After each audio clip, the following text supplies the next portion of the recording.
I love Ballito. I love coming here every year. Yeah, Ballito is a great venue. Well, being from Australia, I feel like it's very similar. But yeah, every time I come here, it's always pretty solid, and the waves, I like how it has long intervals, so it's a lot more power, more raw, so I like that for sure. The first time I came here, I was 16, so 26 now, so yeah, a good 10 years of coming to Africa, and I love it every time. It's really good, it's really powerful, and there is some good barrel when you get some size.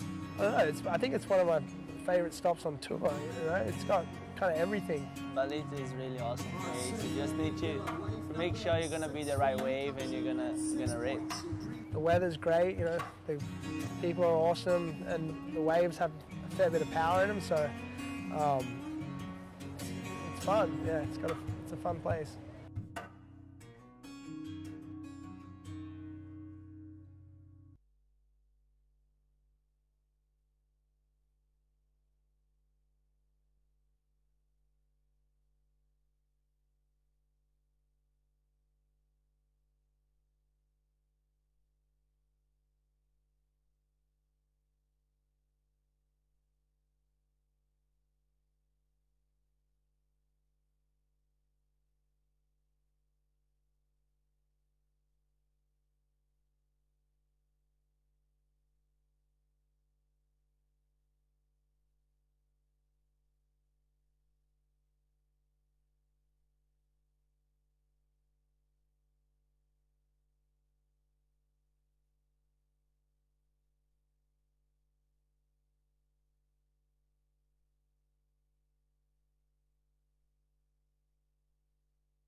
I'll be with Scott.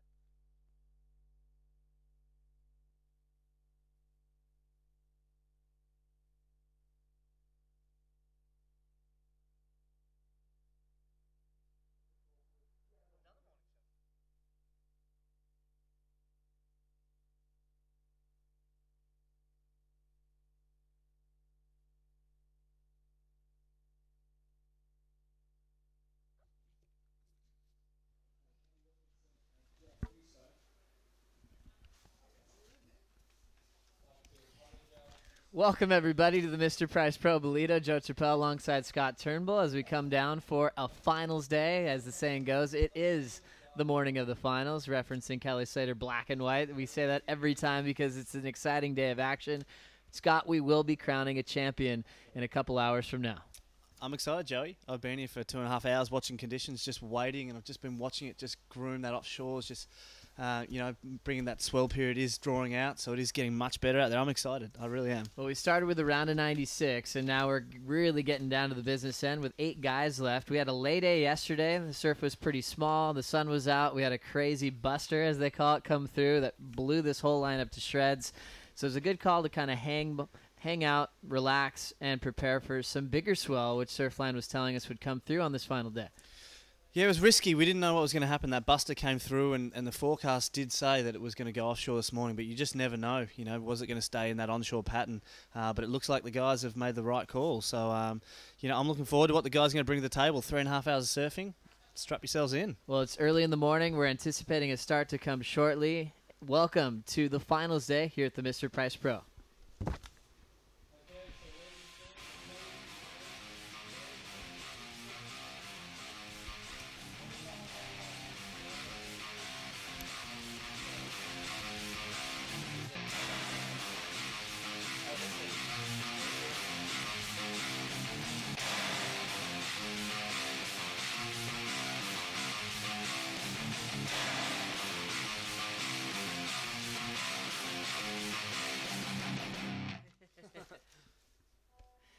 So an exciting finals day. Contest officials, Colin Fitch, our director, was talking with our head judge, Pratamo Oren, and looks like we'll be getting started about 10:15 local time.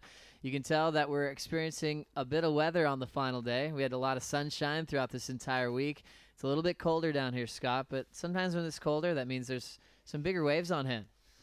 Yeah, I mean, yesterday it got to 27 degrees in the middle of winter here in Ballito. We were walking around in shorts and T-shirts, and today it's in stark contrast. It's a little bit chilly, but, you know, with that comes the better waves, and that's what we're here for. You know, I spoke to a few people on the beach, you know, some of the few diehards who are down here, and they're going, why didn't we run it yesterday? It was better. And, you know, I had to explain to them that was our old mentality, was the bums on seats on the beach program. Now it's about the best waves, and, you know, they're back today. They're going to see it. They're going to brave the elements. So a great part of the coastline here, Scott, which we get to look forward to competing at every year at the Mr. Price Pro. Let's take a deeper look at coastal living.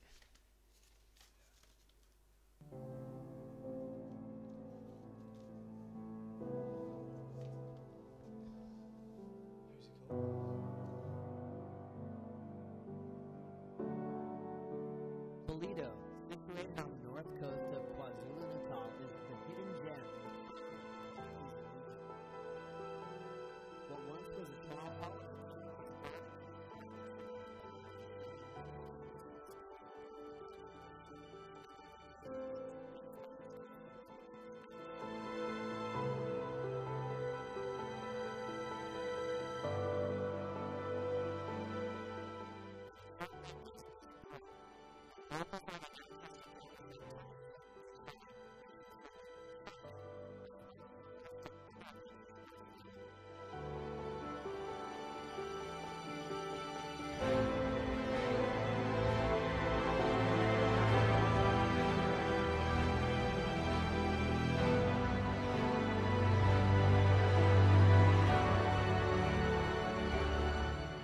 Aquatic region is also beautiful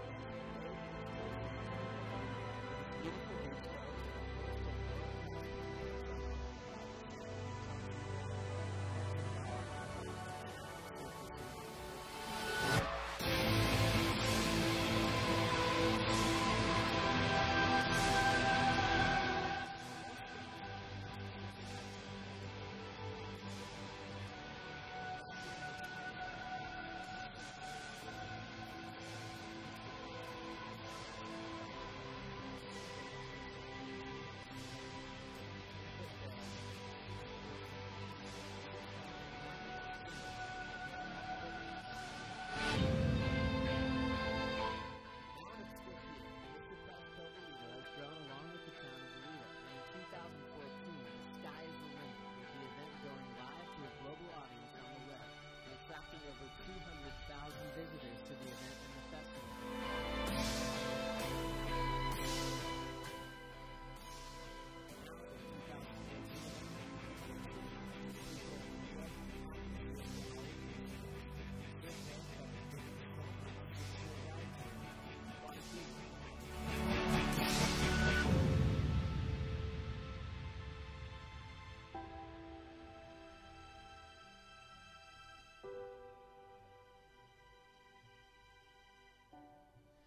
Well, this stop has turned into a really special place on the ASP World Tour as a prime event, such a prestigious ASP World Tour contest. It got the prime level back in 2011, and that's why I think we see so many WCT surfers come here to play. Thiago and Felipe on deck for the first quarterfinal, both a part of that top 34, Scott. Yeah, we've got Jadson Andre and Adam Melling as well, and obviously Matt Wilco. So a fair few CT campaigners still in the draw. Just back on that, Joey, I've noticed a lot of them are still around town. You know, even though they got knocked out yesterday was a lay day. You know, some of them might have been knocked out the day before or even the day before that. Most of the guys are still hanging around. You know, they could have ducked down to J-Bay early or gone searching for waves. I know Mozambique's pretty rich next door in waves, but they're all sticking around town in Ballito and just lapping up the surf and everything the event has got to offer. That's true. A lot of them are actually watching finals day. They checked in nice and early and they're up in the competitors area watching these early heats get a warm-up. Let's take a look back at the earlier heats in the Mr. Price Pro to see how we got our final 8.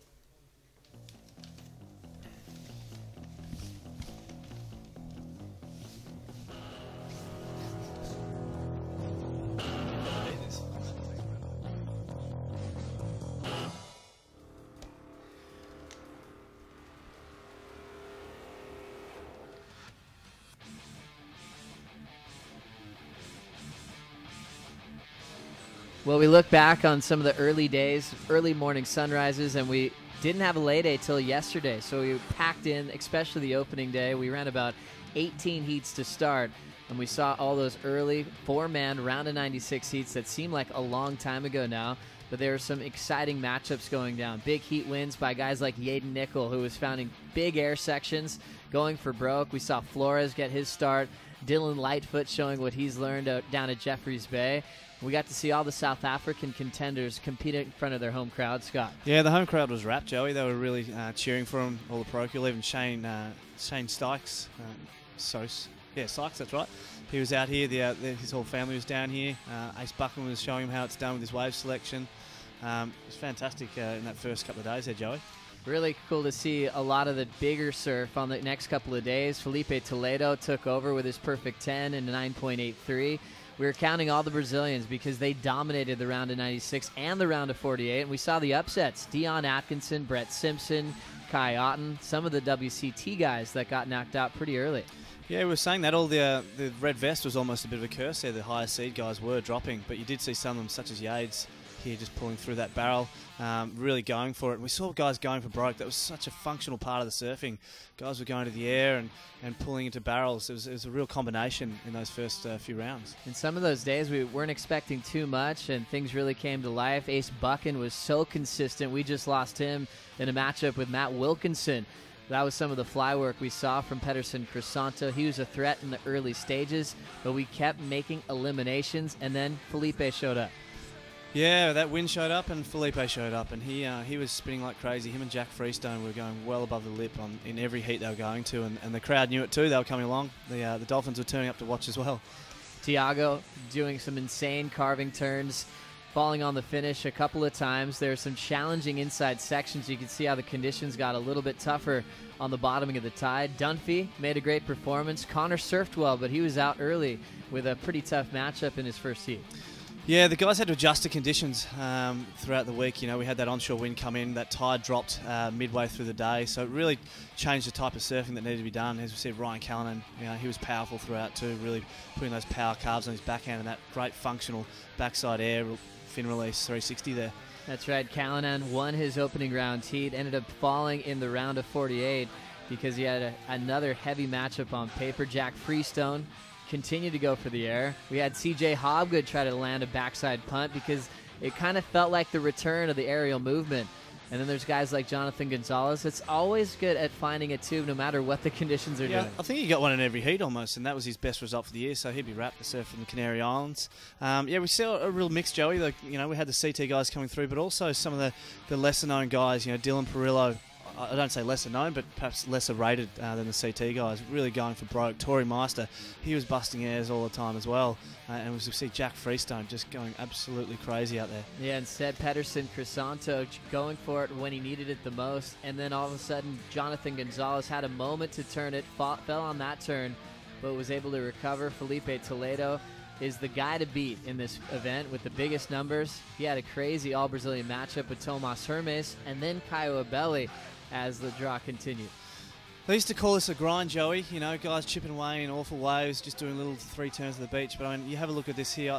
This is almost as good. I'd almost say better than CT surfing. You got more surfers, more waves, going for broke more often. Look at Geordie Smith just going crazy here. That was his last-ditch attempt at the end of the heat, and unfortunately he didn't get through. He needed a little bit more. So, this is what we're seeing all week. It's just been incredible surfing. That was a huge part of the story, Scott, losing Geordie Smith so early, and that was a 9.83 from Felipe Toledo. He had already done a full rotation air to get a perfect 10. This was the perfect ride that we had earlier in this event. He ended up getting a second perfect 10 a little bit later, Scott. And actually creased his board on that one, Joey. That was the last one for that sort of heat. He creased his board, so it'll be interesting to see if his backup will be able to spin and keep as high as that one. But I've got no doubt he will, Joey.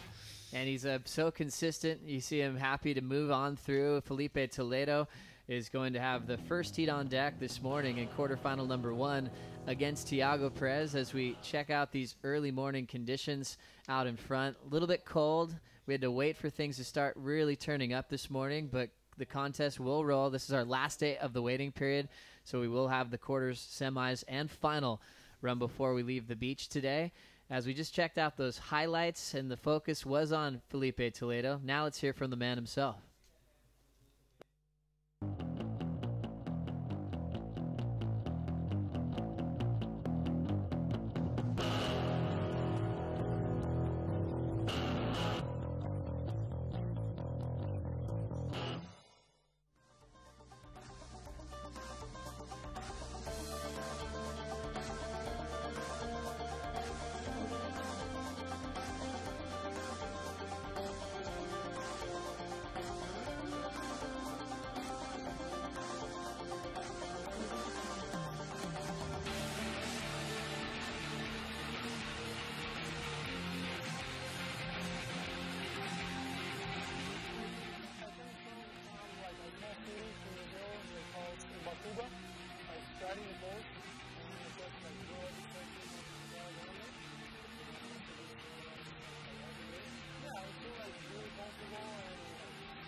like pretty much the same board? Everything is good?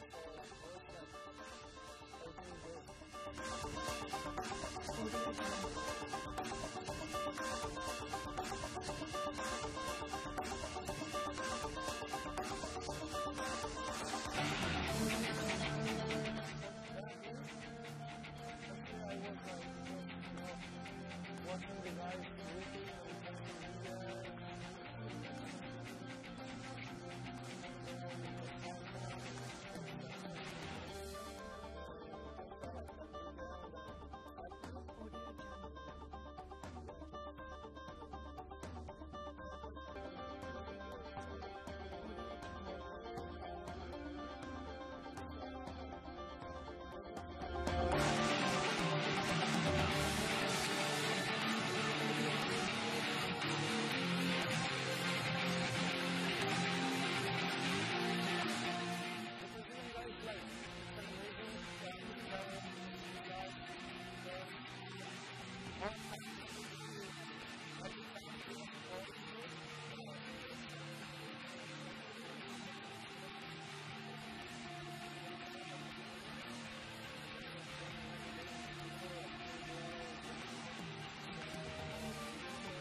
Well, nice sit down with Felipe Toledo, our top performer, the Mr. Price Pro in 2014, leading that Brazilian charge. Scott, it's a good time for Brazil in sport right now. Yeah, so the Brazilians took out the quarterfinals in their soccer. No doubt Felipe and Jadson Andre, his fellow countrymen, were hoping for a similar result in the quarterfinals this morning. So down to the final two for Brazilians in the draw in the quarterfinals. Another surfer that's been ripping, Matt Wilkinson, doing his best surfing so far in 2014. He has a matchup with Jack Freestone in the last quarterfinal. We were able to sit down with Matt Wilkinson just the other day.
Well, it's great to hear from Matty Wilkinson as he's found that winning feeling again. He takes on fellow Australian Jack Freestone in quarterfinal number 4. 3 Aussies left in the draw at this point. Scott, what's been your reaction to Matt Wilkinson? What do you expect for him to use on finals day? Excellent question, Joey. Hasn't gone so well in the CT this year, Matty, so he's really looking to build on that confidence, as he said in that interview. You know, he's had a lot of early round bow-outs. Jack Freestone, as we know, can go to the air, has gone to the air in most heats, and it's certainly something Matty Wilco can do and do it will. He hasn't. He's chosen to do those snaps and those strong power slides and hooks in the pocket. We saw a couple of airs there, but that's been his main game, is on the face. It'll be really interesting to see how he goes today, whether he does stay on that face or take to the air. I'm hoping that he does stay on the face and stick to his guns. You know, we've got the offshore wind, so it certainly might be favourable for doing the airs today. It'll be interesting to see how Jack goes, you know, mixing up what he has been doing, Joe. Looking forward to that one as well, Scott. More guys in the quarterfinals that have made a big impression. You mentioned Jack Freestone in that matchup. Also, Timmy Reyes, a bit of a comeback kid, former C-tier. He'll have Dylan Perillo in quarter 2. Let's now hear from Timmy and Freestone.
Obviously Felipe, he's been the standout. You know, these waves suit his surfing so much. He's crazy, man. He doesn't fall off, and he does the craziest airs. Also, Dylan Perillo, absolutely ripping, and kind of shows, you know, he's surfing in this event. He's been surfing so good, and pretty much everyone's been surfing really good. This year is probably the most craziest I've seen everyone go.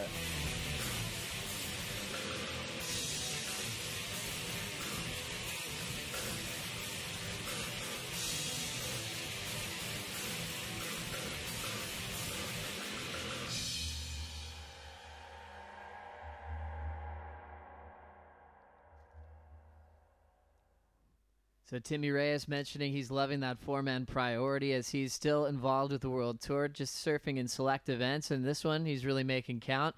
Comes up against Dylan Perillo in All-USA matchup, Jack Freestone in Q4.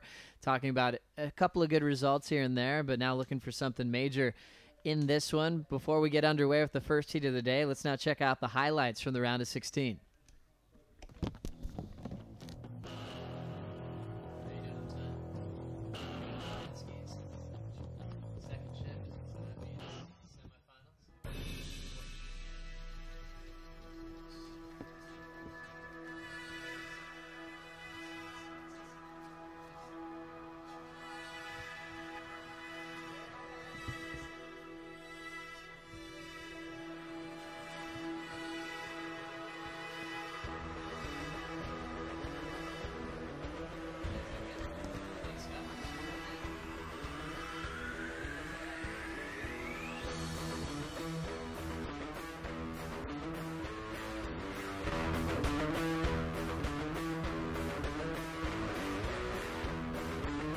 As we check out the round of 16 highlights, we look back to some massive heats that went down.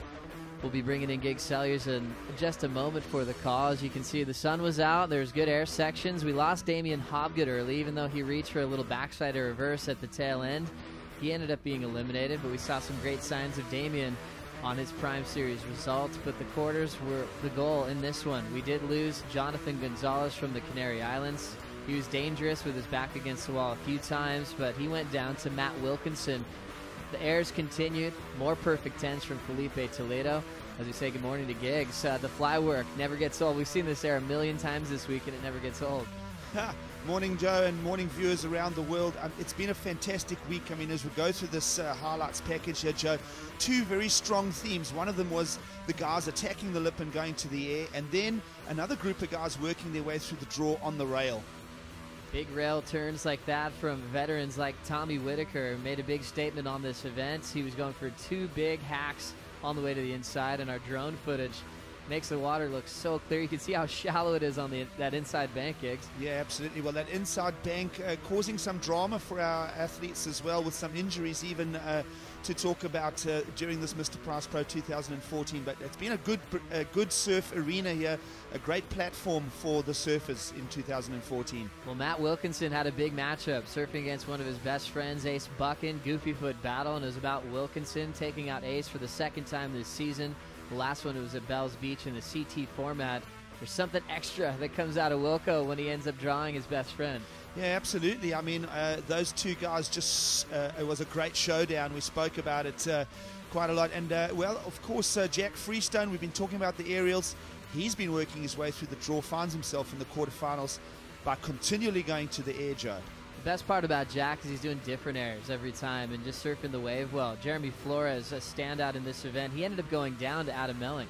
Yeah, well, that Flores-Melling matchup was a great one, and it could have gone either way there, Joe. But another man who was in the air continually, Torrey Meister. We're down to our final 8, Joe, and stay in your seats for a great finals day. One of the biggest frontside leans we've seen in a long time. Torrey Meister ended up going down to Dylan Perillo in the round of 16, just missing out on the quarterfinals. As we want to say good morning and welcome. You're watching the Mr Price Pro Ballito on finals day. Thiago Perez from Portugal takes on Felipe Toledo from Brazil. They'll have 30 minutes on the clock, judged on their top 2 scoring rides to try to make a spot into the semifinals. We've got a big contrast in surfing here, Gigs, when you look at Thiago versus Felipe in conditions like this. Yeah, absolutely. And the other theme to talk about is if we look at the conditions that were offered to our athletes days 1 through 5, possibly the most unique and different day of the entire window now, with a strong swell starting to come out of the south, Joe, but more predominantly that wind coming southwesterly up the east coast of South Africa. So I'd say for the first time, the wind is going right to left on your screens at home. So is that going to help the guys get into the air? The answer is no. If anything, it's a sideshore, offshore wind, Joe. So none of those little ramps that the onshores were offering earlier in the week. Well, that'll be an interesting case for a guy like Felipe, who we've just learned to expect a big air from during this week of the contest. You might have to change up that role. With the horn just sounding, 30 minutes on the clock, one-on-one heats. No one has priority at the very start. They'll just try to set it up old school and sit deeper. Sitting deepest right now is Felipe Toledo wearing the white, and Thiago just down the beach wearing the red jersey. You've been watching the waves all morning, Gigs. Well, it looks like we might have a start. Felipe decides to hold back. Are the conditions getting better so far from when we first got here in the early morning light? Joe, absolutely. They've pressed pause and held us out to a mid-morning start here, 10:15 local time, as Joe mentioned a little earlier. And contestants on your screen there getting involved in wave one of the final day. It's Thiago Perez. Now, my feeling is that the conditions out there are really going to suit this man on his rail.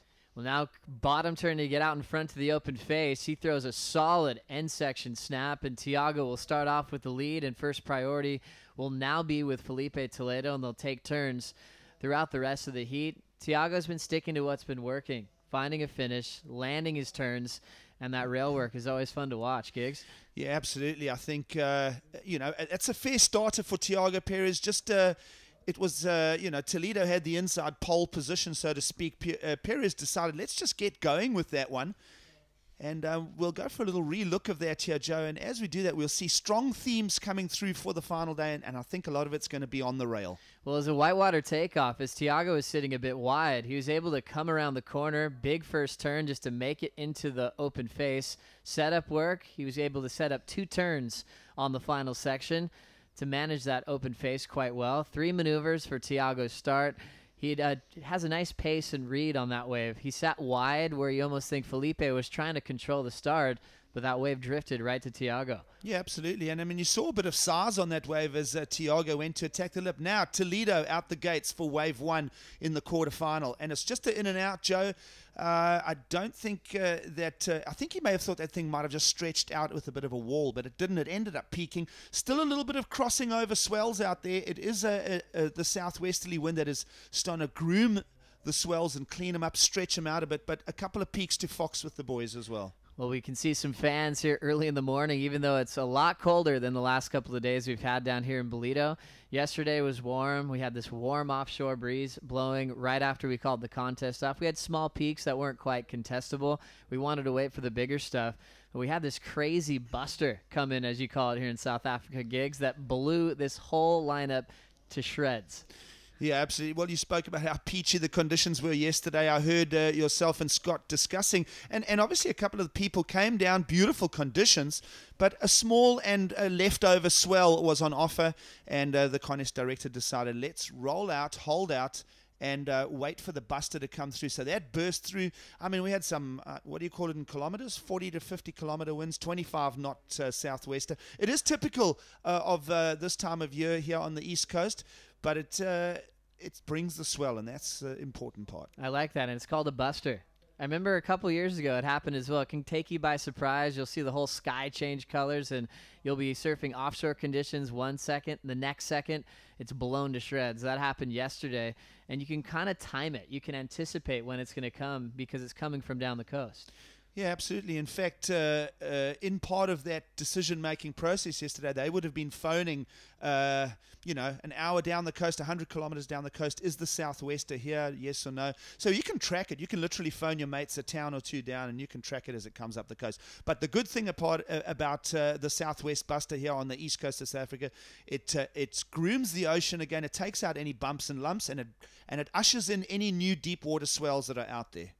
As you can see, the Jumbotron right on the beach. That's always here at the Mr. Price Pro, so all the fans can watch all the replays on that massive screen and check out all the action. Just the diehards are down here right now because it's a little bit colder. They're drinking some nice hot coffees and getting the day started because it is a finals day. All the pressure on Felipe to perform after every single day, throwing down the highlight reel. 2 10s in competition. Something that we're familiar with Felipe. We remember he's gotten 10s at Newcastle for gigantic airs. He's had 10s on the WCT, that 2 aerial combination he did in Rio. He started with a corrupt flip, finished with an air reverse. It seems like he can do anything on demand. Right now, though, he's just chasing a 5.18. Yep, well, he is holding first priority. Those cubes in the top corner of the Mr. Price Pro Tower indicate such to our surfers in the water. And, a couple of, a lot of chat around the contest site, Joe, and people are really taking notice of two things: Toledo's performance level and his maturity for his age. That's been a strong topic of discussion. That's a huge one. I think every time we say he's 19, it's crazy. He's been around for a couple of seasons. As we look at Thiago on his second wave, lays the rail down for a beautiful roundhouse cutback. Nice vertical on the rebound. Snaps it under the lip. Quick bottom turn and going for the finish where he lets go. So falling on his final turn, but clean rail work executed from Thiago. Well, Thiago trying to get some momentum working here. Jadson Andre on screen there. The boys in the athlete area. I can see Freestone as well. So those guys are locking and loading for their quarterfinals. This one has still got 24 minutes remaining. And Thiago Perez getting momentum here early in this heat here, Joe. Not operating under the radar of Toledo's priority. Well, much different wave as we check out the replay. You can see him just drawing out that cutback. I love the rebound, but things got interesting on the finish, Gigs. Yeah, well, he gets those two constructive turns. I thought he had actually done enough to wrap turn 3 up there, Joe. I'm surprised he went down. Maybe just a couple of little high tide bumps still running through the lineup. We are on the draining tide. We'll head towards a low tide, probably around finals time. That's right. So we'll see that kind of just let go of our water throughout this day, and should it maybe connect this right-hander from start to finish. Thiago representing Portugal, the last one in the draw from Portugal, but we had some impressive showings from guys like Frederico Moraes in the early rounds. He made a big difference out in this lineup, and you always expect big things from former C-tier Marlon Lipke in the Prime Series. Yeah, absolutely. Haven't the European contingent been building over the last few years? Thiago Perez, one of the flag bearers of the European campaign over the last couple of years. He's looking good. He's looking solid and confident. And, I mean, he's here in the quarterfinals, and I think the best in this heat definitely still to come from him. He's logged in a 5.67 to start, Joe, and now that backup score, a flailing third maneuver, but it's still worth a 4.5. He can work with that for now. Well, this is Thiago's best performance, Gigs, in over a year now. Remember last year at this time, he was sitting on the sidelines nursing the knee injury. Well, now making a comeback. He's only had 3 wins this year on the WCT. One was a huge one at the opening event of the season where he eliminated one of the favorites, Jordy Smith, from the contest in round 2. He went to Sakurama to try to pick up some points on the Prime, but he was eliminated and got at an equal 25th result. So right now we're seeing his best performance of this year into the quarterfinals and with the lead, with the possibility of moving on to the next one. Yeah, absolutely. I mean, 3,320 points, the worst he can walk away from. Ballito this year, an equal 5th would be his worst. Here we go for Toledo, rolling the dice for wave 2, Joe. Having a look, just setting up some speed off the bottom. He'll go over the top of the whitewater and kick out. 2 short waves for Toledo so far. First priority will be back with Thiago Perez. So the first 9 minutes or so, all in favor of Thiago. Real slow start from Toledo. We've seen him come back in the latter part of the heat in the past. He had that heat with Caio Abelli the other day, 2 days ago, where he didn't have the rhythm to start. Caio had the lead, but then Felipe waited to throw a perfect 10. Absolutely. In fact, there was a major portion of that heat that he was in a combination situation, Joe. So Toledo knows how to unlock the situation. Yeah, he knows how to unlock it. And I think right now he's going to be sort of looking at Thiago and going, well, Perez is getting mid-range scores on the rail, so he might go for some rail work, and then if there is any opportunities on the inside, try and launch. So a nice early start here, 21 on the clock here in the first tee of the morning. Thiago Perez leading with a 5.67 and a 4.5. Toledo with not much on paper at this point, as we take a look at another replay from that last wave, brought to you by Drift. All right, here we go. I think this may be his opener. It is. He goes into the lip here. Now, this is the 5.67 on wave 1 for Thiago Perez. Comes around here, I think a little bit more he would have liked on that section, but it's the end part that it's big in the corner up at the top there, Joe. And, well, he wraps up that wave 1, a 5.67. It's a start from, I would have liked to have seen a points improvement on wave 2. Instead, he fell, and a 4.5 as a backup. We might even get a replay of that shortly, Joe. But, yeah, look, it's a good opener for in a 5.67 to get going for Thiago. Well, you mentioned the drama earlier about that end section on how deadly it can be with boards, equipment, no matter what the size of the surf is like. With this lower tide, is it going to be more difficult for a finish? Is it going to be easier if we had more water on it? Well, it's a debatable one, Joe. I think, like we said earlier, the conditions today are, I would say, if there's one day that stands away from the rest of the averages as far as surf conditions, it is today. I think that we're going to see some long, thinner walls with this offshore wind, and maybe not as dramatic finishes on the inside, but that, we'll wait and see. Here we go. Perez, wave 3. Big blast off the top for Thiago. He set that one up, but couldn't pull it down. Incomplete. And Felipe now with first priority. 19.5 remaining here in this first quarterfinal. And you mentioned the tides. Actually, the high tide at 9:24 this morning. So you mentioned it would be draining throughout the rest of finals day.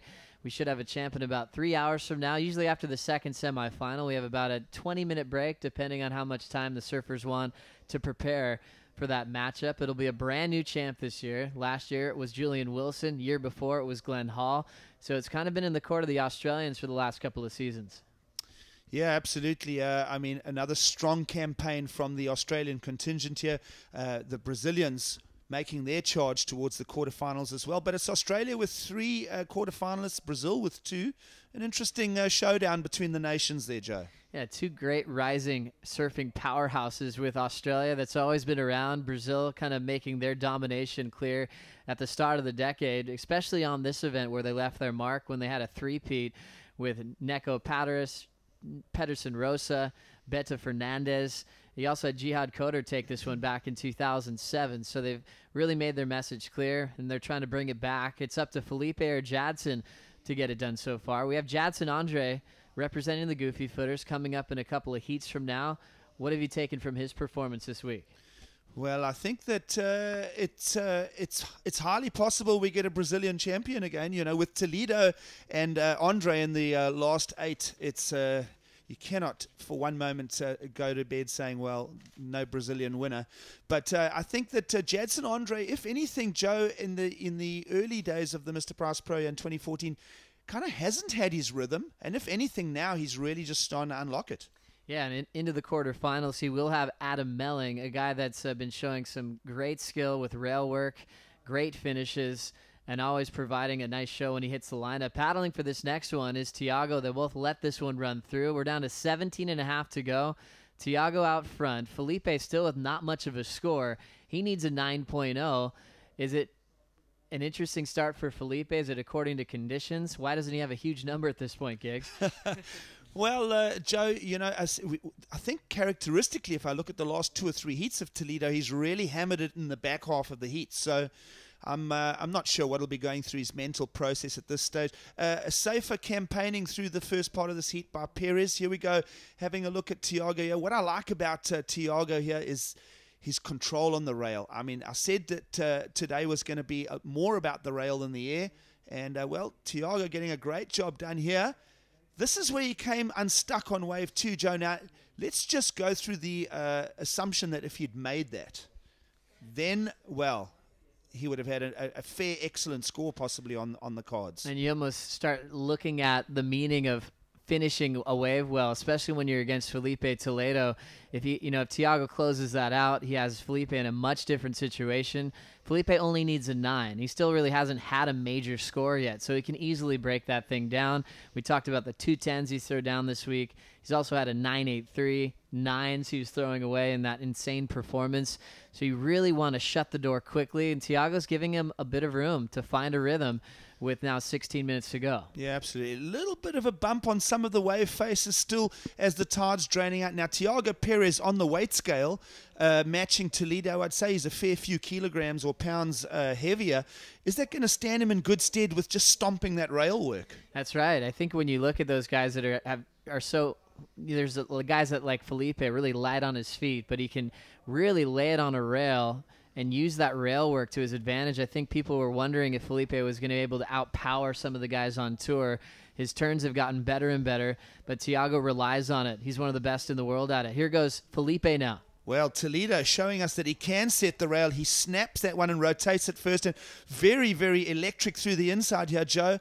He's getting a cracking rate through here to the inside. Little low road, high road choices for him as he wraps up, well, wave 3 numerically on his card. And definitely his first significant score. Well, just well done time-wise for Felipe to break the silence and chip away at the 9.0, getting this wave at the 15-minute mark. Let's take another look. Not the biggest wave on offer here this morning. I think some of Thiago's waves are bigger, but it does stand up, and how about that for a grind and a rotation? Joe, very quick through the second turn, and then, well, he just gets all the work done through the inside. We've seen this little inside section, the boys having to work it through, and, well, comprehensive performance there. Well, Felipe has been kind of put as maybe the quickest guy on tour these days with that crazy pivot that he does in the pocket. He has a great twist and wrap motion, leading with the upper body, but he does it with lightning speed. And even when the sections look soft, he seems to drive through and create his own power. His best wave so far in this first quarterfinal with 14 to go. We'll compare that to Thiago's start, and we'll check another replay to see how this one went down. Yeah, absolutely. Well, we spoke about the weight on the scale making a difference, but very, very quick and around. I love the way. I tell you what the judges will love there is how much direction change took place in that surfboard. Second one again, it's very, very complete, massive radius on that turn. And then through to the inside, it's a good check snap, so to speak, a little re-entry. And then, as I say, that little inside section, high roads and low roads. But he does bank it off the whiteboard, and he does wrap it up for the judges. Now, Perez laying a little more power, Toledo a little bit more electric on his turns. It's going to be an interesting score to start. Now Thiago slowing down, almost thought he was going to look for the tube ride. He'll end up straightening out, and he kicks out on wave number 4. It took him all the way down the beach without any turns. So now he will still be holding his 5.67 and a 4.5. Felipe drops the 6.33. So even with a delayed start from Toledo, he's able to get the best number of the heat so far, and now needs a 3.84 to turn it halfway through. With the time on the clock, he wasn't too selective. He was able to get right back into the game on his first real wave. Yeah, absolutely, Joe. The 13-minute mark remaining here for our quarterfinalists in quarterfinal number 1. That's 6.33 for Toledo. We might even ask for another relook at it. I think judges are taking note of their technical stuff that went down on those 2 turns, Joe. Yeah, they always love seeing commitment in the pocket, speed, power, and flow. We've had some heat wins just by doing old-school power hacks, big turns in the pocket. Out the back, it's Toledo looking for a 3.84 gigs. Well, here we go. Wave 4 in the quarterfinal number. Oh, he just stumbles there. His foot slips off the pedal, so to speak, if it was in bicycle terminology. A throwaway option there. Gee, I would have liked that thing to have opened up for Toledo because he's getting some momentum now with his prior score of a 6.33. I'm looking forward to see what else he can add to his package. Well, it's such a different day on finals day. Very cold. You can see down the beach. There's some amazing sandbanks, or a ton of insane free surfs have been going down towards bogs. We've had each and every one of these guys throw down highlight clips after the event's over. In the morning free surf isn't too busy. They kind of let it breathe, and then it starts showing up. But look at the swell we have in the water down the beach gigs. How round is that one? Well, there we go. Beautiful waves on offer here on this entire KwaZulu-Natal North Coast stretch. It's the Quatakuza City Council's Ballito that is the scenes of the Mr Price Pro. And if you are a traveling surfer, you want to come through this area, plenty of waves on offer there. What I like about this shot on screen, you can see all the bumps out on the horizon there, Joe. We've got a strong bit of swell movement out in the deep water. And it's perfect scenario for finals day. This is the last day of the waiting period here at the Mr Price Pro. As you can see down the beach one more time, there's so much sand here on all these little rock ledges that create some amazing little right-hand setups. You have a lot to choose from here in Ballito. We're out front at Willard's. The contest got moved up here a few years ago by the Mr Price Pro. They got prime status back in 2011. That was the year it was absolutely pumping. 10-foot spitting tubes.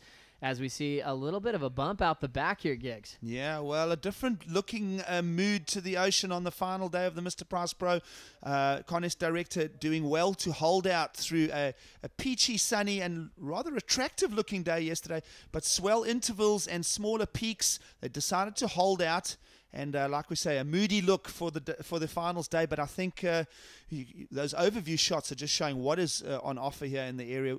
I think we're going to see a couple tube rides as well to determine scores on this final day. That would be a glorious way to finish off this amazing Prime event on tour. Just the second stop on the Prime season on the ASP World Tour. As you look back to the quarterfinal matchups from Saquarema, in the first one it was Keanu Asing, Goni Zubizarreta. De Souza had Jad San Andre. Wiggly Dantes and Ricardo Christie, and also Billy Stearman and Charlie Martin. It's just Jadson repeating a quarterfinal appearance here at the second stop as Felipe just takes off up and out. Still looking for a 3.84 to take out Thiago, and Thiago holding down the first priority. But all the momentum, Giggs, is with Jadson doing well in the Prime Series so far this year. Yeah, absolutely. Jadson Andre really stomping down some. I was watching him in his warm-ups a little earlier as the tide just was reaching the high tide mark. He's looking good. He's looking crisp. He's looking focused. A Jadson Andre from a year or two back. Yeah, that's right. It was an amazing scenario seeing Jadson take a WCT victory in his rookie year on tour on his home turf in Brazil. Big air reverses. It was a celebrated day for all of Brazilian surfing and for Jadson as this exciting rookie. He recently fell off tour due to some injuries, but he's back. Here's the last of Felipe Toledo. Well, let's have a look. I think this is Toledo's 6.33. It is, yeah, Jonah. How about that for direction changes? Just rotates it all off the back foot, loads up. He's been going very vertical up the face all week long here, Joe, and certainly exhibiting it here on the 6.33. Well done to start with such an exciting cutback in the pocket. That's like a Toledo signature whip because he can whip it perfectly in the pocket, slide the tail to add that progressive flair to it, and the judges rewarding that commitment in the pocket. Now Thiago taking off. All right, live surfing here. Thiago Perez stomping down some big Z lines across those faces. Strong rail to rail. He comes out again. How about that for some power application? And, oh, another little stumble at the end there, Joe. After such an amazing start, Giggs, using that rail to his advantage, picking off a bigger wave with a ton of open face, and he has such a great pace to it. Great timing. He was in rhythm, even stuffed it with a little foam climb in the mix just to change it up, but losing the finish once again. You can see how challenging that end section can be at times. Yeah, absolutely. Well, Thiago Perez playing to his strengths here, Joe. He loves grinding that rail on the forehand, and certainly these, as we go to replay, have a look at that. Tight up and down. Now watch the rail work here. Out, carving, big. I mean, he's covering yards here on those turns. And just uncharacteristically going down right at the end. Like I said, we did mention the little high tide wobble through the channel there. That sandbar, Joe, all week long has been causing a little frustration for the blokes. And, well, it's going to be an important score here. Does it drop the 4.5? I think it will. Even though he did fall in the finish, he had so much control. It was a big set wave. He was able to get that mean third turn to use his entire rail down to the bottom. It would have been insane if he could have just wrapped it up clean. He'll still get a decent number. He'll extend his lead just a bit as we take another look at the replay.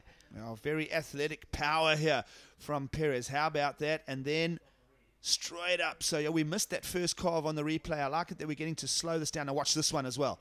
There's two of those on offer in this whole package here, Joe. I think we're going to see a score in at least the good heading to the excellent range. So falling there on the inside corner, Thiago Perez has just been using that rail work since the round of 96 all the way to this quarterfinal appearance. It turns into a 7.33. It would have been in the excellent range if he could have slammed the inside corner. But now Felipe Toledo needs a 6.68 on the answer back with 6.5 remaining. Yeah, so Thiago Perez in the red is leading. And as you said there, Joe, just a 6.68 for Felipe Toledo to attack the lead. It's not a big ask, 6.5 minutes. Not too bad at all for a guy like Toledo who can do huge things on demand. Even without the air wind, I think Felipe might be okay if he does want to reach for that above the lip antics. We have a little bit of a bump out the back. Wearing the white jersey is Toledo from Ubatuba, Brazil. He's got a glide in here, Giggs. Yep, lying second, holding first priority. And how about this wall ahead for him? Here's his work on the rail. Now he's going to come through to a challenging bowl. It's got a little bit of a bump on it. He's going to hold through to, now this is that dangerous sandbar that can either dump out or fizzle. Pushes the tail here, Joe. Little clip at the end there. It's just been a little runner that's moved wide. He's got a link to the inside, so a bit of a working wave here. He seems happy with it. He's firing himself up, claps his way through the finishing move. It hasn't been the easy road to the lead for Toledo like he's had in the last two rounds. This one's really making him earn it. He took off on waves that weren't holding up, real just super peaks that didn't have an open face wall to it. He came back, got a 6.33. Right there, he needed a 6.68 as we take another look. Yeah, what I liked about this is this big piece of green wall ahead of him. Gets the cough, it's a short amount of time on the rail on that top turn, and then he runs out of wall here. It becomes a bowl. Joe, I'm not sure. Well, I don't know. I don't want to throw too many calls out there. And I love when you do it, Giggs. Yeah, sticking your neck out there. Yeah, sticking my neck out. I think he may have just over-dramatized that to the judges. I'm not sure that turn 2 has brought a complete package score to the table here. Well, it's always tough when you look at waves on tour. When you see a smaller wave, smaller sections, and if you rip it to shreds, it's tough to get a massive number out of it. They want to see you catch a set wave. I was talking to Luli Pereira. He's like, in surfing, it's way harder to get a set wave and really show a lot of commitment and lay down some rail work. A smaller wave on the inside, it's easier to catch. It doesn't have as much power, and you can really try to light it up. Felipe Toledo is probably going to suffer from that. Scores are coming in. His turns were they're more disconnected than Thiago's. Needed a 6.68, and the judges are thinking it over, Giggs. Yeah, they are. And another thing to talk about is you mentioned the power of the set waves versus the sort of interval softer waves. And now some of the biggest scores have come out of those, what I call the interval waves, because it's allowing those guys to just flare up. That wave there may have overpowered Toledo on turn 2, and it did. It's a 5.27. It's short of the requirement. Just under 4 minutes, Joe. And Thiago Perez holding down priority on the outside. Well, what a crazy heat. I think all the momentum was with Toledo day after day in different conditions with the sun out and big ramps on offer. We're not seeing the air wind like you mentioned earlier this morning, and it's been all about the forehand carve and wave selection from Thiago Perez. He hasn't been finishing, but he's still been doing enough to take the lead. He has a 7.33 and a 5.67, his best result all season as he's preparing for Jeffreys Bay. This could build some confidence as he heads down for the next CT event. Absolutely. Conditions are really playing to Thiago's strengths here, Joe. And take note that the 7.33 that Perez earned on his last ride was allocated to him, even with a stumble and a fall at the end. Pretty interesting when you look at those numbers and just compare and contrast the two styles. You see Felipe now looking at a left opportunity. Let's see what he can do with it as he drives off the bottom, snaps the first section. He's hung up, so he's going to have to let go. 2:50 remaining for Toledo to come back. All right, so the man that's stolen the show all week is in the corner fighting now, Joe. A 6.68 for the Brazilian in white. With 2.5 minutes, that clock is grinding down quickly now, Joe. Has Thiago Perez boxed him in and shut him out of a semi-final? Would be insane to see this drama happen in the first heat of the morning. You can see the stage set. Felipe wearing white, still paddling back out. Thiago holding first priority, which is dangerous for Felipe. Thiago knows the system better than anyone. He's probably going to start drifting towards Felipe to try to close out this heat. Well, Toledo, will he keep working on the rail? Will he try and find a ramp? There are some shutting down sections on the inside sandbar, Joe, there. Can he risk going to the air? Do the conditions suit him to do that? Wow. Thiago Perez in command here with 2 minutes remaining. Well, it's up to Toledo to prove something here in 2 minutes. He's surfing a little bit more on the inside bank. Thiago still hasn't really looked at him too closely, so he might be able to sneak away. He just needs one section to make the difference above the lip. There's a little wave popping up on the inside. Thiago's letting this one go. Nothing of real serious scoring potential as we're down to 1:30 on the clock. No one likes these waves. Felipe is going to turn around. Well, here we go. On the inside, the Brazilian will reach for the skies. We said he'd go to the air. Wow. It had a lot of heart, Joe. Massive amount of height and a tough landing for Felipe Toledo. You're expecting something huge above the lip. But right there, it was a crazy section. Would have been a miracle to pull that thing off. But when it's Felipe in the driver's seat, you never know when he's going to pull off something massive. Well, absolutely. We said he may have to turn to his aerial assault in the last minute or two. 1 minute remaining now. And, well, that's an incomplete. So he's really up on the rocks now against Thiago Perez. Now 55 seconds remaining in this first quarterfinal. Let's see how close he was here to pulling this one off, Giggs. Well, Joe, that front foot is slightly disconnected. He does plant both feet back. The radius and rotation is well, near perfect. It's just the landing that falls short. And with 30 seconds to go, yeah, can we safely say that Thiago Perez is wrapping this up? Well, it's crazy to think, even with that Hail Mary air that he went for, he still has his board under his feet. Felipe is crazy about staying in control. The impact zone was just wild, and he didn't really stand a chance to survive that one. With now 15 seconds on the clock, you almost want to call this an upset because Felipe was the guy to beat with the biggest numbers on the stat sheet from the opening round. Thiago, with priority, will take this wave to seal the deal. Absolutely. So he shuts the gate here for any opportunities, and as he does that, the heat wraps up. So Thiago Perez, Joe, on the forehand, strong turns, and he has wrapped up Felipe Toledo for, let's call it, an upset win. Thiago Perez doing a great job picking the better waves, started early, counted a 5-6-7 start with 5 waves ridden. He had a 7-3-3 at the end, even though he fell. And Toledo out of the contest with a quarterfinal result. Wasn't able to reach for the airs in this heat. Came down to turns and really came down to wave selection. Felipe's waves didn't offer as much open face as the waves that Thiago had. No, absolutely not. And Toledo at the end having to reach out for an emergency air, so to speak. But there is your heat winner on screen. Thiago Perez, Joe, is through to the semifinals of the Mr. Price Pro. Well done for Thiago as he'll move on. Another great quarterfinal coming up next here at the Mr. Price Pro. 2 guys from the USA. Dylan Perillo will take on Timmy Reyes. We'll give Gig Selliers a break and invite in Warwick Walk to the booth.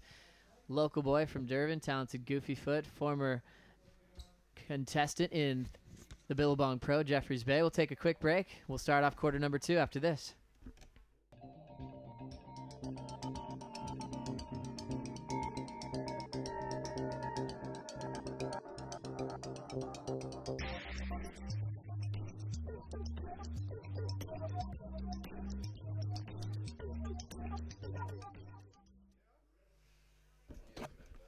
Welcome back to the Mr. Price Pro Ballito into quarterfinal number 2 of the day. Dylan Perillo takes on Timmy Reyes as Joe Turpel and Warwick Wright are in the booth. Walk, good morning. How was Durban July yesterday? Yeah, it was crazy. Unfortunately, the wind came up pretty strong there and kind of blew most of the tents away. There goes last serve. That was Timmy Reyes, quick in and out. But yeah, you know, we saw that cold front coming in yesterday afternoon. Strong winds, fresh groundswell here in Ballito. 4 to 6 foot range, kind of, it's lots of that broken up swell that we've had all week. A little bit more lined up today, quite solid. I think that the solid service, as we saw Thiago on in that last heat, major upset there, taking out Toledo. Well, as we see this matchup here, Walk, Dylan Perillo, Timmy Reyes, 2 guys from California, both natural footers. Dylan more of the new school, Timmy kind of representing the old school. His best result in the CT was way back in 2006. It seems like it was more recent than then. But he finished 11th in the world. Yeah, he kind of, you know, he was solid on tour. That year was at J-Bay. He got that 3rd. Yeah, that was big 6 to 8 foot J-Bay. Surfing really solid. I said all along that he reminded me a lot like Slater. Here we go. He has last surf. This is Perillo. Perillo just S-ing his way down the line, trying to build some momentum and a start to this heat. Still waiting. Now the lip shows up. Clean snap for Perillo into a wrapping cutback in the pocket.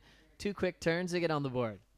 Yeah, you know, that first turn, that big vertical hook off the top there. He kind of waited to see that section come up at him.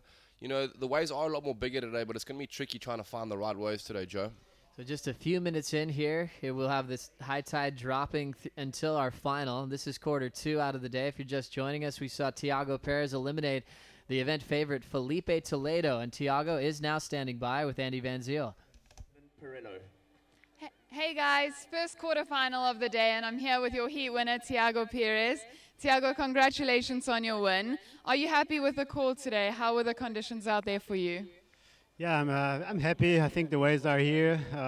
The show, there's a good potential to make a good show today, and I knew that I had a tough heat, tough opponent. Felipe was the best surfer in the whole event for me, and but I knew also that with these kind of waves, his technique, his new school attack wouldn't be as sharp. So I just, tried my best with my power surfing, and it paid off. And how were you feeling yesterday and last night, knowing that you were going up with a guy who's got 2 tents in this event? Were you a little nervous? No, not nervous. I think that's when experience pays off. I think Felipe is an amazing surfer, and I'll be surfing against him next week at J-Bay. So we have a lot of events throughout the year, so it's one more heat. Awesome. Well, it was great to watch you surf. It was a great old school versus new school heat, and well done on winning. Thank you. Thank you, guys. Thanks a lot, Andy. Thanks, Thiago. And Thiago kind of mentioning there, he's almost from a different class than Felipe. Thiago, 34 years of age, a seasoned vet. And you got the Grommet Felipe Toledo, 19 years of age. But that was a one to watch because everyone was still kind of with the momentum of Felipe. The conditions changed, played in Thiago's favor. And were you impressed with the rail work he was laying down in that heat walk? Yeah, no, for sure. Those waves definitely suited Thiago out there. 2 nights ago, he actually messaged me and you asked me, what do you think? Are they going to run in Saturday and finish tomorrow, like yesterday or today? And I think the head judge was kind of worried about if it was going to be a good enough day yesterday. I think it's a great call to have it today. Weather looking a little bit overcast, but as we said earlier, these type of conditions are going to suit the bigger guys, the more on-rail surfers. Some of those sections are quite massive out there, so to go to the air and to try to stick something it's going to be a pretty hard feat. We saw that last one of Felipe on that left going for that massive backhand 360 air, and kind of just falling into the death pit. Yeah, it was crazy. You knew he was going to go for it if he was looking left. And you don't even want to look away because there's always crazy moments in Felipe's career where he'll pull out a miracle. Didn't happen in that one. He's eliminated in the quarterfinals on finals day, and he'll have to pick up the pace down at the J-Bay Open.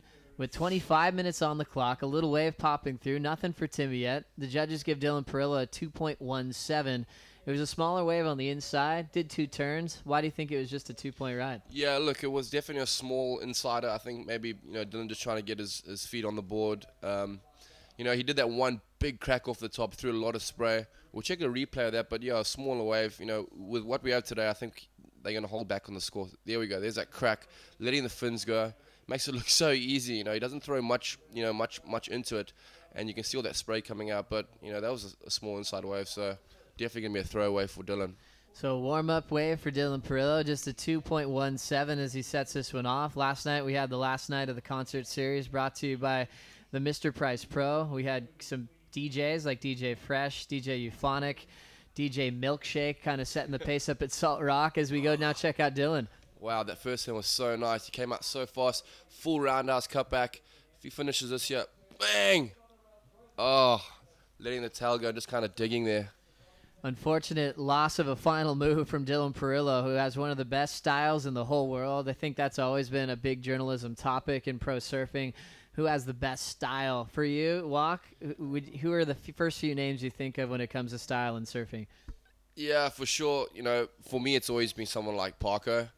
The guys that don't look like they're throwing too much effort into it, like someone like Dylan Perillo, he makes it look so easy. They got those relaxed shoulders. They don't really no wild behavior out there. So here goes live surfing. It's Timmy Reyes.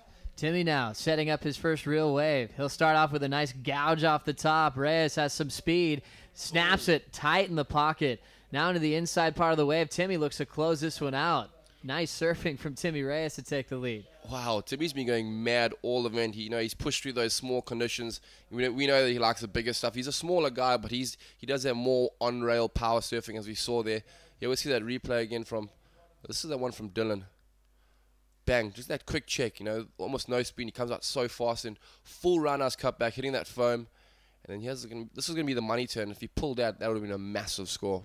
He loves throwing variety. He had an easy rhythm there, but falling on the finish. We saw Thiago doing the same thing in his opening heat. We've seen that quite a bit, actually, at the Mr. Price Pro this year. Yeah, for sure. It takes a little bit for the guys to get into it, yeah. But let's look at this replay from Timmy Reyes. Big wave to start. Nice bottom turn. How'd you like the first turn, Walk? He's a full gaff in the pocket. Coming out of it so fast, bang, letting the fins go free, smacking that thing quite vertical, and there's a closeout turn. You can see his tail drifting over the back. I think, throughout this competition, a big part of getting those scores is watching that tail go by, through the back of the wave. It's changed a lot over the years. You can see the judging criteria has changed a lot, and it's a lot more innovative and creative surfing, So guys like, Timmy there throwing out his tail, I think was, is going to definitely get a big score, maybe the 6 or 7 range. So Dylan Perillo starts with a 2.17, then gets a 3.83. Timmy Reyes just needed a 5.57 to take the lead. with 21:50 on the clock. An exciting time to be in South Africa because the ASP World Tour comes to town. I mentioned you were at Durban July yesterday. What is that all about? That's kind of a tradition for you, isn't it, Wak? Yeah, it's pretty much like the biggest horse race event of the year. It's it's just a great excuse to have a massive party, and it's my favorite event of the whole year. So I was with Travis Lowe yesterday. We went buck wild. Here goes Timmy. We'll take another look at Timmy Reyes. What was so amazing about the first turn? That first turn, he put it on rail from the get-go, and he threw it right back into the most powerful part of the pocket. And then there we go, straight off the top. So he mixes his whole repertoire. There's a bunch of different maneuvers there. The carve, the vertical off the top, and the big closeout end section. So there we saw it's a 6.33. So it's a good way for Timmy on the board. The conditions are quite tough today. It looks clean and fun, but it's hard work. So for the guys to get 2 good ways quick, I think that's kind of the strategy that you're going to want to go with today, Joe. As we see Timmy Reyes walk in the lead, Perillo just needs a 2.94 through the first 10 minutes of this matchup. Timmy from Huntington Beach, Dylan from Malibu. You probably get to Malibu from Huntington, about an hour's drive. They have a lot of different waves to work with up in Malibu. Great beach breaks. I think you always think about the classic old school point breaks in Malibu. Dylan kind of usually surfs the heavier beach breaks up the coast, and he's in a great distance to head up to kind of where Dane Reynolds lives in Ventura, Rincon. That whole region ends up kind of being Dylan's backyard, and he uses it very well. He's known for his Search Series appearances on the WCT, where he never had a major breakthrough result, but he got a lot of experience surfing against the world's best, especially guys like Taj Burrow. I think he had him a couple of times in those series. Yeah, for sure. I think if Dylan got onto her, he'd fit in quite easily. I think he'd do really good. I could see him definitely being a top 10 surfer on the WCT. But you're saying, I know he's from Malibu. Malibu doesn't seem like a wave that breaks very often. So what kind of waves are around there? Yeah, well, he has some options. You always think about South Swell, summertime, go to Malibu and get all those pumping point breaks in that whole region. There's a whole stretch called Zuma. Point Doom? And Point Doom, yeah. I think there's, sometimes that's a little lesser known on that coastline. There's a few guys around that area, guys like Strider Wazalewski that you see him out there all the time. Pascal Stansfield, he's kind of a legend in that region. Anthony Petruso used to be such an amazing competitor. And Alan Sarlo, you can always see him at First Point Malibu when it's absolutely bombing on South Swells. And then the wintertime, Northwest pumps, and they just drive up the coast to Rincon. Yeah, for sure. There's some really good waves up north of California there. North of LA. I've had great waves at Rincon. I've had Sandspit pretty much as good as it can get. You lucky. A million guys out, but we went there after a massive swell in Hawaii, and we just kind of chased it. And it was literally 4 of the best days of surfing I ever had. We had like Rincon 6 to 8 feet. I didn't even know California can get that big. And then like 4 to 5 foot Sandspit. I was surfing with like Curran and Yaden Nickel, and it was literally barreling from the start. I was, you're sitting in 20-second tubes, it was crazy. Amazing. Well, you absolutely scored, Wak. That's a rare treat to get it that good. There's only a couple standout swells a winter. Sometimes there's not even a true one all winter, and you want to get it 6 to 8 foot Rincon. That's a dream. Well, Dylan's out there on swells like that. Timmy will drive up the coast. It seems like now the hotbed of talent when you see those winter swells come to life, and it's an easy thing for Dylan to head up the coast during the winter months. As we check out Dylan right out front. Yeah, just another, I don't know if he's really picking the right ways out there, just that one big turn. Wow, that was massive though. Yeah, I think I don't know if he's trying to chase the score right now, but he's got still 20 minutes on the clock. I think he's going to need to wait for something big. He knows Timmy's got that 6.33. But as you saw, Timmy doesn't really need much. He can just do one massive turn like he went for there and stick that. And that's like a 7 on its own, Joe. As we're looking forward to seeing this replay one more time, brought to you by Drift. You can check out driftinnovation.com. You see Dylan Perillo had to hop back to the pocket, got going down the line, blew the tail out, tried to control it. He's so solid at doing those above-the-lip board slides off the coping. That one goes away from him, Wak. Yeah, for sure. Looked a lot like that Reynolds turn that we saw at Haleiwa that one year. Just massive, He throws his whole body into it. It's almost like a Larry, then he goes off the back of the lip. Boy, as you said, the board slides, and he kind of just, as the board gets back on the water, he just puts the rail in, So I've never done a turn anything similar to that before, but that was insane. We'll break this one down a little bit further. How close did he come, Wak? He gets there, he sticks his nose back, and so he gets back to his feet there. Then he kind of, almost like he fell on his bum there and tried to ride it out in boat position. But he almost had it, Close one for Perillo. Still just needs a 2.94. The fun part about Dylan, he's always going to go for it, even though he needs a 2.94. He's not surfing for that score. If he was, he just would have tapped it and just looked for a finish. You always really love the guys that push it every time they're in a heat. It reminds you of Dane Reynolds when he has a jersey on. When you see John Florence suit up, he's going to go for it every time. Yeah, for sure. A lot of those guys, they play it. They don't play it very safe. As we see Dylan in live surfing here, opts to go for the left. He's obviously going to look at that end section. There's some massive... there we go. Unlucky there for Dor. And then Timmy on the back. Timmy now trying to make this one count. He already has a 6.33, drives off the bottom, and he has to kick out. You can see how tough it is to find the gems here on finals day. Yeah, the tide's still quite high at the moment, so there's still a lot of water out there. It's quite full.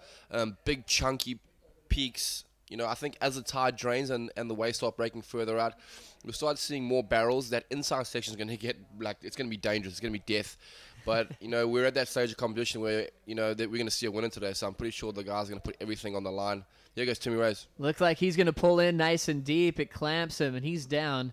So Timmy's still looking for a solid backup score halfway through.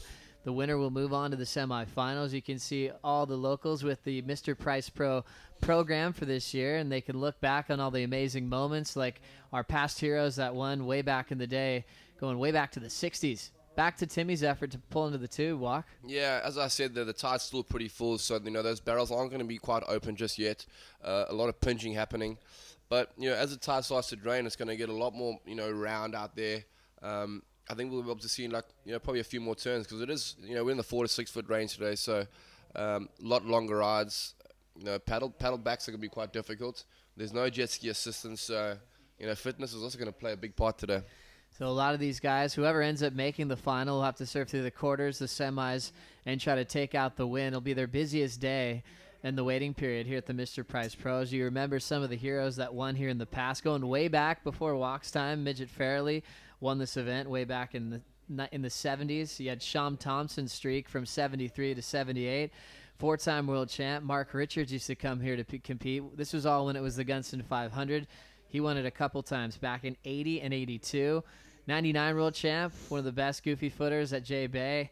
Aki won this event back in 85. Damien Harbin, another great goofy foot world champ, 87 and 90. He took out this contest. And the more recent world champion, Andy Irons, winning this one just a few years back. Walk, were you here to watch Andy's performance that season? Yeah, everyone before that I wasn't born yet. So, but AI was, I remember that year really well. He smoked him, man. He was on a whole nother level. He was, I don't know if he was world champion at that time yet, but that was when Andy was like surfing at his best. So, he pretty much put every single surfer here to shame. It was unbelievable. Yeah, he's such a solid surfer. Yeah, and at the time, that's when he was kind of developing that whole reign on tour. Already a world champ, came here early to warm up for Jeffreys Bay and ended up winning J Bay as well. As we go back to another replay of Timmy Reyes, Walk.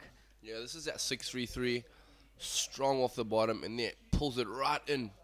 That was a solid turn on rail throughout the whole maneuver, and then bang, that check turn. Goes quite vertical, lets the fins out the back.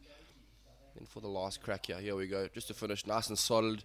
To me, looks like he's really enjoying these fire wide boards. I actually always thought he was still on Timmy Patterson's. Shows you I don't really know that much, but he's looking solid out there on those boards. Yeah, it's been a nice change for Timmy in his career. He's kind of made a great contract with them. A couple of years ago, I remember he was bringing him out to Hawaii. He likes them in big waves, small waves, and Firewire made a big impression on this event, donating some surfboards to some local kids. Surfers, not street kids, is the organization, giving them some great avenues in surfing to channel some great positivity. And with your coastline here, Walk, there's so many amazing waves. I bet we'll see some new faces for guys that didn't have as much opportunity in life in some tough communities to really take on surfing as a way to go see the world.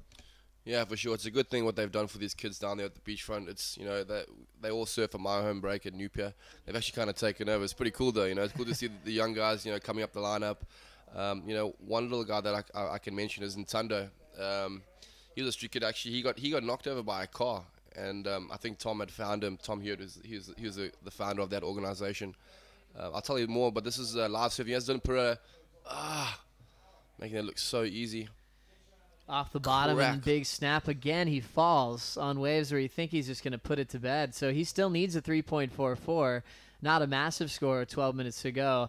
And how's this little kid? What's his name again? Yeah, Mark? yeah. In Tundo and BC, we call him Biggie Smiles. You know, he's always got the biggest smile on his face. But yeah, he got knocked over when he was a little kid, and then, you know, I think, you know, the guy Tom had found him and looked after him, and, you know, he was sleeping, you know, under a highway. You know, the kid was like 8 years old. It's so heavy. You know, he's a small, skinny little dude, but, you know, the coolest little guy around.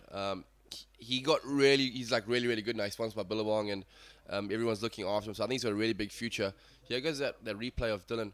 How's that wrap? Kind of gets a little bit stuck up there, and here goes the money turn. Bang, snaps it, and kind of just nosedives a bit there. I think if you had rode that one out, we would definitely seen Dylan, you know, getting to work here and getting on the board.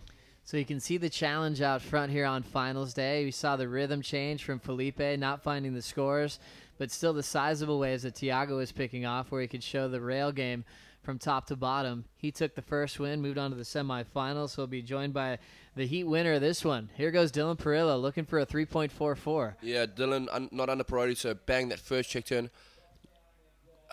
There we go. One more turn, let's go. Bang.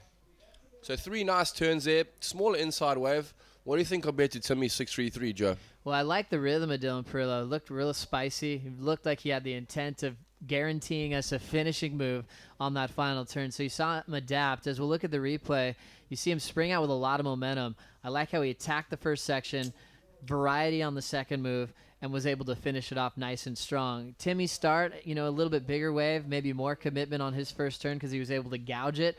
But I could see him, Dylan Perillo, getting the lead with that wave. Yeah, for sure. Dylan only needing a 3.44. You know, I think maybe in the 5 range. You know, I think that wave size was a little bit small, you know, but as I said, he wasn't sitting in priority. Timmy's sitting with priority at the moment, so he gets first pick of the wave. Dylan probably just trying to get to work. He doesn't have anything massive on the, you know, on the board just yet. Well, I think it's a smart move for Dylan, staying really active. Timmy's being a little bit more selective. He realizes he doesn't need a whole lot, and so now he's going to get the lead change. At least he's going to force Timmy to do something now out the back to try to move into the semifinals. Dylan, we always mention kind of the free-flowing career he's had as a pro, but he was heavy back as an amateur. He competed in the NSSAs, took an Open Junior title at Nationals one year down at Lower Trestles. He was always in that crazy group with the guys like Kalohe Andino, Nat Young, Connor Coffin. So he was competing every single weekend to get ready for this moment. As we take another look at this last wave. Yeah, first bang. You can see how much spring he gets off these turns. I love that S-turn wrap right there, and then bang, that closeout turn. You know, keeping it, you know, quite simple, but making it still look good. No scores have been dropping just yet, but I think maybe the judges are just having another look at that replay. Well, when someone has a great style, it's so easy to watch, even on smaller waves, and he can make small turns look amazing because he's showing no effort, and he is able to put a finish together. As we're going to put another replay up on board, our head judge, Pertamo Arendt, has the ability to contact the production booth, and he can ask for another look if they want to see another look at the finishing move or the wave from start to finish. And we'll see probably a replay in just a moment. Dylan only needs a 3.44 as we wait for those scores to come in.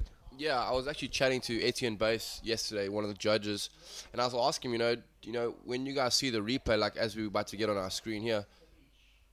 And this one was one from earlier in the event, the 633 for Timmy Reyes. Yeah, that first open gouge, bang. I love that turn, coming out of it so fast. Wave going a little bit frothy, but finishing it quite strong there for Timmy. But yeah, as I was saying, I wanted to know, you know, when they get the replay, are they allowed to slow it down, or do they have to watch it in like normal speed? And he said you have to watch it normal speed, because if you watch what we sing and we want to get it slowed down, we can see how much more critical the actual turn was. But sometimes the actual wave looks so much better when you put it in slow-mo. So it could kind of mess with the judge's eyes. Yeah, it's a good call. A good thing that you caught up with Etienne Bass, because it's interesting with the video replay, relatively new in pro surfing. They usually write a score down first. As we continue on with this one, Timmy Reyes, a little bit deep. You can see the frustration. He wanted a little bit more. He's just fallen to second because Perillo got a 5.33. So they looked at the replay from Timmy's. They still want to put that one as the best wave of the heat so far. And Dylan just under on his last wave. But Timmy still only needs a 2.83 at this stage with 7:20 to go. Yeah, you know, Timmy's unfortunate they're losing his priority on that one, taking off on a little bit of the wave they kind of just ran away from.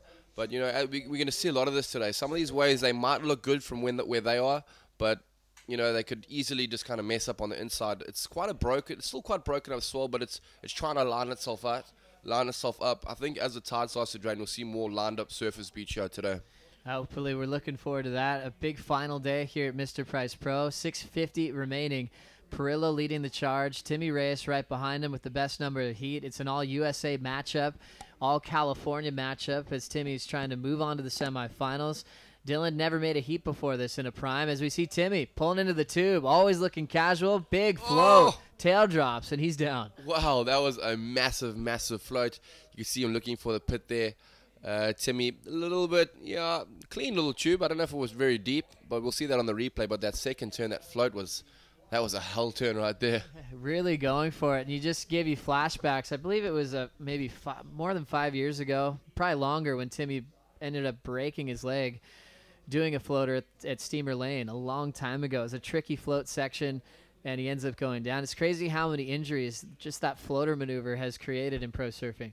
Oh yeah, for sure. We saw, I think Fanning's worst injury was that float. His back foot coming off, and I think he separated his muscle from his bone actually. That was crazy. One more look at the barrel from Timmy Reyes. Did you like the tube walk? Yeah, I did. It wasn't very clean, but there we go. That last one. Let's try to see if we can get that last float slowed right down. We can see how vertical the actual board goes. That's going to look painful, Walk. Yeah. We'll try to slow that one down because we can see how that end section is challenging heat after heat. That one offered a huge task for Timmy Reyes to pull it off. He was able to get the vision. Let's see how he finished. Yeah, so we see it slow down. There we go. So he's behind the curtain there, kind of just in front of it though. So I don't think the judges will pay too much attention of the tube. But here we go. Look at this. Look at his board. Oh, that was death. If he stuck that would have been a massive score. Tail drop down first, and he ends up exploding off his board. Nothing will happen to Timmy Reyes in his situation. Still in second. He needs a 2.83, and they're going to put him just under on that score. It's a 2.23. So still needs the same score. Perillo now gliding into this peak walk. Yeah, here we go, Dylan. Another insider for Dylan.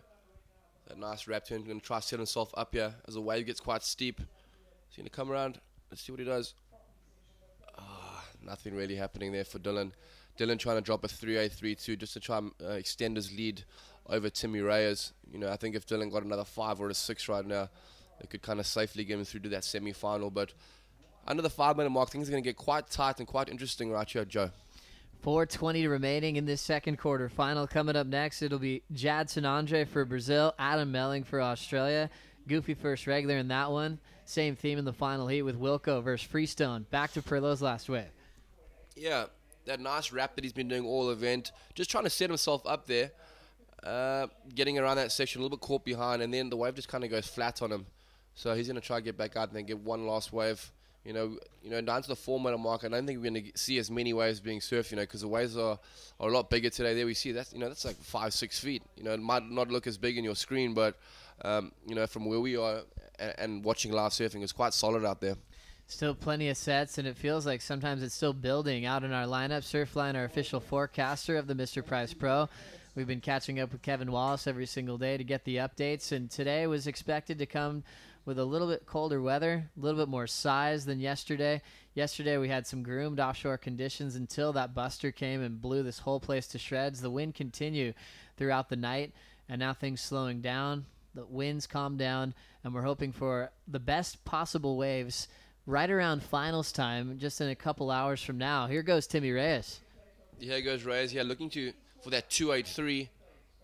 Bang! Crack it right on the lip there, right on the powerful pocket. Another one, not as big as this first one, and then, come on, ride it out. There we go. So 3 big turns. I think that's definitely going to put him in the lead. He was able to change up the rhythm with those off the tops, with kind of laying back on that final turn. Only needing a 2.83, you can guarantee there'll be a lead change in this one. So Perillo will have to find a way to come back with 2.5 remaining. The judge is still thinking about that score. Let's think about it with him. Last replay for Timmy Reyes. How's this compare to his 6.33? Yeah, look, I don't think it's going to be as good as a 6.33, but there we go. Bang. That was in a solid part of the wave.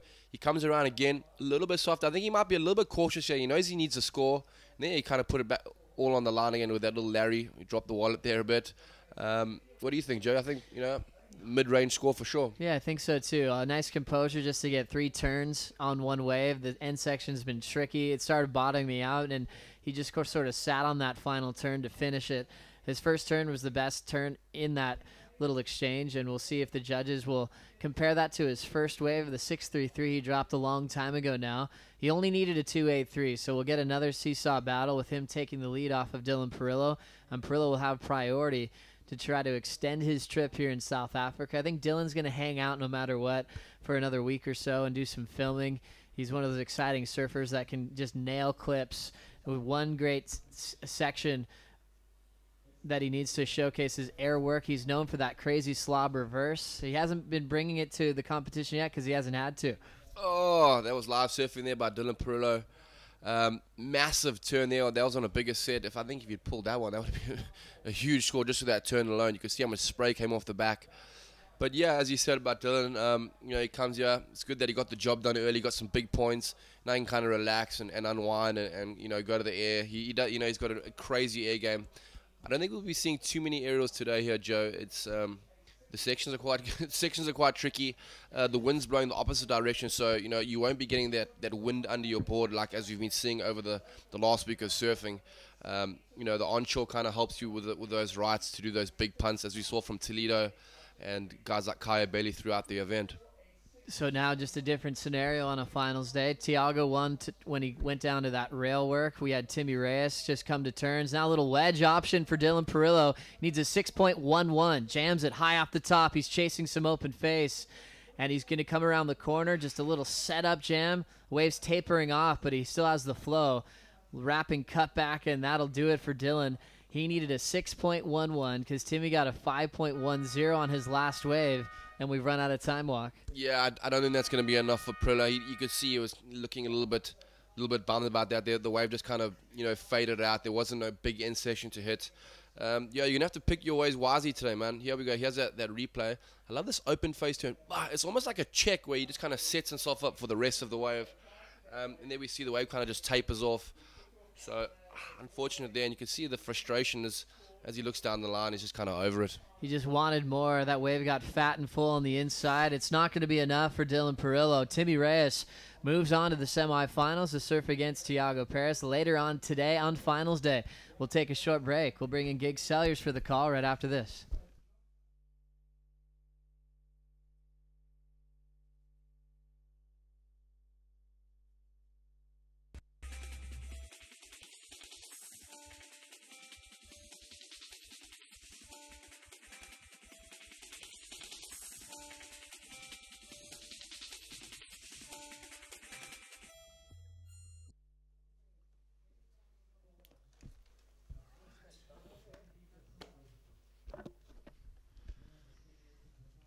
All right, welcome to quarterfinal number 3. It's the final day of the Mr Price Pro here at Ballito.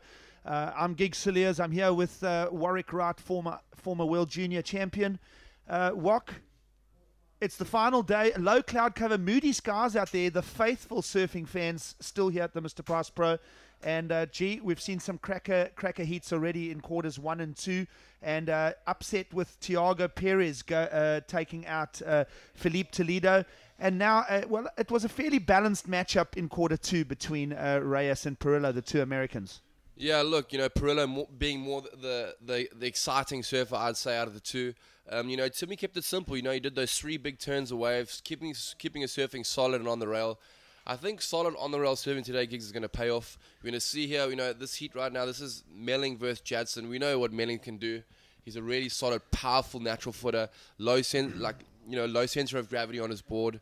I think he's going to be the man to beat today. Yeah, absolutely. Well, that's a strong theme of discussion here on the final day of the Mr Price Pro. Adam Melling, his rail work on the forehand in the white singlet up against Jadson Andre, who's capable of, rail work and going to the air on his backhand. An Australian versus a Brazilian.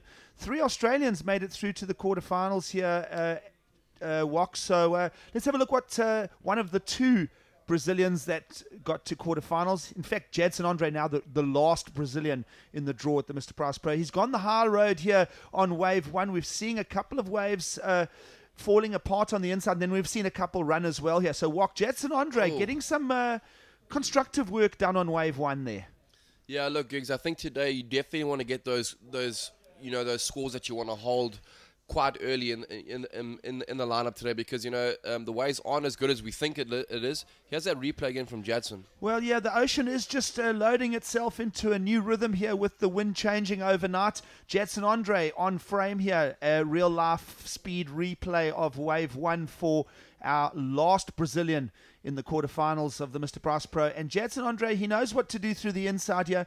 It kind of falls apart for him there, Wok. And, well, it's been tricky all week long on that inside sandbar. Yeah, Jadson getting to work. They're getting nice and vertical. You know, as we see, the tide's still full right now, so not much lip out there. Some big closeout sections. I think that's going to be the money turns today, you know, finishing off strong on those big closeouts. At the same time, hoping you're not breaking your boards or breaking your legs. But, you know, for the goofy footers, they're going to want to go quite vertical. So we got another goofy footer coming up next. That's Matt Wilkinson versus Jack Friesens. It's another loaded heat coming up.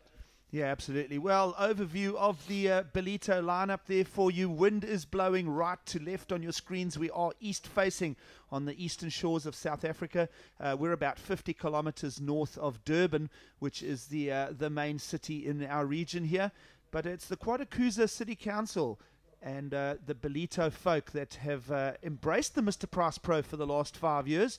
We came here in 2009, and gee, hasn't every year just been a showstopper since the relocation of this event, Wok?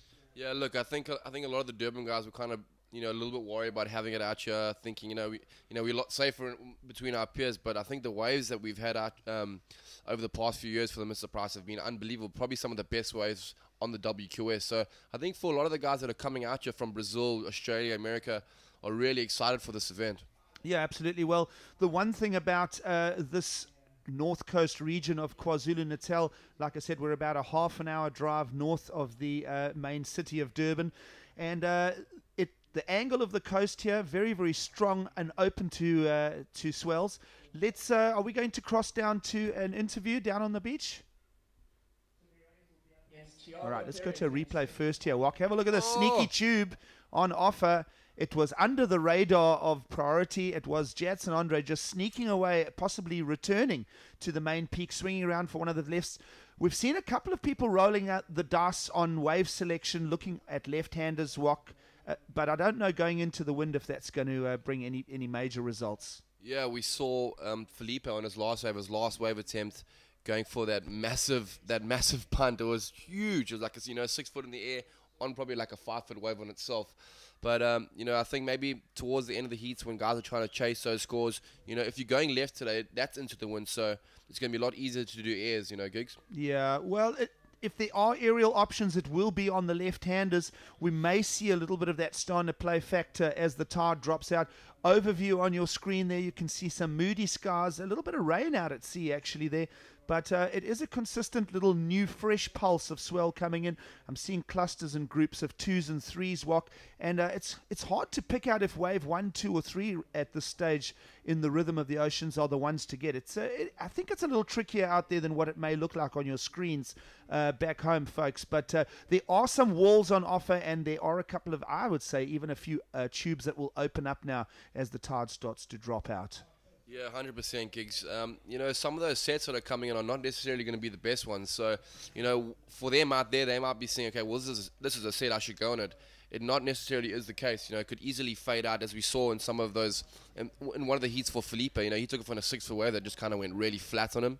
But here's live surfing. Yeah, this is Jadson again. All right, so Jadson Andre here on your screen, up and riding. It's wave number 3. He's gone very, very tight and possibly just hung up there a little bit of expression there on his face. And we'll have a re-look at that. We've still got some live surfing on screen. And as we're watching Adam Melling open his account, we will go down to the beach interview for the winner of the quarterfinal number 2. Hey guys, I'm here with your previous heat winner, Timmy Reyes. Timmy, that was quite a close heat. How difficult it is to get the high-scoring waves out there? Yeah, it was definitely interesting. I know Dylan was searching for one. I got one at the start. Yeah, it was just one of those ones. I can't even explain it. It's just try my hardest, and I ended up finishing with a little 5 there, and it wasn't the prettiest, but hey, got done. No, it looked pretty to me. But we saw you kicking out 1 or 2 of the waves. What exactly are you looking for when you're paddling into a wave? Actually, one of the waves I got a little bit earlier. It was a little bigger one. I actually ended up just going a little too fast, and if I would have done a turn, I probably would have skipped out. So I just kicked out of the wave, and hopefully another one was behind it. So just really stoked to make it this far, and happy to have some fans out there, and yeah. Awesome, Timmy. And you've been surfing really, really consistently throughout the entire event. What's working for you here at the Mr. Price Pro? Honestly, I just got this board the day before I left, and it seems to be working pretty well. Awesome. How are you feeling going into the semi-final? Pretty good. Great. We're looking forward to seeing you, Timmy. Good luck and well done on winning that heat. Back to you guys. All right, so beach interview wrapped up with the quarterfinal number 2 winner there, Timmy Reyes, on his Firewire surfboards. You are with us in quarterfinal number 3. It's the matchup between Adam Melling in white and Jadson Andre in red. And we'll go to some replays now to capture some action from just a minute or two back in this quarterfinal number 3. Yeah, there was that big vertical crack off the top, letting the fins go free. You can see how frustrating it was just the one turn there, gigs. We were talking about wave selection. And then here goes Adam Melling on the back, just behind him. Nice big wrap turn, and then finishing those last 2 turns quite quick. I don't know what he did at the back. We only caught the second turn we might have. Well, that exchange there between Adam Melling is the opening ride for the Australian in white, and it is wave number 3 for Jadson Andre in the red on his back end. We spoke about just that one single turn there, Wok, for Jadson Andre. We saw his emotional expression there, frustrated with not getting possibly a second and a third crack on it. Here we go. This is live surfing, and it's Jadson Andre cracking again. Now, that was a very big first turn. Now, this is more what he wants. He wants to get out onto the face again for turns 2, 3, and 4. He's working this one through here, Wok. It's kind of falling apart there. So a little bit of windswept conditions out the back are just causing the wave faces to flex on the inside of the bay in Ballito. Nonetheless, though, wave number 4 on the cards for Jadson Andre. Judges will owe us a score for that. Right now, it's just a pair of 3s, a 303 and a 3.1 for Jadson Andre. Just a single ride for Adam Melling, the best thus far of a 4.33. Let's have a look at this replay. I think this is going to be the highest single wave of the heat so far. Yeah, there we go. Bang! How fast and critical was that turn right there? And then coming around that section, just carving back. The first turn being the main turn of the whole wave, you can just see how the wave just kind of faded out there. Yeah. It's going to be a little bit frustrating for these guys. As I said, picking the right waves today is definitely going to get you through the heats. Sometimes I think, in conditions like this, maybe there's little insiders. Those are kind of the ones that you're gonna want to run with. Well, do you catch the big sets with lots of energy, or do you catch the sort of intermittent, smaller sets that will take their shape and form on the inside sandbar, which has proved very useful for our surfers all week long here at the Mr. Price Pro? We'll answer those questions as we run through the rest of our day here, the final day of the Mr. Price Pro. Right now, though, it is Melling with a 4.33, one single score on his card. He is tailing Jadson Andre, the Brazilian in red, who Wok achieved a 4.6. Let's maybe even go to a replay again, even slow down that one single maneuver that is the points loading on this last wave here, Wok. Let's have a look and see. Now, we'll slow it right down for you folks at home. And all the money on offer on this is in this single turn right here. Bang! So fast right there. Is that in slow-mo? Well, that is super quick. And, I mean, you can see how much power and control he has. Very, very acute angles there vertically up the face of the wave. And Wok completely swings it right around. I mean, that was fantastic surfing. But it is really just that one maneuver that has got the points on that wave contribution. And it's a 4.6 that you've just seen on your screen, folks. A 4.6 for Jadson Andre. He is our heat leader, but it's Melling with just a 4.33 and a small fraction of a throwaway score. Early stages, 18.5 minutes remaining, Wok. And I think that it will be first priority to Adam Melling next. So I would assume the next surfing action coming your way will be the Australian in white, our Adam Melling. And Wok, at this stage, you were mentioning things like wave selection. You were mentioning things like maybe letting the bigger waves go through and catching the smaller ones as they shape up. I can't help but think that Adam Melling's going to want to stomp some rail work on a big wave. Yeah, for sure. You know, Melling sitting down priority. He's going to want to wait for, you know, a good-looking wave. As I said, you know, those big ones, not necessarily the better ones. We saw some of the insiders from the last heat, Timmy Reyes, you know, getting those small insiders, but getting the 3 big turns in. The insiders don't seem to fade out as much. They've actually got that end section that you could punch. You know, the first and last turn are going to be the money turns, you know, and getting you those big scores today, Gigs. Yeah, absolutely. Well, when I woke up this morning, I saw the conditions on offer, and obviously just to wait for the tide to drain out, I couldn't help but think that a day like today may very well suit the open-face rail calves of Adam Melling. I think that message came through in quarterfinal number 1 with Thiago Perez taking out the win over what must have surely been the event favorite going into this morning, Felipe Toledo. Yeah, I was just saying to Joe earlier, I was chatting to Thiago the day before yesterday, and he was wondering, you know, were they going to finish the event yesterday? I think he's super chuffed they didn't finish the event yesterday. Yesterday being the small onshore conditions would have suited Toledo to the T. You know, today those bigger open calves are probably going to be the ones that get you through the heats. We know Thiago was doing that great on-the-rail surfing. Thiago coming from Portugal, so he likes the bigger stuff, those nice right-hand points, because, you know, today it almost looks like a point with this new Southwell. Yeah, absolutely. Open wave faces and rail calves are right back in the mix for points contribution on the final day of the Mr Price Pro. It's been an aerial display all week long, but it's these walls with an offshore breeze that are the canvas for our athletes to work with on the final day. And, Wok, if we look at Adam Melling here, it is... I mean, if anything, these conditions should be favouring him on his forehand with those big walls when they come through. Yeah, for sure. I think, you know, if I could pick a winner today, you know, looking at the heats coming up, you know, I'd have my money on someone like Adam or Thiago. But, you know, all the surfers that are here today are amazing surfers. Guys like Wilco, you know, he's going to be doing some massive backhand turns. You're going to see some tail being thrown all over the place with him in his heat. Yeah, absolutely. Well, let's have a look at the goofy foot surfing of Jadson Andre. And that wave has possibly foxed him. He is operating under the radar, so to speak. We're talking about tactical application here in quarterfinal number 3. So the priority is with Adam Melling out the back. Now, that means that he has unobstructed right of way to any wave he chooses.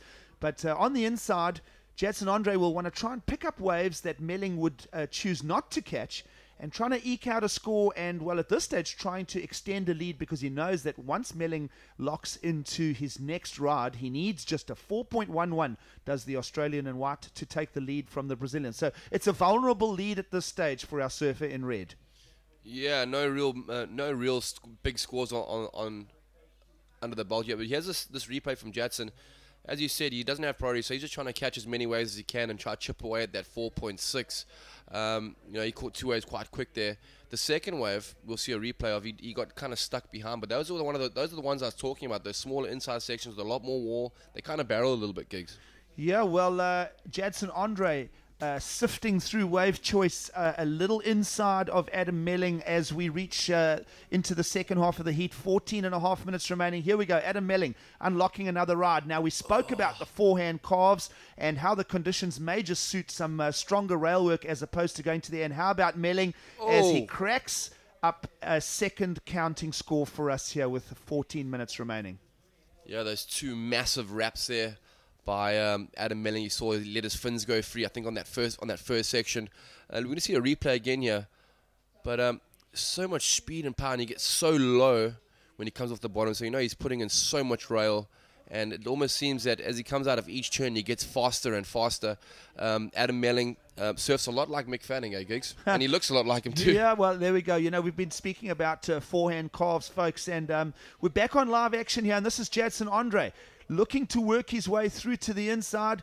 Just a couple of little tweaks there, Wok. Nothing special on offer points-wise for Jadson Andre, who's into a high work rate approach to the remaining half of quarterfinal number 3. We will go to a replay shortly of last of white, Adam Melling. And we did speak about how he's coiling his turns through. He's really going physical on his turns here, putting lots and lots of weight on the rail. Let's have a look at how he goes here on this score. We are waiting for the judges to throw out a number for this. Yeah, this is going to be a massive score. You see those 2 big S-turn figure eights. And then that big last section, that's going to be the end section. So that's going to be the one that's probably going to get you those big points to see how strong you can finish. I always, for the judges, it's always how strong you start and how strong you finish. So you want to get that board right out there and on the rail. If you're a goofy footer, trying to go as vertical as possible. And, for the natural footers, they're going for those S carves, those figure eights. And then, finishing strong in that end section, Gigs. Yeah, absolutely. Well, judges are starting to pepper scores in. Maybe we can even go with a little lull in the live action. Maybe we go to a nice slow-mo replay of Melling, because he's going to wind up a good to excellent score here. It's going to be a 7.67. So this is how he achieves the 7.67. And now the heat lead. Melling, tight in the pocket. Lots of power. Now reapplies it off the bottom. Beautiful transition into another carve. And then watch how he coils this one up here, walking. Now he locks and loads it up the face onto the oncoming lip. And, well, what can we say except it's a good to excellent range score. Yeah, you can see that end section actually got quite big at the end there. It looked bigger than he was. So looking at the 5-6 foot, like he's doing a 5-6 foot floater there, air dropping. You can see how low he gets to ride that wave out. Yeah, absolutely. And let's have a look at a replay here of Jadson Andre. Another good crack while we were going replays for you at home. So Jadson Andre now answering back, and now that is a far more constructive wave. He stitched together a nice series of turns there, walk all the way through on that last one, and concluding his ride as well strongly. That's going to work very well into Jadson Andre's favor as well. He's lying second, looking for a 7.41. We may even go to another relook of that last ride of Jadson Andre, because it is reaching out to the requirement as far as point score is required. For sure. I think we have now we have a proper heat on our hands. Let's see what that last wave of Jadson was like. A bigger wave, Gigs. So there we see this first turn. Bang! Look how much spray's coming off the back there. Setting himself up for the second. Kind of does that wrapping carve back into the powerful part of the wave. And then, yeah, this is going to be the big turn right here. It looks like you're going to go 12 o'clock. Bang. Lets the fins out the back. Gets low. He's going to like that one for sure. Well, there we go. Little fist pump. Just a subtle one from Jadson Andre. It's only worth a 5.33. Judges weren't easily fooled by only the 2 turns there. But here we go, Jadson Andre. Live, and it's a big section. Now that he is really starting to build some momentum. He goes down in his efforts on wave number 9 already for Jadson Andre. So the lead at this stage with the Australian in white, Adam Melling, a 7.67, and then a fairly lowly 4.33, one of the counting 2 for the Australian. So Jadson Andre knows he's under some pressure here as we go into the back 10 minutes. Let's have a look at this last ride of Jadson Andre. It's going to be very vertical. There it is, and then there's nothing more except a dump section. Jadson knows that on the next ride of Adam Melling, he's going to be under some pressure, so he's really starting to work hard here on a work rate. Yeah, for sure. I think Jadson, not surfing under the priority, so trying to get a couple waves, trying to chip away at that. He needs to drop that 5.33 now, or that 4.60. He's looking for that high 6. It kind of looked like he took that wave of just to the left of the tower. The waves at the left of the tower kind of seem a little bit more straight, a lot more closey. With this new swell, it almost looks like a point break to the right.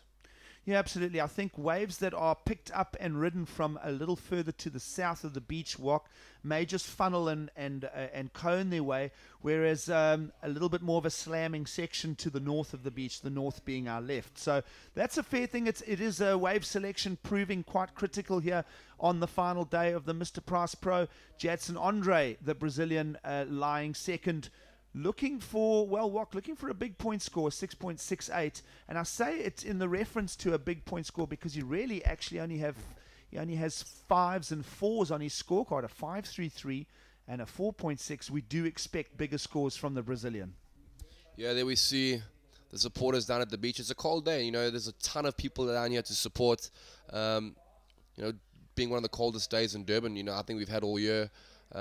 Still a lot of guys down here excited and supporting the event. It's been a crazy event, Gigs. Well, let's go to a replay of that last ride of Jadson Andre. It's a very big maneuver up in the corner. I mean, it is absolute copybook backhand smashing from the Brazilian, but it was only that one wave. It's not going to be a consequential score. It won't appear in his top 2, and the clock is ticking away. We are getting into 8.5 minutes remaining. Adam Melling leading with a 7.67, which is one of the judges actually allocated an 8 and another judge allocated an 8.5 in that point spread there. An average of a 7.67 from the judging panel for Adam Melling's last ride. But Waki is holding position, and it's a lowly 4.33, one of his counting two. I'm expecting a big score from Melling next time he's to his feet. Yeah, Adam playing the patient game out there. You can see he's only had the 3 waves to his name. Sitting with priority now. He has that 7.67. All he needs to do is drop a 4.33, and he's going to put immense pressure on Jadson Andre, who needs a high 6. So looks like Adam might have a little paddle, or he's paddling, looking at something.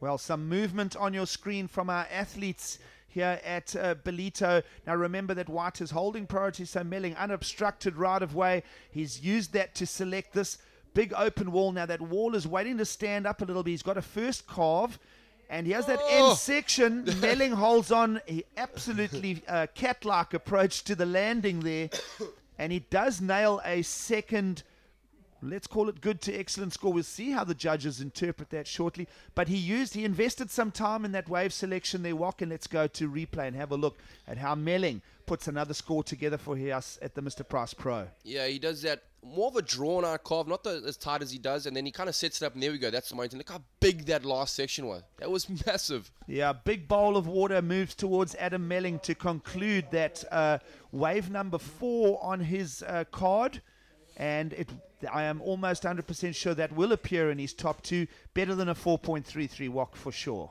Yeah, I think he might have sealed the deal here. I don't know if he's going to put him in combination situation, but I think we're going to get another excellent score here from Adam. We're going to take it for a little replay here. Well, judges may be critical of if we go back a little, and well, this is a slow-mo of that last section. Now, there's a lot of drama in that last turn. It's a far drop off the lip. He went up with power. He's wrapped that one up, so there are some points that will come from that wave.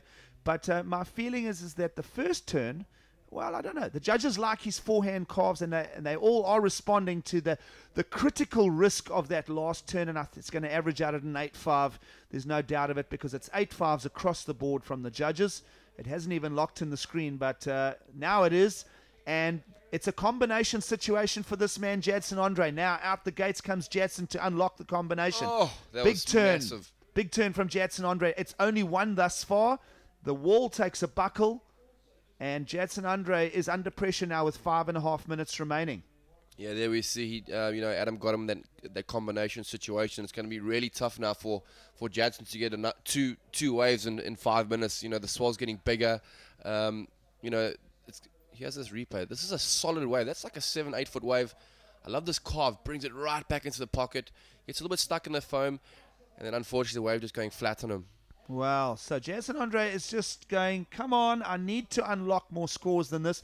We might go to another replay of Adam Melling's 8.5 if we can, and 2 big forehand maneuvers, the one being a big hack carve and the second one being a very, very critical. Here we go, let's have a look at this. This is the 8.5, which has got Melling way out front in quarterfinal number 3.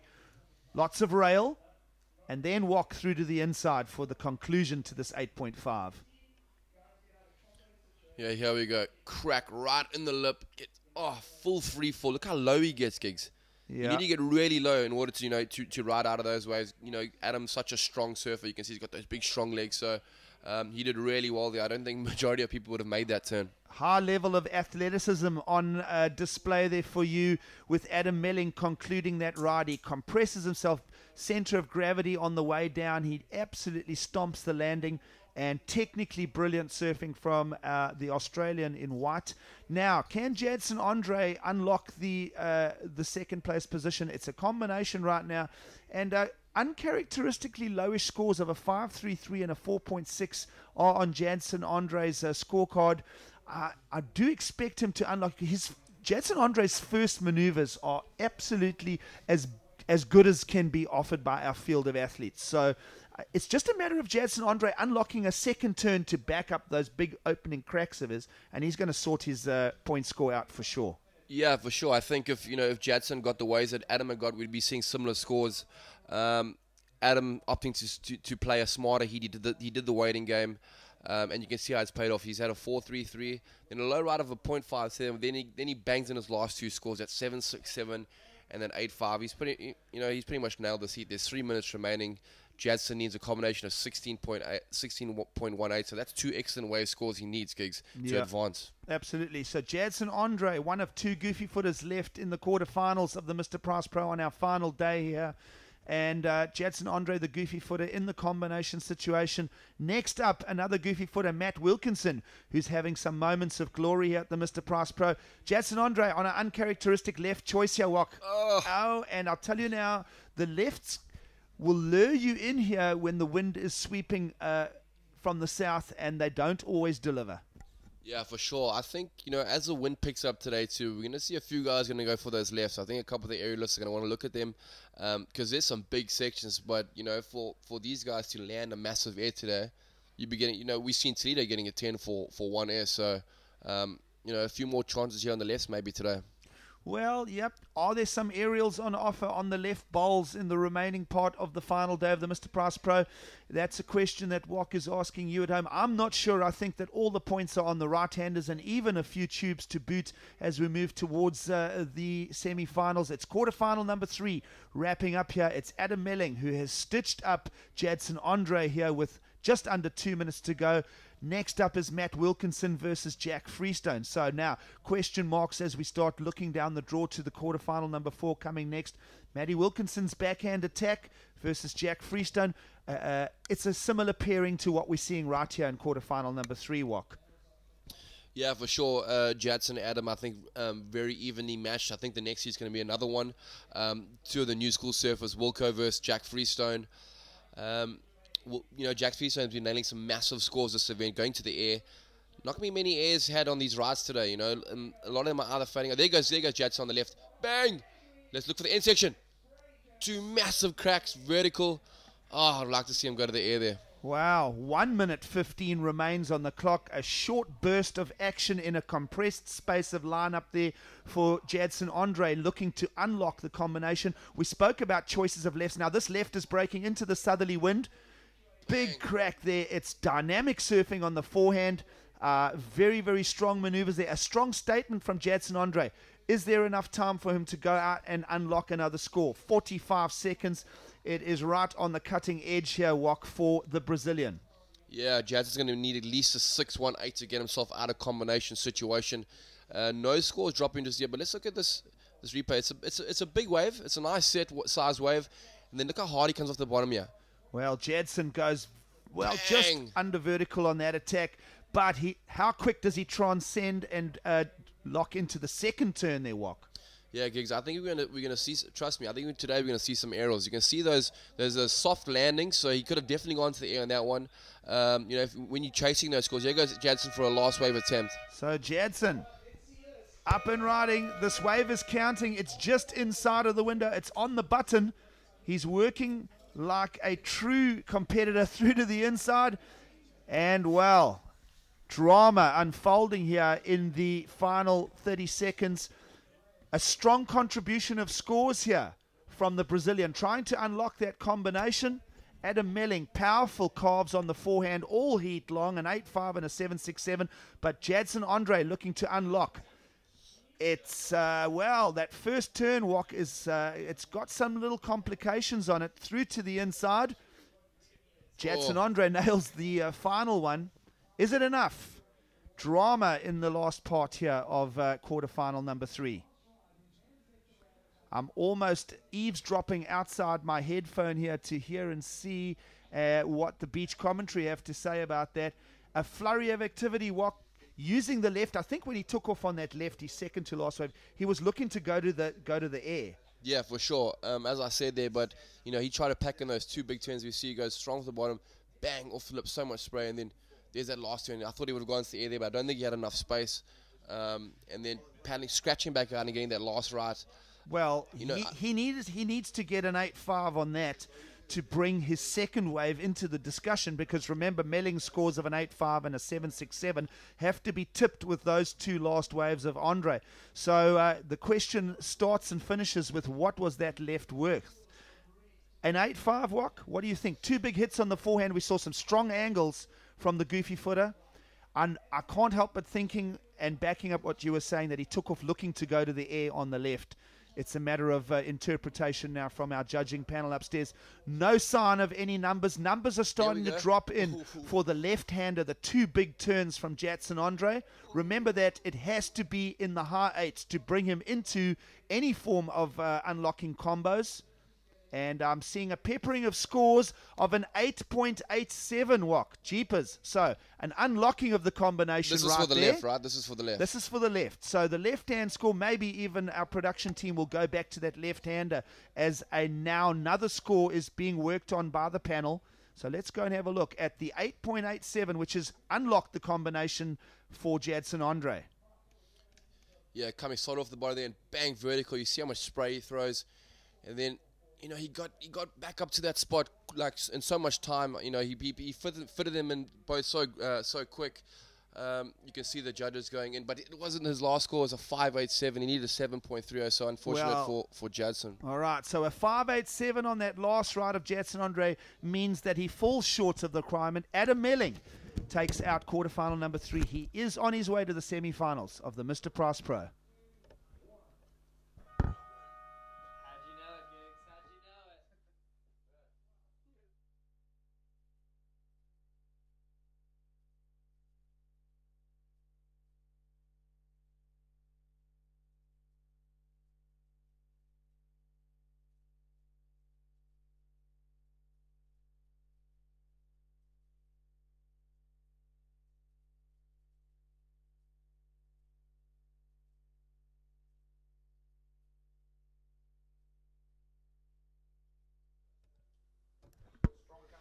Welcome back to the Mr. Price Pro Ballito prime event on the ASP World Tour. We're getting into quarterfinal number 4 featuring 2 Australians, Matt Wilkinson and Jack Freestone, looking for a spot into the semifinals. We just had Melling take out Jadson, the last Brazilian in the draw, as we set the new stage, and we have a very special guest in the booth, Joe Chappelle, alongside Matt Biolis of Lost Surfboards. Matt, welcome. Thanks for coming in. Hey, Joe. Glad to be here. Well, first of all, can you kind of take us into what started this whole trip coming to South Africa? What are the plans? How long are you going to be around for? Well, I've been coming here to Africa for, between 15 and 20 years. I started coming in the mid-'90s and really fell in love with the place, the waves and the culture and obviously the history.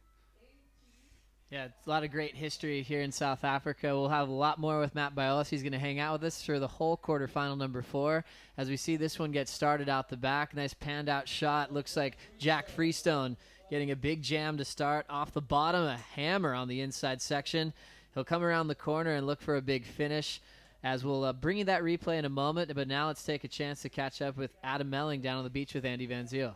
Move your cars if you're parked in Sable Road. Hey guys, after a very exciting heat, I'm here with your heat winner, Adam Melling. Adam, how are you feeling? Your nerves must still be going a little bit. Yeah, from getting him in combo and then him getting those scores in the last 2 minutes, it was pretty hectic. A good fight from him, for sure. But you played the patient game throughout the heat and your wave selection was really good. What was your strategy? I guess, yeah, from the start I wanted to get priority and wait for the good ones. There's some pretty good waves today, so yeah, that's what I was waiting for. How are you feeling about going into the semi-finals? Are you feeling good and confident? Yeah, definitely. It's the tide's pushing out, so it's going to get really fun for the finals. Well, we look forward to seeing you there. Thanks so much, Adam. Back to you guys. Thanks, Andy. Always great to hear from Adam Melling. He's such an insane warrior when it comes to the QS. He's had some standout performances in Europe, huge events at the Triple Crown, and right here, already into the semifinals of the Mr. Price Pro. We just had a wave ridden by Jack Freestone. Matt, how'd you like this performance? I like the combo. I mean, 2 really powerful fast turns. It's a good way to start the heat. So a quick one there on board for Jack Freestone, 2-time world junior champ, surfing against a guy like Matt Wilkinson. What's your favorite part of Matt Wilkinson and what he brings to, especially his backhand? Well, when you think of Matt Wilkinson, you think of his backhand. You think that tight bottom turn to off the top combo that he has. It's one of the best in the world, easily. So we see the matchup, 2 Australians. We had Melling move on, so there's 3 Australians left on finals day. Jack has always been the guy in the running to be the next best thing coming from Oz with 2 world junior titles. He's had a couple standout performances here and there, but this is the year he really wants to make count, Matt.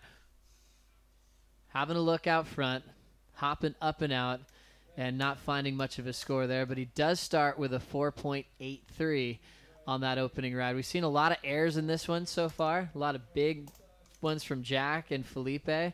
Today, though, with this change in the wind, it looks like it's coming down to the open face turns. Yeah, but there's some broken up sections. There's that left coming at him, and I think if a young guy like Jack's looking for a score, he's not going to be afraid to blast off that thing.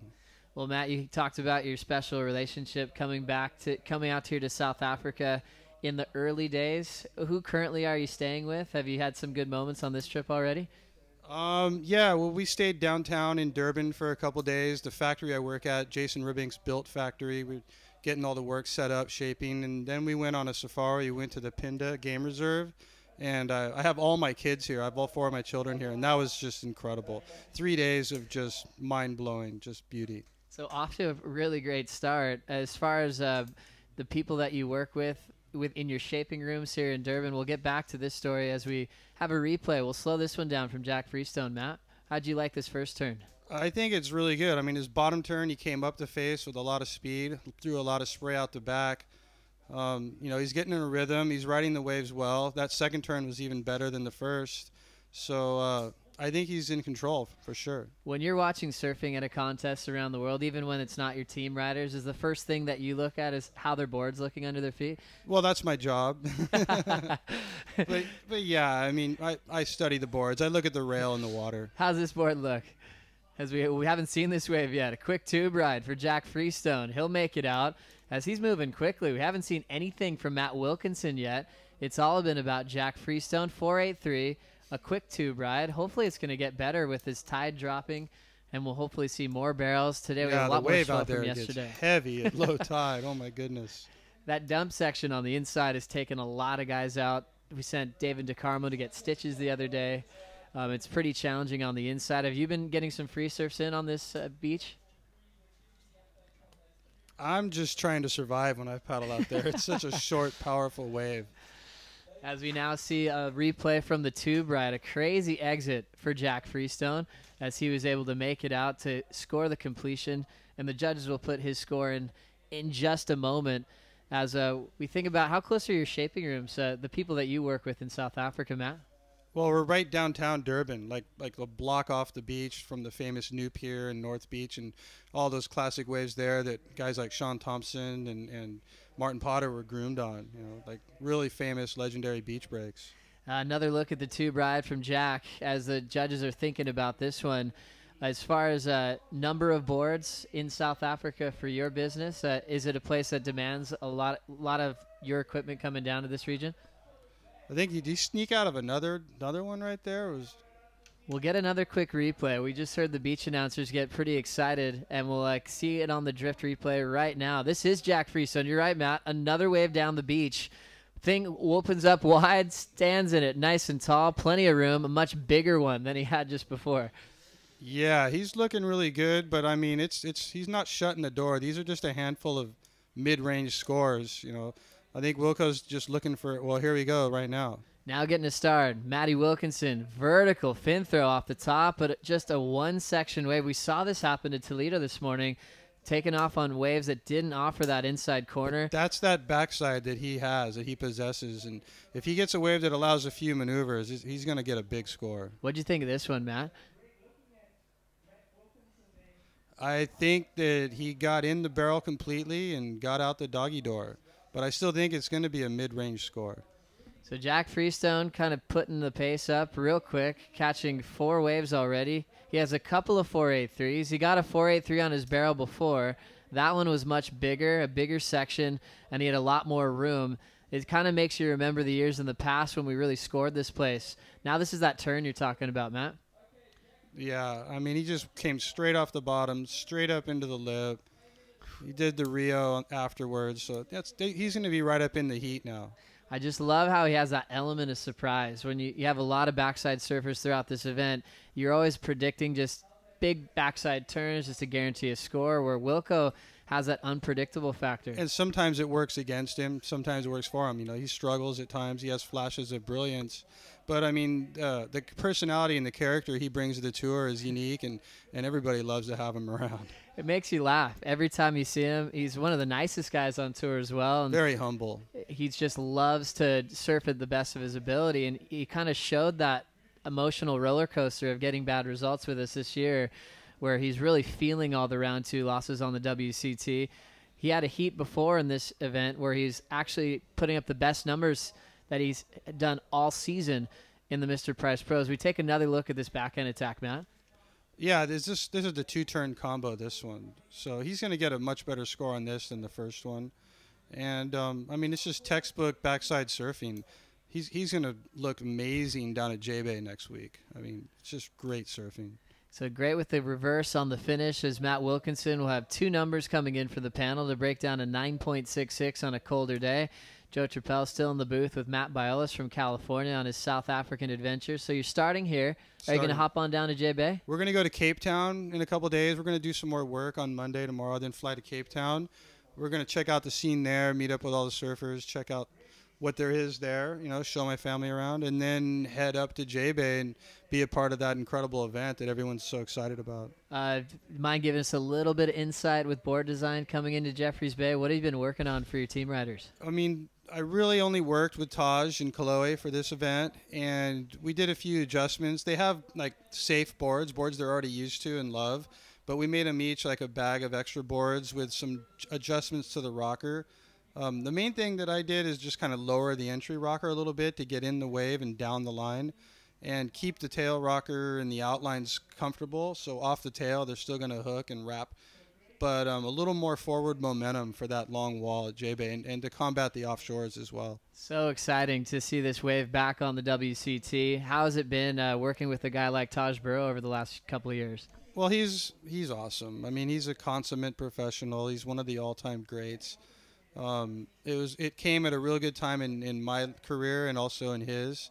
You know, he's kind of a grown-up. He's mature. He's been around the block, and he's just a really, really awesome guy to work with. And it's worked out great. We've won, you know, 3 World Tour events in the last 2 years, and it's just been I'm very, very happy to be fortunate to work with someone like him. Well, it's fun, Matt, when we look back in the history of your company with Lost Surfboards, going back to the mid-'80s when the whole dream started coming true.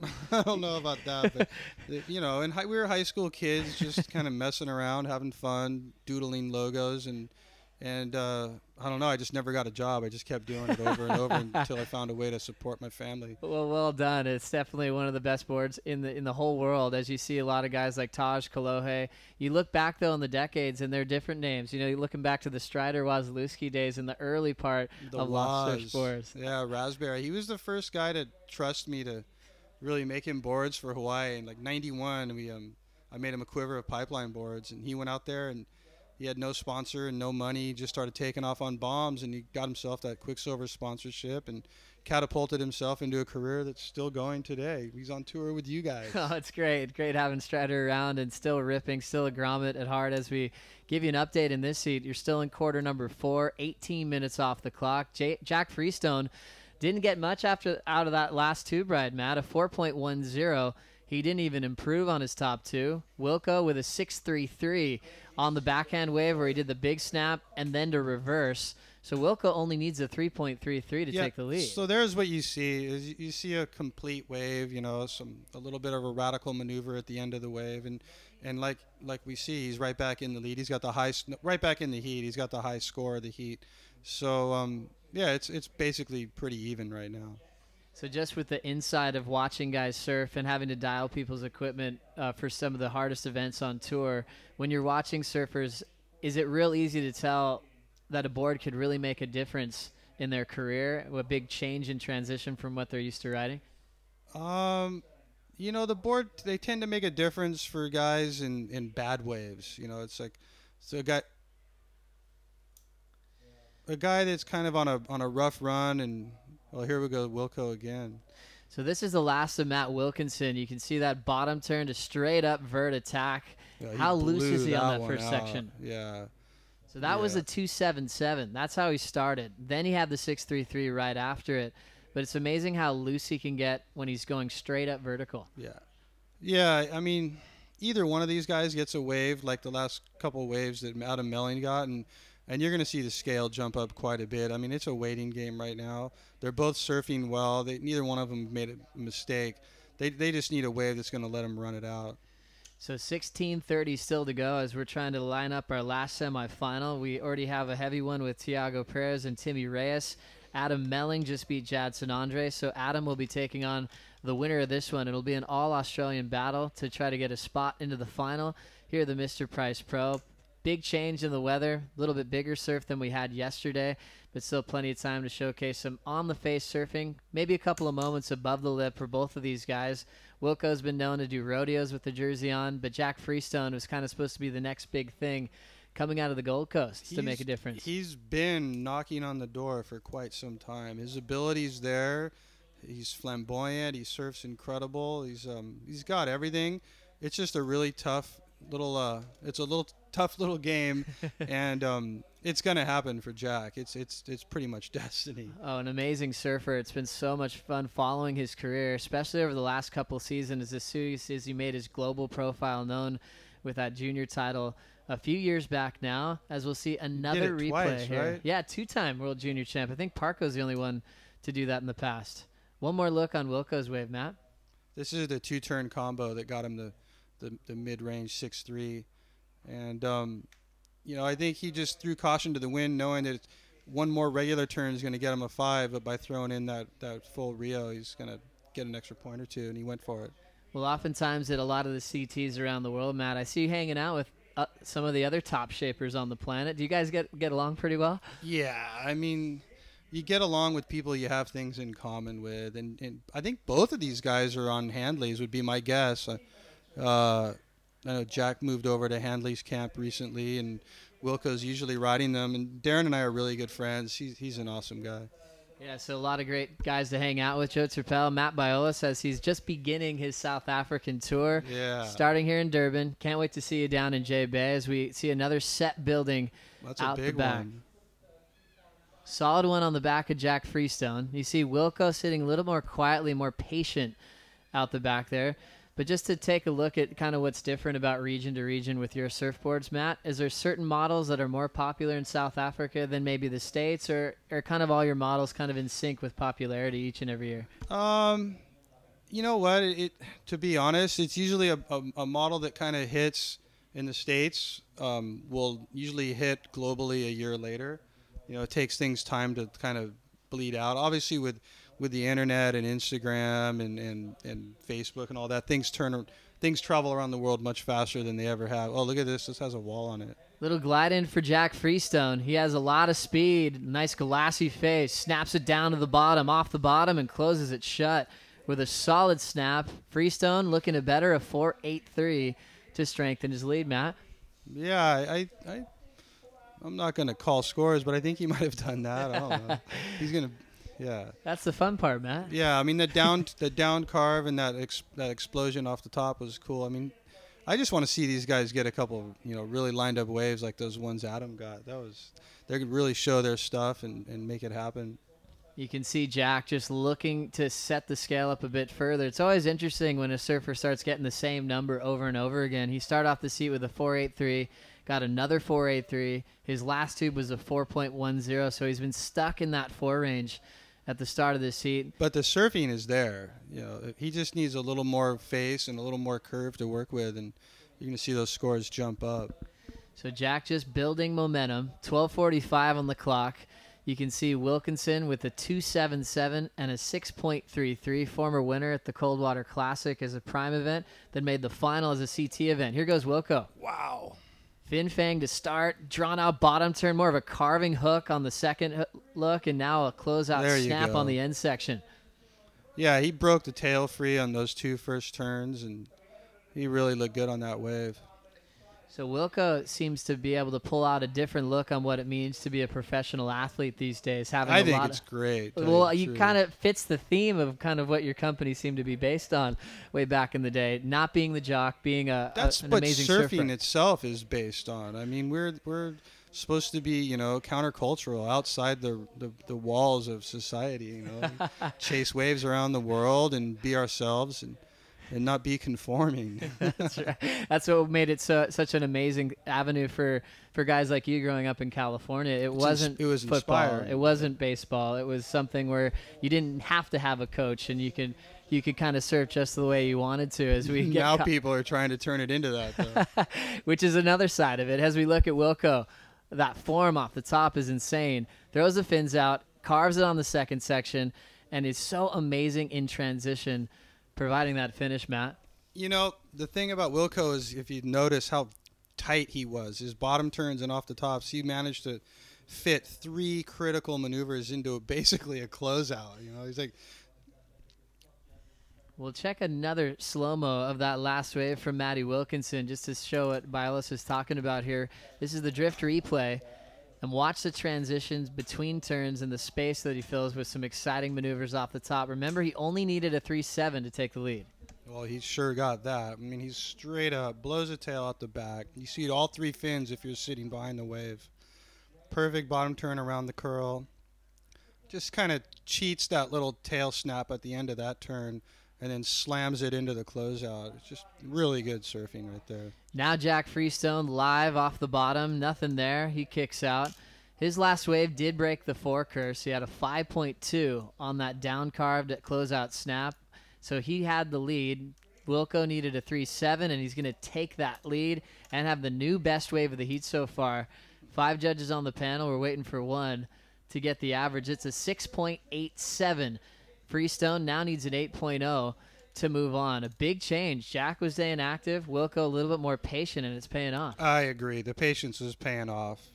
And, you know, Jack just keeps nailing those, you know, 5s, essentially, those mid-range scores, because the waves, that's all they're really offering, unless he goes bananas and hucks up above the lip and gets a huge 1-maneuver score.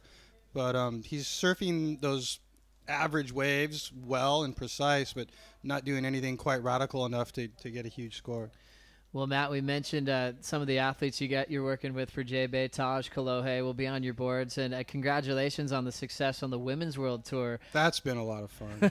It's crazy when you look at the draw and you count all the mayhems that we have in the draw on the women's side, obviously led by Carissa Moore, who's been dominating the last couple of years. Here's Jack. Off the bottom, little blast off the top, waiting for the lip. He's still looking down the line. As he'll drive off the bottom and close it out with 2 solid turns. He needed an 8-point ride, though, to make the difference and move into the lead. I can't see that happening, but once again, he surfed what was given to him well. And I'd like to see Jack on a wave like that. I don't really just cut loose and go for it. So there's the bottom turn. First turn kept him projecting. He kind of had to recover and get back into the wave. And now this was the setup on the finish. Threw some flair. You can see he wanted the powerful end section, put a little bit more effort into the final turn. And an 8-point ride's a big ask, but maybe he'll get a bit closer to breaking that one down. Still with 8 minutes and 30 seconds to go. I would bet he's a little frustrated with what that wave gave him to work with. Yeah, you can see it kind of after the last turn. He's just going to have to paddle back out and wait for, you know, a better wave with a consistent face. That wave was kind of a split peak with that big fat spot in the middle. It just really didn't let him go. So right there, Freestone not getting the score of 5.7, just like you're thinking, Matt. He needs a 7.5 to take the lead as we're down to the final. He's working his way back up, isn't he? Yeah, just slowly chipping away. They're making him earn it right now here in the quarterfinals. Wilco making it look easy, picking off better waves with more variety and commitment in the pocket. Yeah, and he's only caught 3 waves, and 2 of them have worked out quite well. Here goes Jack on the left, though. Let's see what this is. Really rare opportunity for Jack. He'll go for a big first turn. Nice hook to start. Off the bottom, snaps it tight in the pocket. Inside shoulder soft, but he's still hanging in there, and he'll kick out. 3-turn combination on the left's been kind of rare this week. I haven't really watched that much, but I know Jadson's left in that last heat was pretty well surfed. So we take a look at it again. You can see the shape kind of warble here, but he's able to slipe it right through. Then it gets pretty soft on the end section, and Jack's out. So still needing the 7.5. 7 minutes remaining on this one. That would be a good score in Huntington Beach next week at the U.S. Open, but I'm not sure what's going to happen with it here. Well, they'll compare it to what's happened before. And remember, Wilco's throwing some crazy backside hooks, so they've got a great example to compare it to right in this heat. But still some time for Jack to come back. But since we're locally here in South Africa, just north of Durban, if a lot of local people are watching online right now, Matt, if they wanted to pick up one of your boards, are there some key places to look here locally? The main place to go is just direct to Jason Ribink at the Built Surfboard Factory. I don't really know.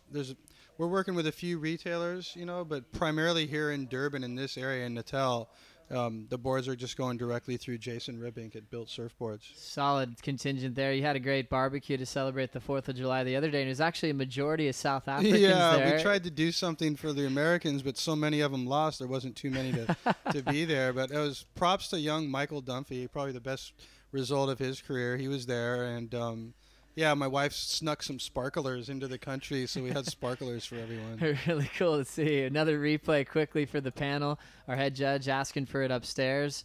Jack Freestone on the back end, still needing a 7.5 as he went to work on this rare left, trying to avoid elimination. He's just looking for a rhythm on the QS. He wants it this year to be the year where he makes an impact. Yeah, and you string together some quarterfinals and semifinals in prime events like this. It's gonna get him right there. But Jack needs a big breakthrough result in a prime or a 6-star. It's gonna happen. I mean, he's had that. I don't want to say target, but he's been a guy with that moniker for a few years now. And but it's a tough game, you know. It'll happen, but we'll see.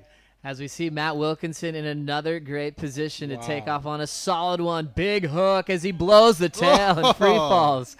Oh, a lot of effort to blow out that whole board off the top, but a crazy landing. That would have been nuts if he could have pulled that off, Matt. That was, yeah, I was just quietly thinking, well, there's the move of the day so far.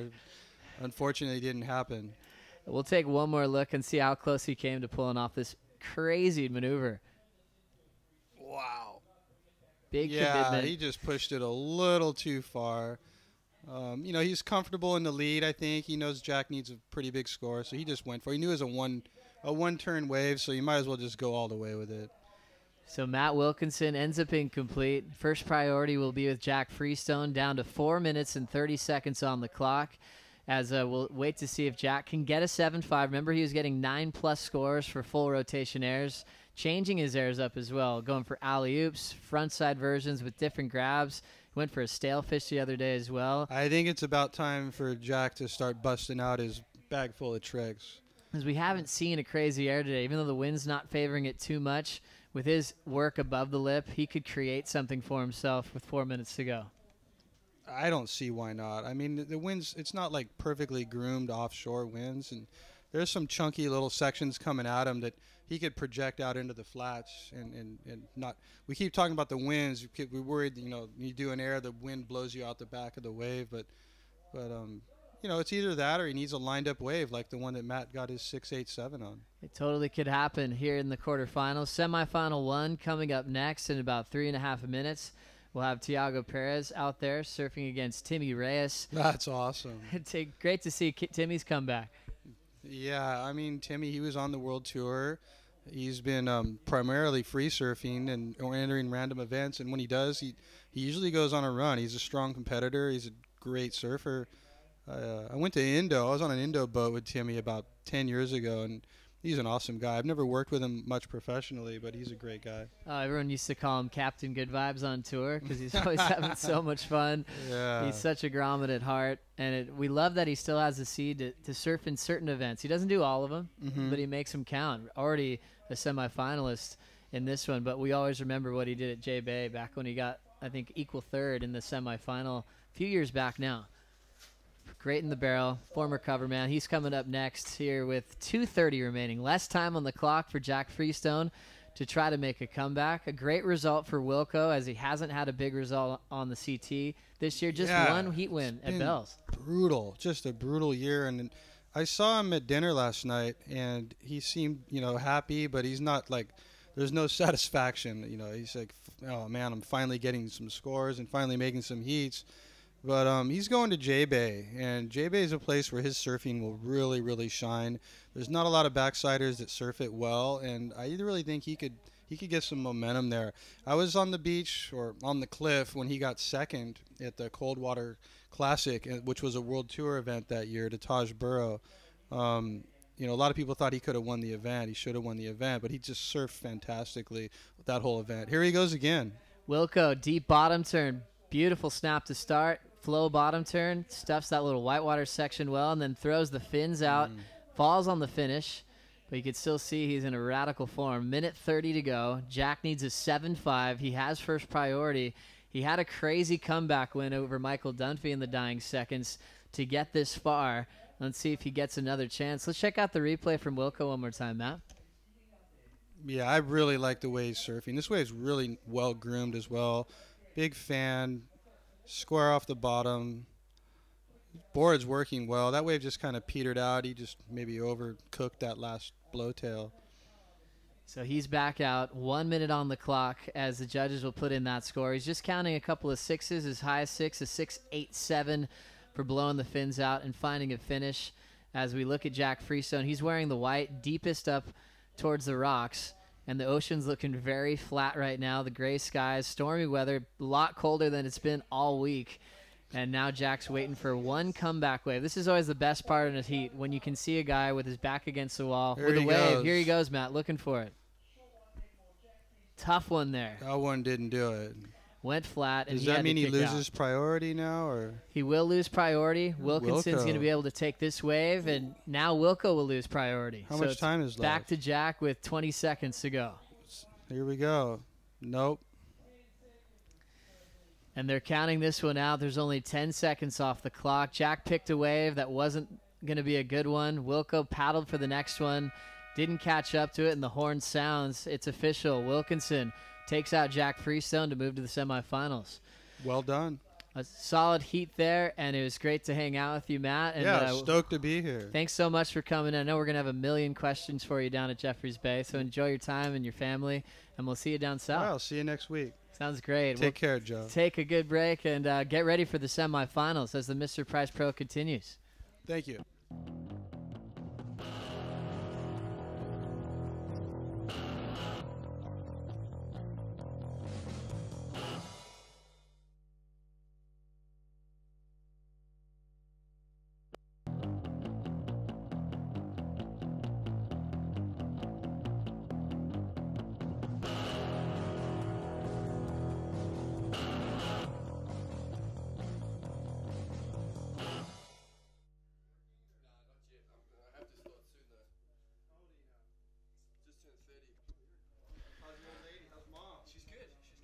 All right, welcome back to the Mr. Price Pro. We are into semi-final stages of competition. If you've just logged on, it's well, it's an overcast day to wrap up the window of opportunity here for the event. And contest organizers choosing to hold out on a sunny and small swell patch on the Saturday. And, well, it's a local time here, just past midday at 20 past 12 on the eastern shores of South Africa. Welcome from wherever you're looking in the world. I would say that, well, I'd get big viewership probably from the east coast and west coast of Australia right now, Wok, if we look at the time clock. And Thiago Perez up against Timmy Reyes, two strong natural footers who've worked their way through the quarterfinals, which we got underway with a little earlier this morning. And Wok, solid surfing on the rail, has got these two semi-finalists into this position. Let's have a look at the opener for Reyes. Yeah, there we see Timmy kind of getting a little bit stuck on that roundhouse, but a nice full roundhouse cutty there, and then there he goes. There he goes. Oh, how's he jumping out of the building right there? Well, paratrooper exit there, jumping out the aeroplane for Timmy Reyes on his opening ride. Early days here in semi-final number one. Timmy Reyes has, of course, worked his way through his earlier quarterfinal, Wok getting past his countryman Dylan Perello, who's had a great run here at the Mr. Price. Yeah, for sure. Timmy's had a couple massive heats, you know, throughout this event. Timmy more of a powerhouse surfer, as we said. Both of these guys, it's kind of like the battle of the carvers here. But, you know, Timmy coming up against some of the big aerialists and making those heats. So here we see Timmy against live surfing. Here we go from Huntington Beach, California. Timmy Reyes, a constructive crack there. And isn't he surfing really good on this little firewire of his Wok? He is really building momentum through the layers of heats here. Yeah, that first turn there was a nice hook. He kind of pulled it right in such a critical part of the wave. Hey, see, he kind of fades, sets himself up, and then bang, pulls it right in there. Coming around again, another big check turn. You can see all that spray. Kind of looked like a bit of a barrel there, but then it kind of closed out at the end. So. Yeah, Timmy Reyes just working his way through that inside bowl section there, flirting with that tube opportunity on wave number two.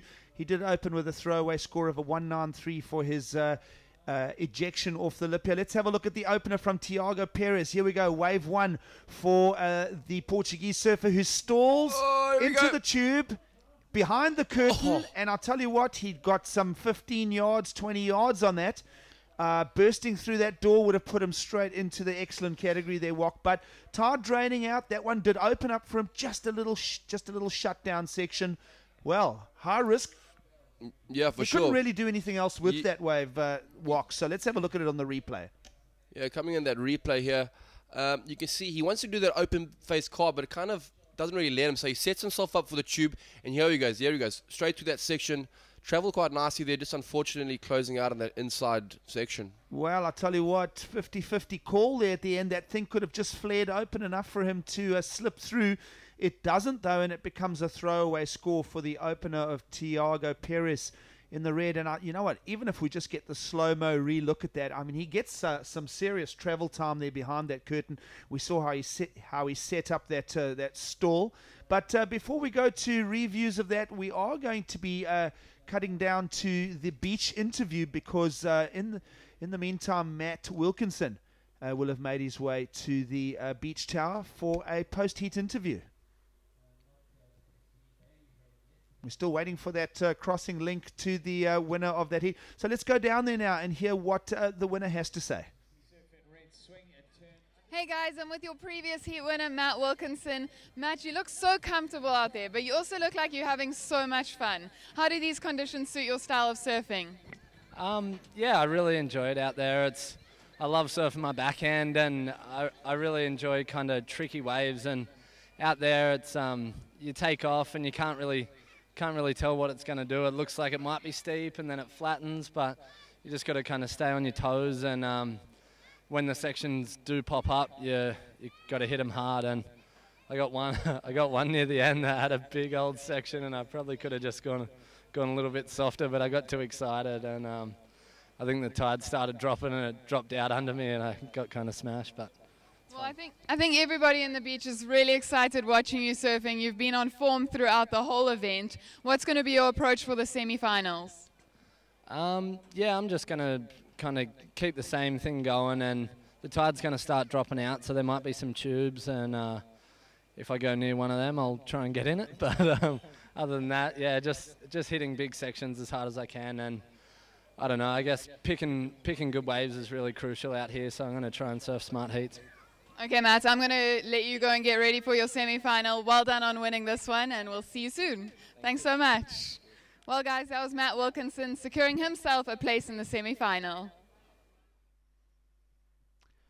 So words there from Matt Wilkinson, one of the perennial campaigners on the Samsung Galaxy ASP World Tour, and he will be up against Adam Melling, coming to you in semi-final number 2. You are joining us in semi-final number 1 on your screen.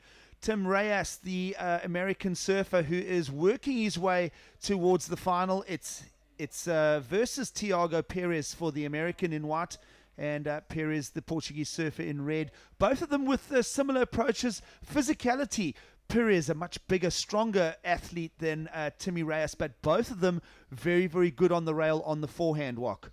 Yeah, here we go, live surfing. It's Timmy again, getting to work. Bang, through the lip. Coming a little bit unstuck there. But yeah, you know, these heats, these semi-final heats are very easily matched up. Both surfers, Thiago and Timmy, nice on the rail surfing. So I think whoever gets the better waves here today is kind of going to get through to that final. The next heat's going to be an exciting one. I'm really excited to see Melling. I know both of us have been saying Melling's could be the winner today. Well, that's, you know, our own opinion. But as we saw, Wilco, you know, still throwing those tails out there. You know, even with the size of the waves, he's still going, you know, balls to the wall. Well, down to 4 surfers on the final day of the Mr Price Pro, and with our 3 natural footers, all of them very, very strong on the road. Let's go to a replay here, Wok, of the behind the curtain approach from Thiago Perez. Beautiful slow down there of real life for us, and gee, he did get some distance on that, Wok. Yeah, you could see him flying through that barrel there. You know, unfortunately, that wave just shutting down on him. But as you see the tide draining out today, we're going to see more barrels on offer. I'm hoping by the final we're going to see some, you know, some long tube rides. Well, if we look at this matchup in semi-final number 1, Perez and Reyes, very, very similar with their they've been using these big forehand hooks and arcs, lots of rail play from both of these surfers, but so has Adam Melling coming up in the semi-final number 2 coming up next. So 3 natural footers will be up against a goofy footer in this final 4. And when you look at the signature surfing of Thiago, Timmy, and Adam Melling, they're all 3 in a very similar approach with those big calves. Yeah, for sure. Thiago is definitely one of the more solid surfers on tour. Strong ground, regular footer. Loves those big open face calves. He comes from a place called Ericera, so full of right-hand point breaks. Here goes Thiago here. Well, let's have a look. Thiago Perez out the gates here. It's his 3rd counting ride of the heat. He's looking for some wall. This wave is moving onto the inside sandbar now. It can distort and break apart, and it can also come together. This one is a crumbler. So it's not the banker that Thiago's looking for to unlock on his 3rd effort here, Wok. But a couple of clean moves on that outside as the wall was in the on the outside section. I think, it's going to be his best score thus far. Yeah, for sure. Thiago kind of just getting on his start right now. Could be kind of similar to one of Timmy's first waves at 4.6. Actually, no. The judge is obviously not liking it too much. It's a 2.60. Well, small scores peppering in for Thiago Perez here. Doesn't really get to unlock any open face carving. Just that one turn. More positional. It's a soft cutback in relative terms for the standard that we've seen a little earlier here today. And Perez, a throwaway now. Let's have a look. A replay of Tim Reyes. Now, Timmy, a more diminutive frame from, but he is in behind that curtain.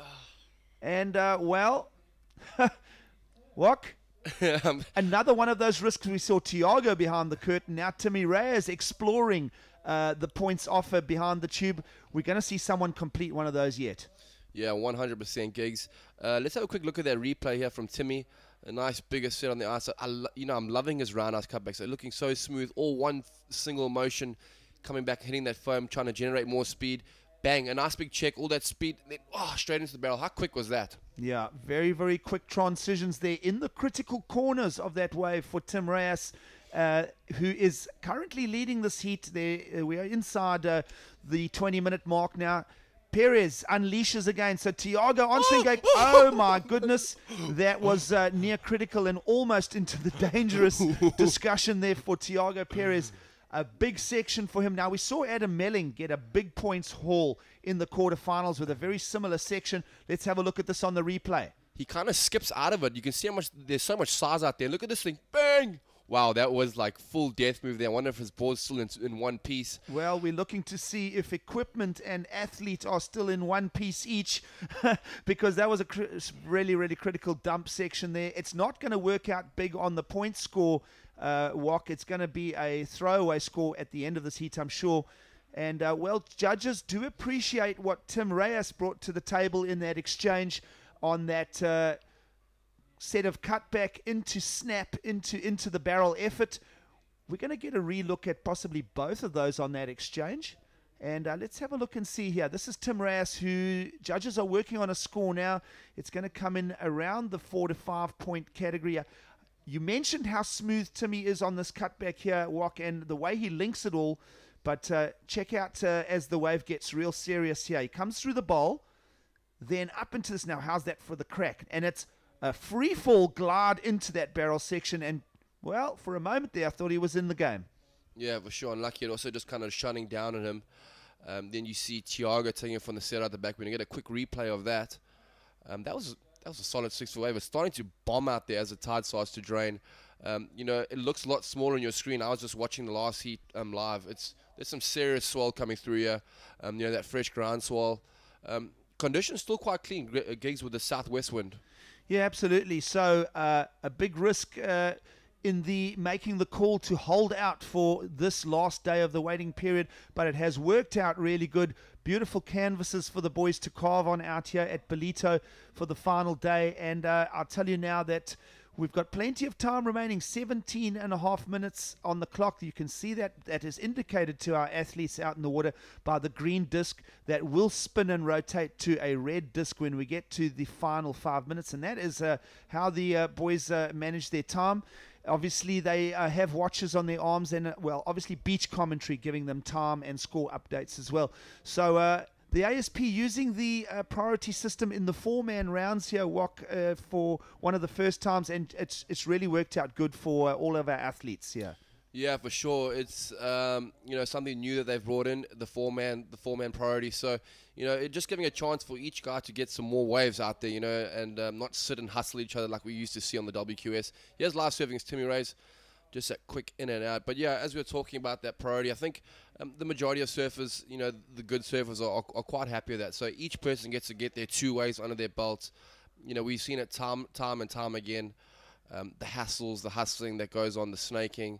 So, with the priority system, each person getting to hold down a set, each. Yeah, absolutely. Well, we've been talking about athletes coming back into the WQS with the 4-man priority system.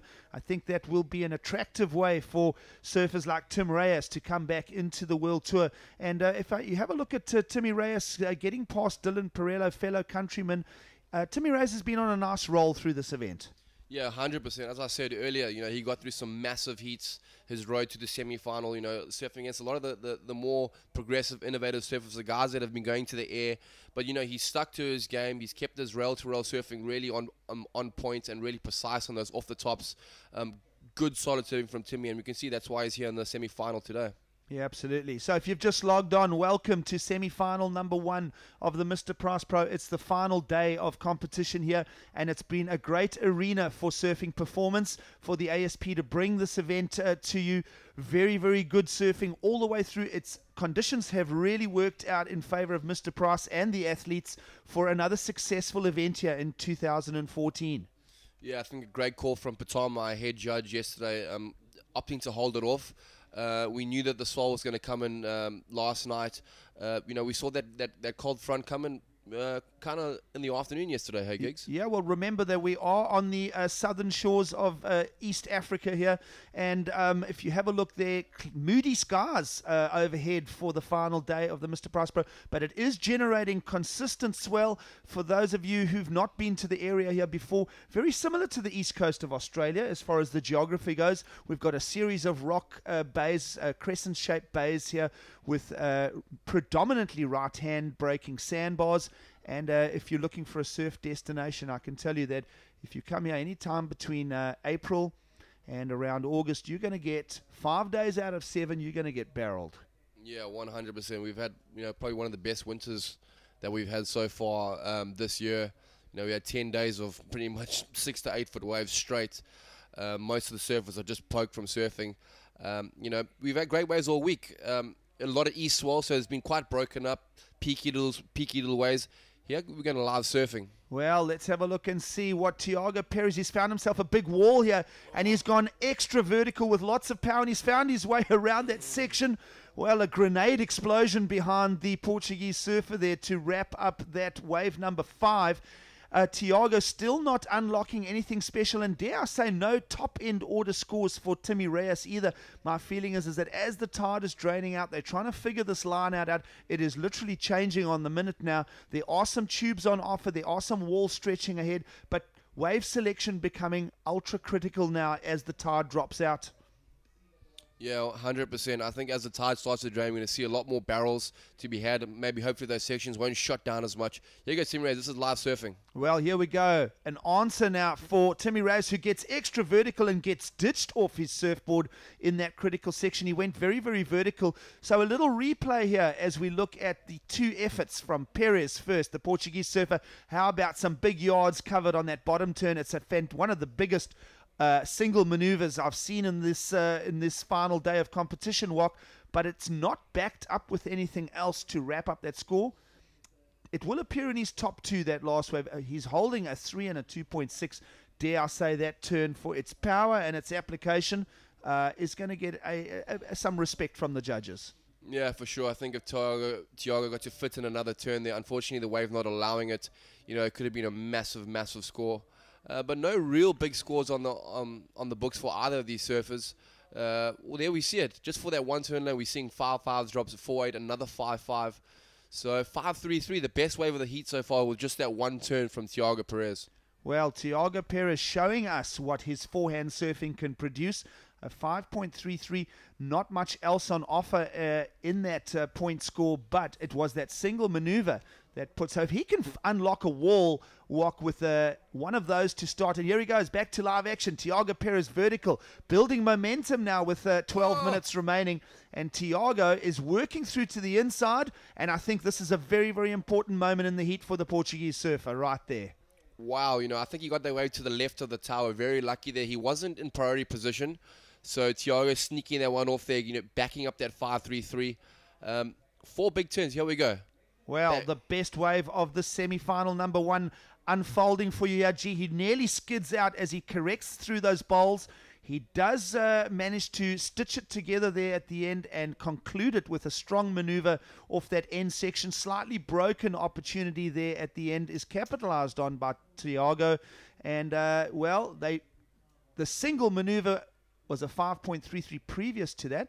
Let's break this down into the slow-mo. Let's have a look at this, how he comes off the bottom here, Wok. Yeah, really hard off the bottom. Bang, vertical, flying out of that lip with so much speed. And there we go. He wants to open up and put it at the carve. He kind of goes a little bit flat, losing his rail. Almost kind of nose out there, then bang, checks it again. And then down for the last turn, that closeout turn on that heavy section, bang. So, Thiago's on a longer board today. I think he's on a board that's 4 inches bigger than his normal board. It is because of the swell. Thiago's always surfed longer boards coming from those right-hand point breaks, so he's used to, a little bit of length out there. So, with this new fresh south swell, it almost seems like a point out there in itself, Gigs. Yeah, listen, there was a lot of negotiation there for Thiago Perez on that last ride. The wave did do a couple of little tweaks, and let's have a look at a live replay. Possibly the judges calling for this as well. Technically, an excellent first maneuver. He just has to do a little bit of check and correction on maneuvers 2 there, and the end section is as good as he could have done to wrap up that wave number 6. For Thiago. On screen, Adam Melling, who will be relishing in these conditions here, Wok, with his attack on the forehand. Let's have a look and see how he goes in semi-final number 2. Right now, judges are working on a score, and we may even pull up another slow-mo for Thiago Perez in the red singlet on his last ride, because that first maneuver will really, really have the judges looking to throw up some scores here. Let's have a look at this here. And We've been breaking down this wave here. Judges are starting to drop scores in, and I love the way he goes vertical here. Yeah, he comes off the bottom so low, just using all his rail. Now, I like his turn there here too. Okay, he's holding the rail, then he kind of loses it, so the board goes a bit flat, almost nose diving. Then another big check, getting his board right out the water, and then the good wave selection from Thiago. Yeah, that one did open up enough for him, even though it was tricky in the way that wall opened up. It's enough for Thiago Perez to take the lead. Scores will be dropping in now. Lying second, looking for a 3.84 in the situation with 9 minutes remaining. One more judge to drop a score, and it will be above the requirements. A new heat leader with just under 9 minutes to go. Thiago Perez nails a 5.93 on that last ride that we've just dissected for you there at home. And it's pairing up with his previous ride, just that single strike, that single maneuver of a 5.33. So a pair of fives, a 5.93, a 5.33, has a heat leader in Perez. Now, the American lying second, looking for a 6.59. Yeah, flying over that first section, kind of checking it, then bang, letting the fins go through out the back, hooking it, bringing it right back in. Little slash on the inside, a little roundhouse. So as the tide starts to drain, we can see the waves getting a bit longer. The guys can pack in a few more turns. He's taking this one right to Shorey. He's got some distance on this, and, well, remember, it's not about the distance. It's about what gets performed on that wave. But I would think that there is a positive reply for Timmy Reyes, needing a 6.59. We are at now the 8-minute mark remaining. So a tactical response from Timmy Reyes in white. Yeah, for sure. That second turn was definitely the money turn. He pulled it in so nicely. That hook was almost like a gaff in that critical part of the wave. That's what the judges like to see. Here goes Thiago paddling again. Thiago Perez interested in keeping the momentum now in the back part of this heat. Very, very vertical. He's getting more and more confident. He's building momentum here.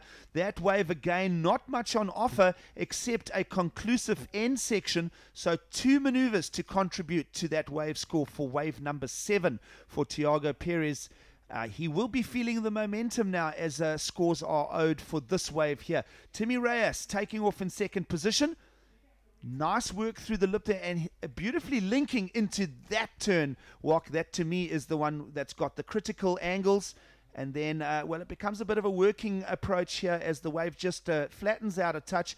Tim Reyes keeps the board moving rail to rail, walk, and well through to the inside. It's going to be interesting to see what the judges offer up on that ride for the American in white.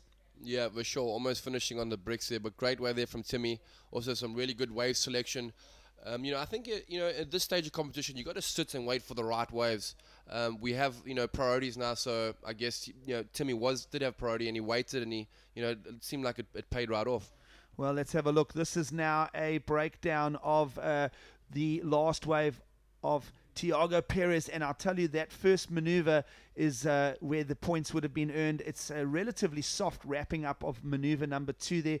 It's efficient from the surfer in red, but not very critical to wrap up that. We've seen big points get earned on very heavy sections. To me, that was just a softer wrap-up of that wave. The money was on offer, so to speak. It's just a terminology when we use the word the money. It's where the value in the wave lies as far as getting a point score. The first maneuver, I don't think it's going to go into Thiago Perez's top 2 there, walking. It doesn't. No, as you saw, his best save, that 5.93, he got those 4 big turns in.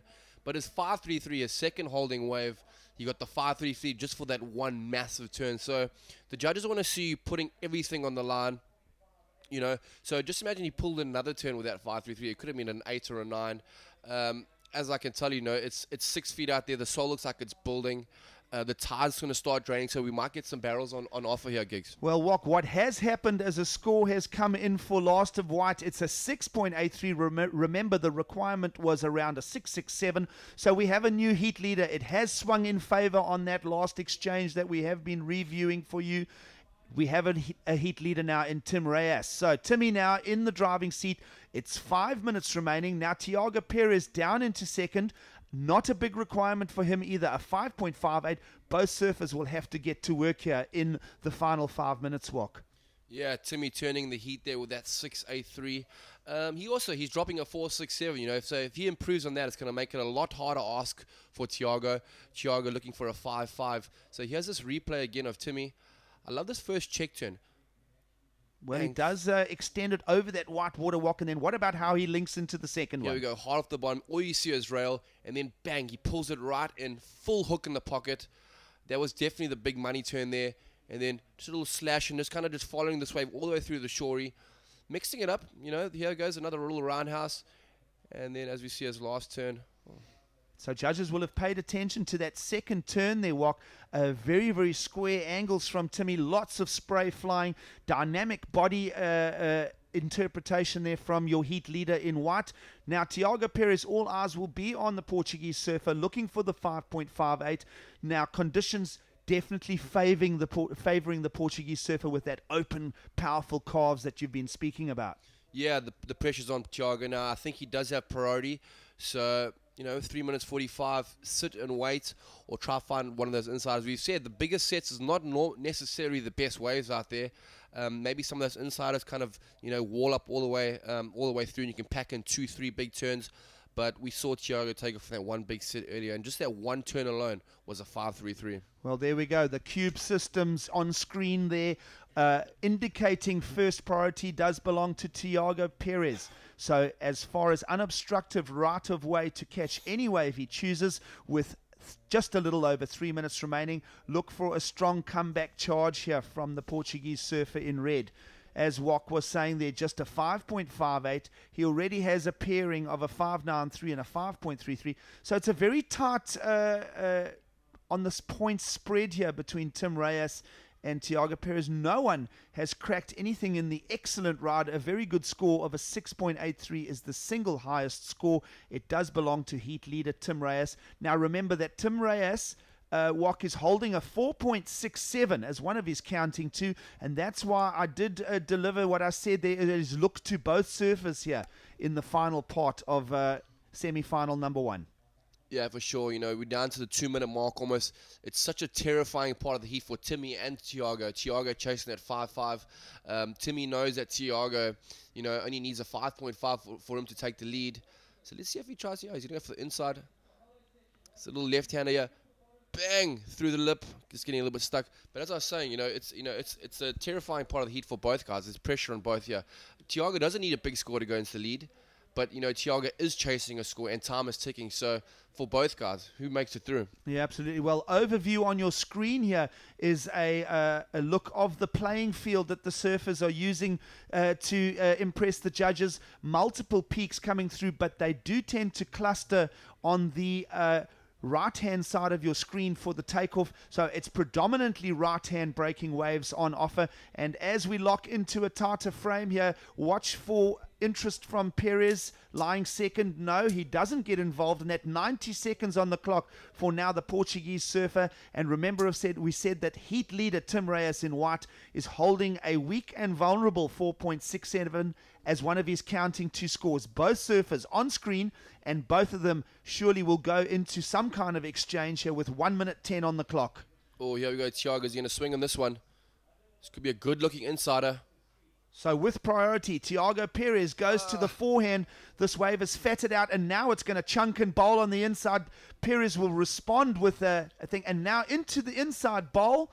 It's just under the 1 minute mark, and Perez goes down in a dramatic finish to that ride. It leaves Tim Reyes on the outside, and what do we see from the American now? Once again, you can see the single figure of Tim Reyes out on your screen in the middle of picture, in position now, obviously holding priority on that exchange.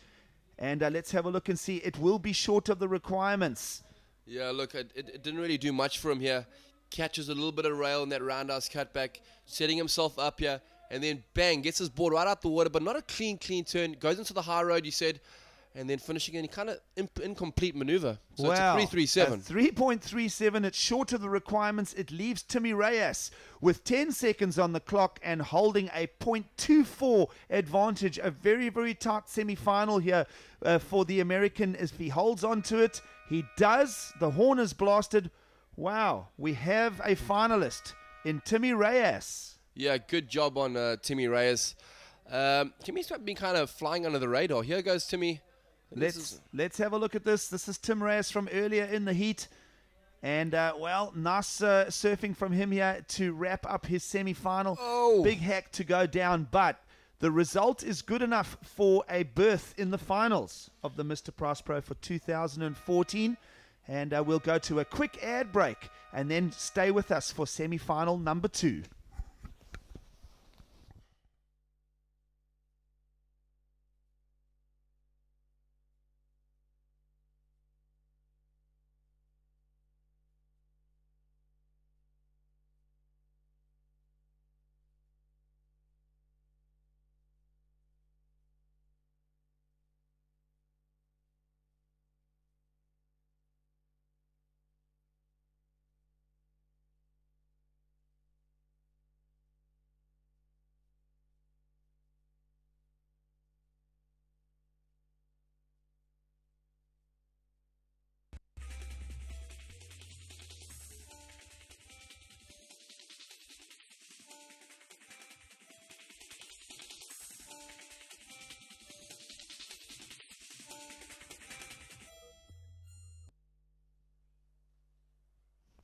Welcome back to the final day of the Mr. Price Pro for 2014. You are joining us in semi-final number 2 with me, Warwick Wright. I'm Gig Cilliers, bringing you the action here from Ballito.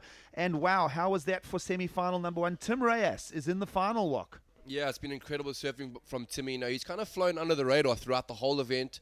Nothing crazy. He hasn't been doing some of the biggest scores, but he's been getting through his heats, and he seems like he's just building, and he's into the final. So, we could have.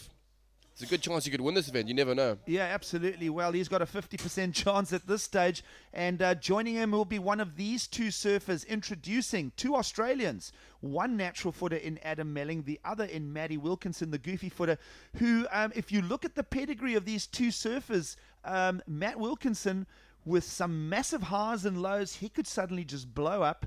and really challenge Adam Melling, who Adam, I think, has become a very consistent campaigner. So two different surfers here on offer, both of them with a different competitive track record, and everyone in with an equal chance in semi-final number 2. Yeah, for sure. It's all about peaking at the right time here at this stage of competition. But we're into the semi-finals now, so these guys are going to go head-to-head and just try to blow it out. As I said, Adam Melling's been surfing solid throughout this whole event. He's more of like a carver. I don't think he's more of an air guy, but, he likes those big carves. He's a strong natural footer, but he's almost seems a lot more progressive. He likes to throw that tail out. And then, we've seen Wilco, who likes those big tail blowouts on his backhand. It's insane surfing. Well, of the full week that we've used here at Ballito for the Mr Price Pro, this is the first day that's featured a stiff side shore offshore coming right to left on screen. The rest of the days we've had a gentle straight offshore katabatic drainage, what we call the light land breeze here in surfing terminology on this part of the coast. So those little land breezes have faded into even light sea breezes and one or two sort of moderate onshores walk. This is the first day where we're seeing clean offshores. And, how does that play out in conditions? I think it is suiting the surfers with the big forehand calves. Matt Wilkinson, though, being very, very efficient on his backhand, the lone goofy footer into semi-final stage of competition. We did see the other goofy footer, Jadson Andre, going down on his backhand to a forehand attack earlier on in the quarterfinals walk. So advantages, disadvantages for the goofy footers. It's a subject of discussion again here. Okay, I think we're going to take you to a quick post-heat interview there with our first finalist, Timmy Reyes. Hey guys, I'm here with Thiago Perez, who's just unfortunately been knocked in his semi-final. Thiago, you've surfed amazing throughout the entire event. Tell us about your Mr Price Pro journey. Thanks. It was a tough heat out there. The waves are really tricky. You never know where they're coming. And I went big on a few, but couldn't land the turn, so it was pretty bad. So I'm pretty devastated. I was looking forward to surf the final here, but didn't happen. So. Well, you'll be going to J Bay soon with all of this confidence and good surfing. I'm sure you're going to be going and feeling a little bit positive. Yeah, definitely. This was it was my goal in this event, just build up a little bit of momentum and just have a good event at J Bay too. But really wanted to make a final here. I've been on the semi like twice. This is the third time, so it's a bit frustrated, but that's how it goes. Thank you, Thiago, and thank you for giving us such a good show out there. The whole event, you've been amazing. Thank you. Thank you, guys. Thank you.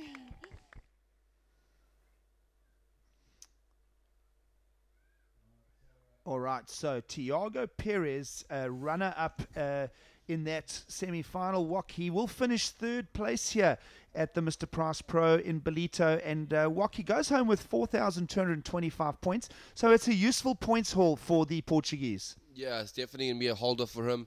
Thiago has been a little bit injured this year, so, getting these big points here on the QS is definitely going to help for his, for the second tier of the year. 4,225 points, $11,000. It's a massive amount of money. Well, yeah, $11,000 goes into the kitty for Thiago Perez, and he'll be heading to Jeffreys Bay, building some momentum on his campaign here in South Africa. We will be locking down another beach interview shortly with winner of that semi-final, Tim Reyes. In the meantime, it's Adam Melling versus Matt Wilkinson. No rides on our screens yet or on our judging cards for either of those surfers, so we'll just be standing by now to talk to Tim Reyes. Now, Tim Reyes and Thiago Perez can be happy with their trips down to the Durban area walk. Yeah, for sure. Both massive results. I'm really stoked for Timmy. Timmy kind of went on a little bit of a free surfing stint, chasing crazy waves down in Mexico, but he still has that competitive streak in him. This is he's got a minimum now of 5,200 points. That's a huge counter for next year. It's going to slingshot him right up into the top 10. Timmy Reyes used to be on the WCT. He's had a third at J-Bay. He's an amazing surfer. You can see those solid, he's still got that solid, powerful structure about him. He likes to throw the innovation in there too. So, I think he's going to be really focused now on trying to make that CT for next year, 2015. Yeah, absolutely. Well, we'll be seeing our World Tour surfers, the Samsung Galaxy ASP World Tour, next up in Jeffreys Bay in just a few days now. So everyone very, very excited here in South Africa. And Thiago Perez will be packing his board bag and his luggage and heading there shortly.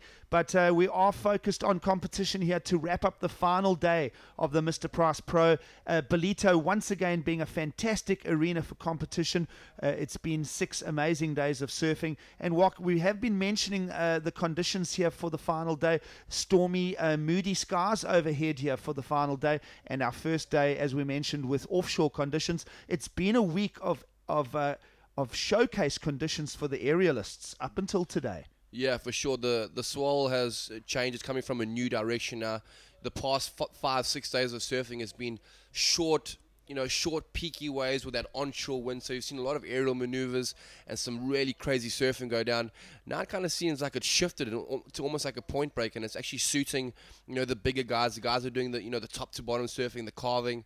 So it's crazy to see how these guys can apply themselves. They can go to the air one day and then just turn around and go and put it all on the rail the next. Yeah, absolutely. Well, if we're talking to a broader audience and we're using words like punchy and stuff like that, it's in reference to the nature of the waves and how they are breaking and unfolding here for the contestants. So Wok making terminology reference there to punchy waves and light onshore winds, and all the conditions obviously determine how the surfers can approach the conditions and what they can put out there for the judges to score. Now, no rides at this stage in semi-final number 2. A final day here where on offer are more sweeping and running waves, offering up some steeper walls and some still quite tricky sections for the competitors here. There are some beautiful waves on offer, and we've even said a couple of tubes are flirting themselves here in the lineup, and you can see motion now from wave number 1 in semi-final number 2. Matt Wilkinson, the Australian,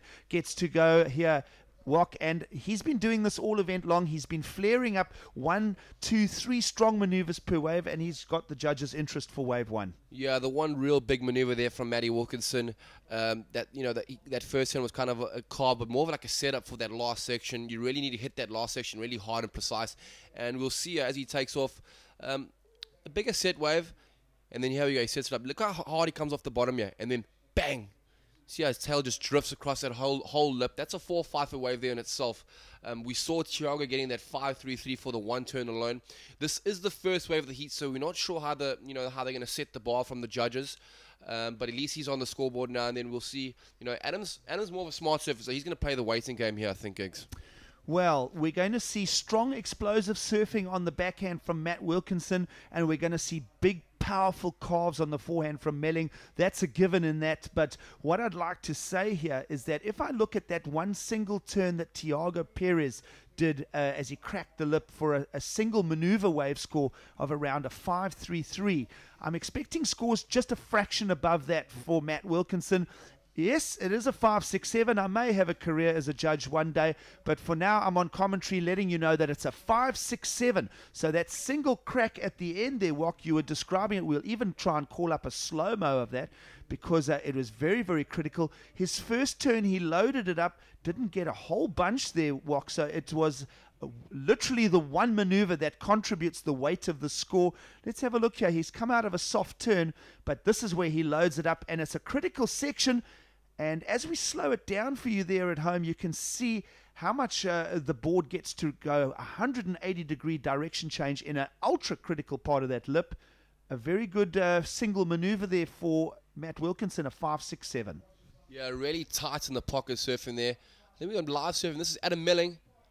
Oh, just coming unstuck there. Wow. Nose diving coming out of that wave. But as we were talking about Wilco's wave, he gets his turns really, really tight, and he's kind of gets that tail that flies across that whole section. And you know what? You can't give it anything less than a 5 just for the one turn. Yeah, well, here we go. Adam Melling gets vertical to start. Then just a little tweak in the wave. You saw the wave stood up. It enticed Adam Melling to go vertical. He did go up into the junction area right at the top of the lip there. That's where the judges want to see the guys throwing hard turns. He did it. And then on the way down, Wok, he just kind of fell apart on him. So A little exchange to start semi-final number 2, and it is strongly in favor of Matt Wilkinson, a 5.67. It's a throwaway score of a 1.07 for Melling.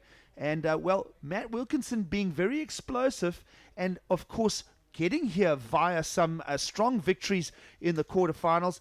But it was that matchup against Ace Buchan that got our attention on Matt Wilkinson in the round 16. Yeah, Matt and Wilco are childhood friends. They've grown up in the same town in Australia on the Central Coast, Avoca Beach. Matt a little bit younger than Ace, Ace being the more seasoned veteran. I think we might have a quick paddle here. This could be, there we go, Matt Wilkinson up and riding. So groomed conditions out here at Ballito for Matt Wilkinson, who has absolutely flared a first maneuver. Now he's come around that section. It's dangerous in there. And he holds on for a dump section. Has to be.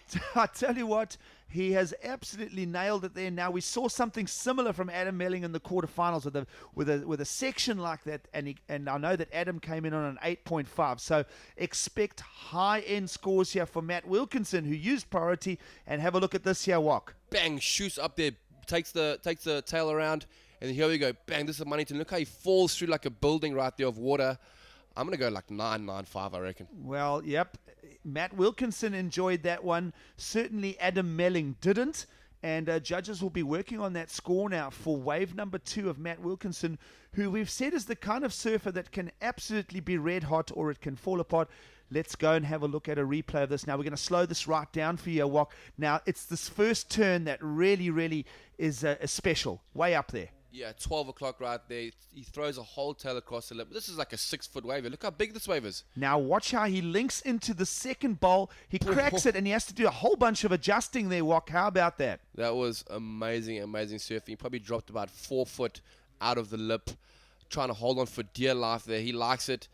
Gives the judges the yes. That's going to be... Oh, look at that. And in the context of today's arena, judges are starting to pepper in scores. I'm seeing a 10. I'm seeing a 10. I'm seeing a 9.7. So it's going to be just short of a perfect score for Matt Wilkinson. And that is not what Adam Melling wants to hear. One more judge to drop a score. We'll even go to another replay of a near perfect 9.9 for Matt Wilkinson. He is well and truly shifting gears here in the semi-final number 2. Wow, that was seriously incredible surfing by Matt Wilkinson. We're going to take you through another replay of this. All right, so the size of the wave is one reason why, but because Matt Wilkinson does that, it's vertical, it's critical, lots of power. Now watch how he leads his upper body into this turn, and then he goes into a section that is almost dangerous, let's describe it, and he holds on. He re-emerges from a super critical drop out of that lip. He went in with power walk, a 9.9. Wow. Yeah, incredible surfing. That last turn was...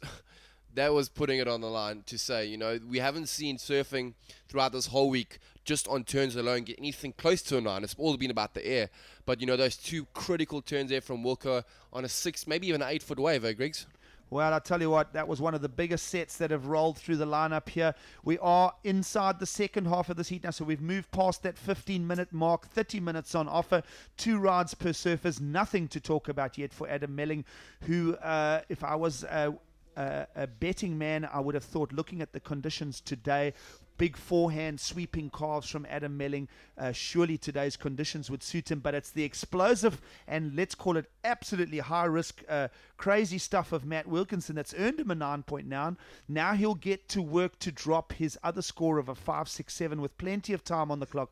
14.5 minutes. Wok, I think that Melling can definitely get involved here. If there was a day that was going to play into his favor, these big 4 to 6 foot walls on offer.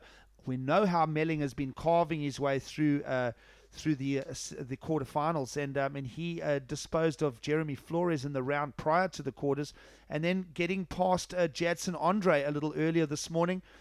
We'll be looking to the Australian in red up against his fellow countryman Matt Wilkinson. Yeah, here we go, live surfing. Here goes Wilco, looking for the in the barrel coming out. Here we go, punch section. Oh.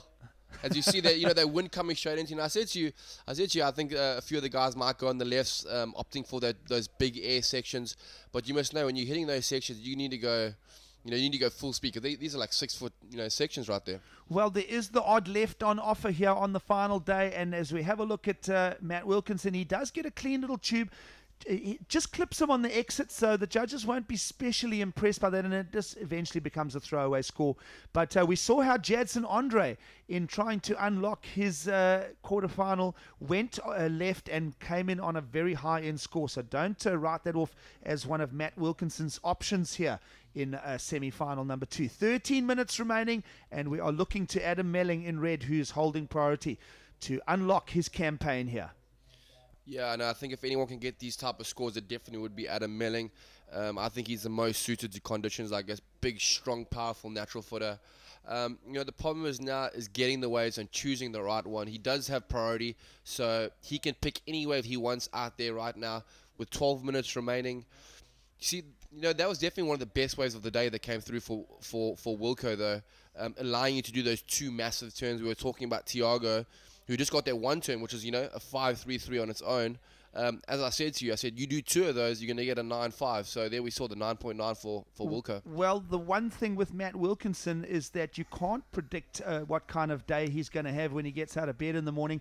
Now, the other thing is that 9.9 could have very easily have been a throwaway score, because he went into that last section, and if that had become a non-completion, he would have had a mid-range score of around a 5. So the fact that he rolled the dice, I think he must go to the casino today as well, because that thing really fell his way. A 9.9, super high risk, very, very critical, and the judges just cannot ignore surfing. When you throw the risk factor in like that and it goes your way, it's a top earner. So a 9.9, we may even go for another little relook at it. It is special enough to talk about, but concern right now for Adam Melling with 11.5 minutes remaining and nothing except a throwaway score. So here we go. This is the 9.9 on offer again here. Yeah, bang, 12 o'clock.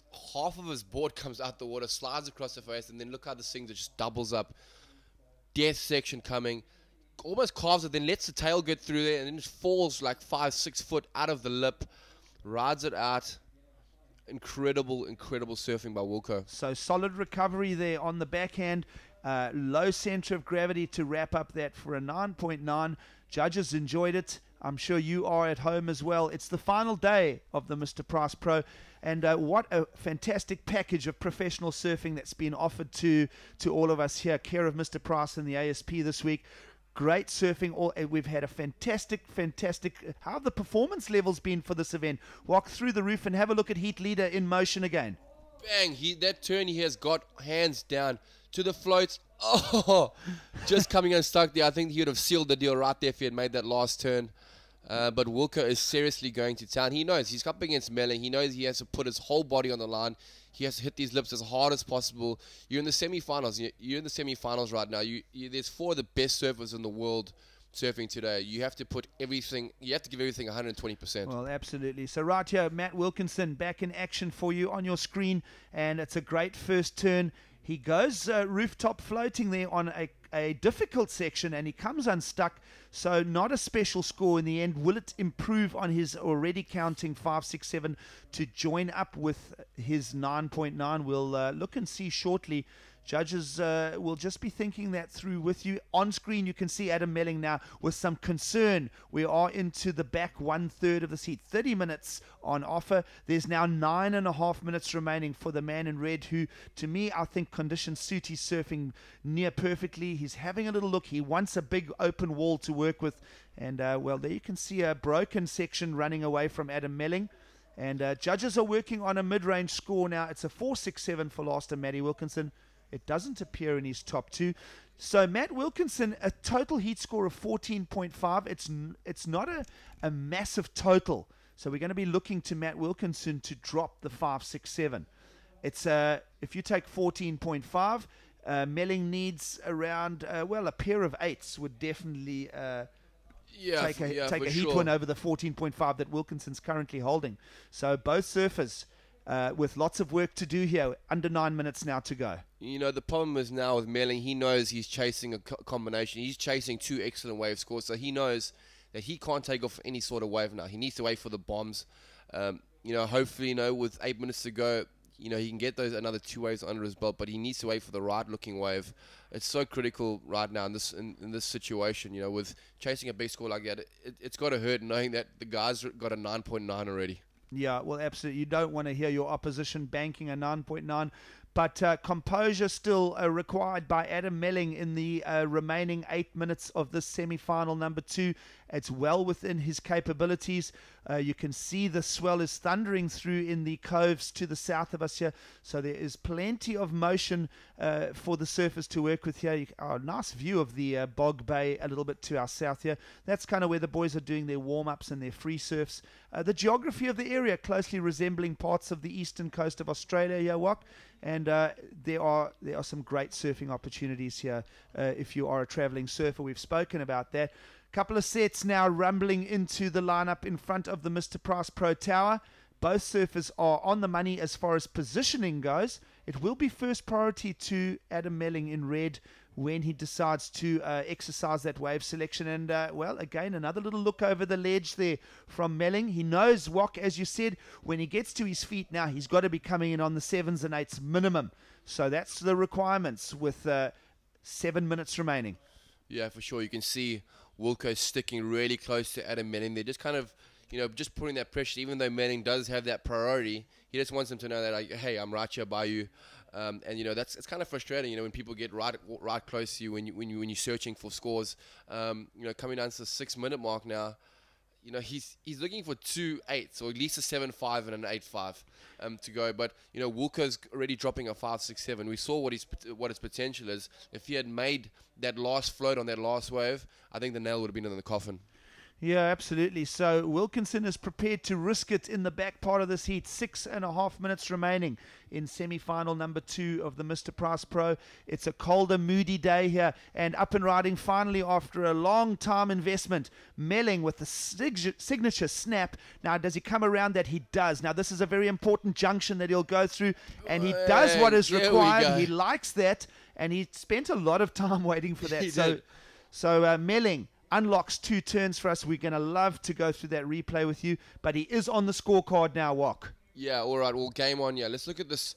Let's try to dissect this right here. So, strong off the bottom, big first turn, crack right in that critical part of the wave. It's another big set. So he's waited. It's a good waiting time for him. And then here he has the money turn. Look at how his board just airdrops. It kind of goes vertical when he lands. He gives it like the stands up and it kind of does that shot. I think we have a little heat on our hands here, Gigs. Well, Adam Melling comes back into the mix here in semi-final number 2. We said that he would definitely need to go into the good to excellent range to stay in the rhythm here. And here he goes now. Judges at this stage will be just contemplating this first move. And, well, it's critical. He pivots up there. You can see how as the tide is drained out, the waves are almost exploding around our athletes. And then Melling goes rail to rail, the concave linking him on that surfboard to that end section. It's also got the drama, the tail drop. It's a 7.33 Wok. It's brought Adam Melling into range now, requiring an 8.25. Yeah, so he's got out of that combination situation. A heat is about to unfold on our hands. You know, the last 5 minutes of a heat is always the most exciting. For some reason, there's always that flurry of waves, and there's 3 or 4 waves being surfed. It's a lot bigger today, so I don't even know, I don't know if, Adam can hunt a couple inside. He's pretty much got 1 more chance remaining. But, hopefully for him, a nice set comes, and, he can do 2 or 3 big turns and get that 8. But we do know that Wilco's only dropping that 5, that 5 mid-range score. Well, a strong physical performance on the next wave face for Adam Melling will need an 8.25. He does have the mental attrition to perform in the top level at this critical stage now in semi-final number 2. Of course, Matt Wilkinson has been flaring and taking high risks, and this is one of the biggest sets of the day for the heat leader. This is a giant wave. Matt Wilkinson, and he has to eject from there. So, wow, thundering wave on offer there for Matty Wilkinson. It turns into a no-point score. Well, that will bring Adam Melling into range now with lying second and 8.25 for the Australian in red is what's required. And it's all about this final 4 minutes Wok in semi-final number 2. Yeah, Adam's going to have that priority now. a little bit unfortunate for Matty going down there. I think if he had smashed a massive turn on that wave, you reckon he would have got it? You think he could have bettered his second wave score? Well, I tell you, he could have done some physical damage and definitely equipment damage there. We'll have a look at the replay of how big that wave was as it thundered through. A lot of water moving here now as the tide drains at Ballito. Have a look at this. Matt Wilkinson saddles up and gets riding here. Comes around a challenging section to start, and then he sees what's ahead. He ditches out. And with 3 minutes 15 on the clock, Adam Melling is on the hunt for an 8.25. Who will join Timmy Reyes, our first finalist here at the Mr Price Pro Walk? Can Melling find an open face carving wave to offer up the scores, or does Matt Wilkinson continue on his backhand high-risk approach? It's all going down here at the Mr Price Pro. Yeah, just looking at that panned-out view of the lineup, there's our two servers out in front of the tower. You know, I don't know if there's too much activity going on out there. You know, hopefully a set will come in the next 2 minutes and 45 seconds. You can see Adam looking out to the ocean, praying for that last minute effort to get that set coming through. We have been through a quieter patch here in semi-final number 2, and there is still rhythm in the ocean, as Walker's talking about. Little overview here for those of you at home. Moody skies. It's a low cloud cover as well. They did forecast a little rain, but it has held off for us as people have. We must have about 2,000 people have come down, even in the challenging weather conditions, to enjoy this final day. Performance surfing on offer here, care of the world's best surfers, and Melling is lying second, looking for the 8.25. Stay with us with 2 minutes remaining in this semi-final. Yeah, no doubt, Gigs. Definitely one of the most highest performance events I've ever seen, in surfing. The airs that are being thrown down now, we're into the bigger conditions, so we're seeing the best of the calves, the best of those big off the lips. Wilco getting that near perfect score, that 9.9 with just the 2 turns. I think the guys could have made a Taylor Steele surf movie out of the surfing we've seen this past week. Yeah, absolutely. It's been showcased performances on offer round through round here. Adam Melling got past Jadson Andre in the quarterfinals earlier this morning. He also managed to get rid of Jeremy Flores in the round before that to move to the quarters. Is it Matt Wilkinson who's going to spoil the momentum of Adam Melling here? There's just under 90 seconds remaining. Eager spectatorship here. I see a lot of keen faces who are locked into this last minute here. 7.334 Adam Melling as one of his counting rides. It's a lowly 1.07 to add to that. He's looking for an 8.25. We're inside the last minute, and here are those sets rolling through the bay again. That one looked like a massive bomb. I don't think neither of them got that wave. Looked like it broke even further out. As you see the tide drains, the wave's going to break further out too, Gigs. Well, I tell you, a big wave rolled through there. I thought that Adam Melling could be in position. He wasn't. He is holding priority. 40 seconds now remain for the natural foot Australian, whose carving approach to the Ballito lineup can surely earn an 8.25 if he finds the wave. And, this is the critical moment right here. Here we go. Adam Melling up and riding with lots of pressure in semi-final number 2. Rasping turn to start. It's a big... junction here. Melling holds on. No, he doesn't. That was a killer section right there. That was the moment right there. So I can tell you now that Matt Wilkinson will breathe a sigh of relief as the clock counts down to wrap up semifinals number 2. How about that, Wok? Adam's moment did come around for him. Yeah, let's take a quick look at that replay. A little bit unfortunate there on that second turn. It's a nice big open wave here. Comes in. Massive wrap straight back into the pocket, and then almost he kind of loses the speed. That's why I don't think he rode this one out. You need to be flying through those sections if you want to hit those lips. Looks like he just got smashed. I don't know if his board's in one piece. Well, I tell you, Adam Melling was throwing it all at that last section. It's a 3.17. It's an incomplete ride for the natural footer, who his carving technique was excellent all the way through the event. But it is Matt Wilkinson who joins Timmy Reyes for the finals of the Mr Price Pro. Stay with us. We'll go to an ad break, and then we'll come back for the finals.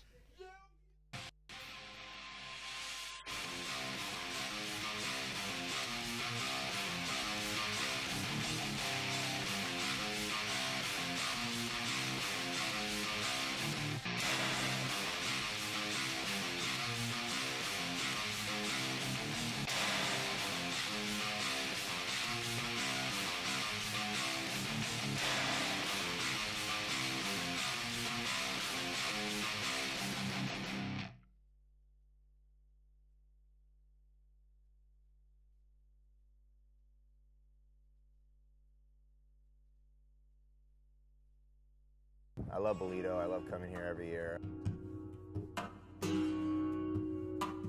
Yeah, Ballito is a great venue. Well, being from Australia, I feel like it's very similar. But yeah, every time I come here, it's always pretty solid, and the waves, I like how it has long intervals, so it's a lot more power, more raw, so I like that for sure. The first time I came here, I was 16, so 26 now, so yeah, a good 10 years of coming to Africa, and I love it every time.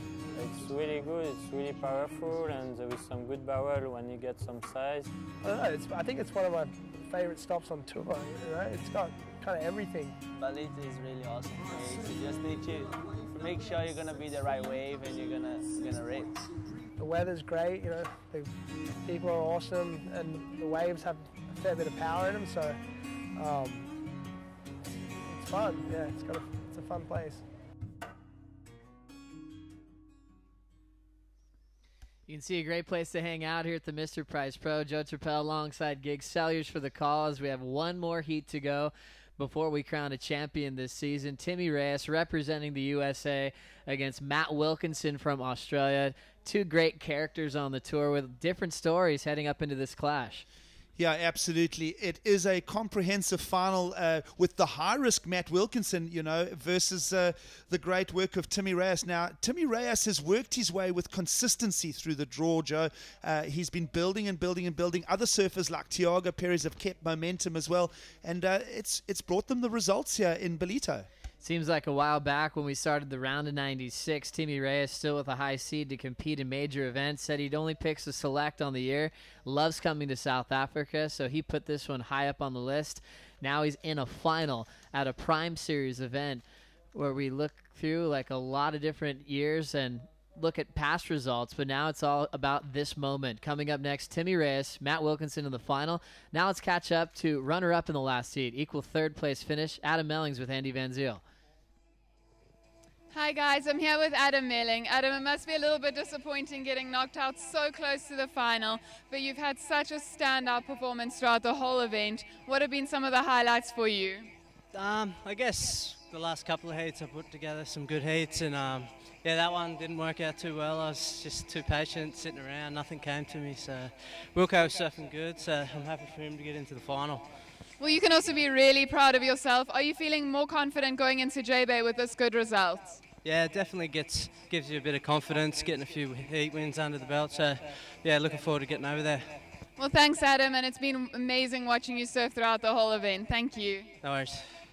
Back to you guys for the final. Thanks, Andy. We're just excited as you are. Adam Melling, he had his game plan set, tried to be selective, and it didn't really pay off for him in that last heat. An equal third is a solid performance, though, in a prime level event, starting with a round of 96, and he's returning to winning territory. Back in 2010, he finished runner-up to Jordy Smith down at Jeffreys Bay. Yeah, absolutely. I think Adam's done his visits to Africa, and he feels very comfortable down here. You know, he's such a good all-round competitor, and he's become a very complete athlete. You know, from his presentation to the way he represents sponsors and the way he works his way through the tour year by year. He's become one of Australia's just absolute warriors. Well, you always look at the primes and you focus on the younger names that are making a new profile for themselves. And you came into this one, and when you got to the final series, starting with the quarters, we had so much WCT talent. We lost Thiago, who's currently on the CT. We just lost Melling, who's currently on the championship tour. We have Wilkinson in the final, who's currently in the top 34, and a former tour competitor in Timmy Reyes. You see how much that experience can pay off in competition. Yeah, absolutely. You know, looking at the performances of our athletes here at Ballito this year, it's been a fantastic package and showcasing of the world's best surfers again. As we look at the swell, we saw that really pick up in those last couple semifinals gigs. We have a little bit of a break before the final because we just had Matt Wilkinson out there. He'll come in, talk to contest director Colin Fitch to tell him how much time he needs. Sometimes he will take about 25 minutes or so just so he can rest, reset his strategy, and prepare for the final showcase. I think there'll be a little bit of physical demand going on out there in those semis that we've just seen. Certainly, it's not big distances that the guys are paddling, but the actual waves themselves, they really are thundering through on that bank, Joe. And, you know, a couple of tail drops there. There's been some heavy impacts on our athletes as well all through the week. And certainly here on this final day, there is some physical demand on our surfers. Well, when you look back in history with Timmy Reyes, who's a bit older, coming in at 32 years of age than Wilco is, and all of his results, you go back to the early part of the decade, back in like 2002, 2003, he had a couple of 1-star, 2-star, even 3-star wins. You know, his real major result was getting equal third at the Pipe Masters back in 2008 when the water was brown. They had a lot of flooding that year. He had Kelly Slater comboed with a minute and a half on the clock. It looked like he was destined for a final appearance. But Kelly turned it around, came back, got a couple insane rides in 90 seconds. But still, that's, you know, kind of the last real big moment that we're reflecting on in Timmy Reyes' competitive career. Well, it seems like both of our surfers are very, very comfortable in the conditions. We watched them work through the quarterfinals this morning. We've been speaking about the conditions a lot, about outgoing tides and such. But I think that in the heavier oceans, Timmy Reyes very, very confident as an athlete. Yeah, he doesn't mind colder weather.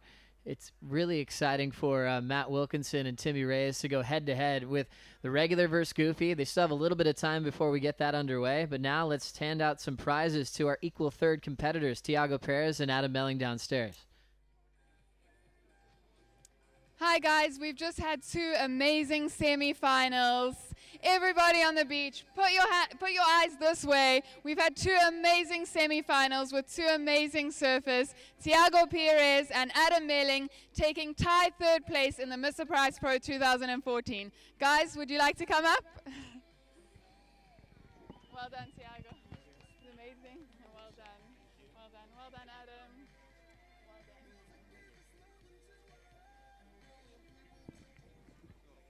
Just photos, yeah. Thank you very much. Well done. Thank you. Well done. I know you're all wet, but that's the name of the game. Everybody put your hands together for Adam Melling and Thiago Perez.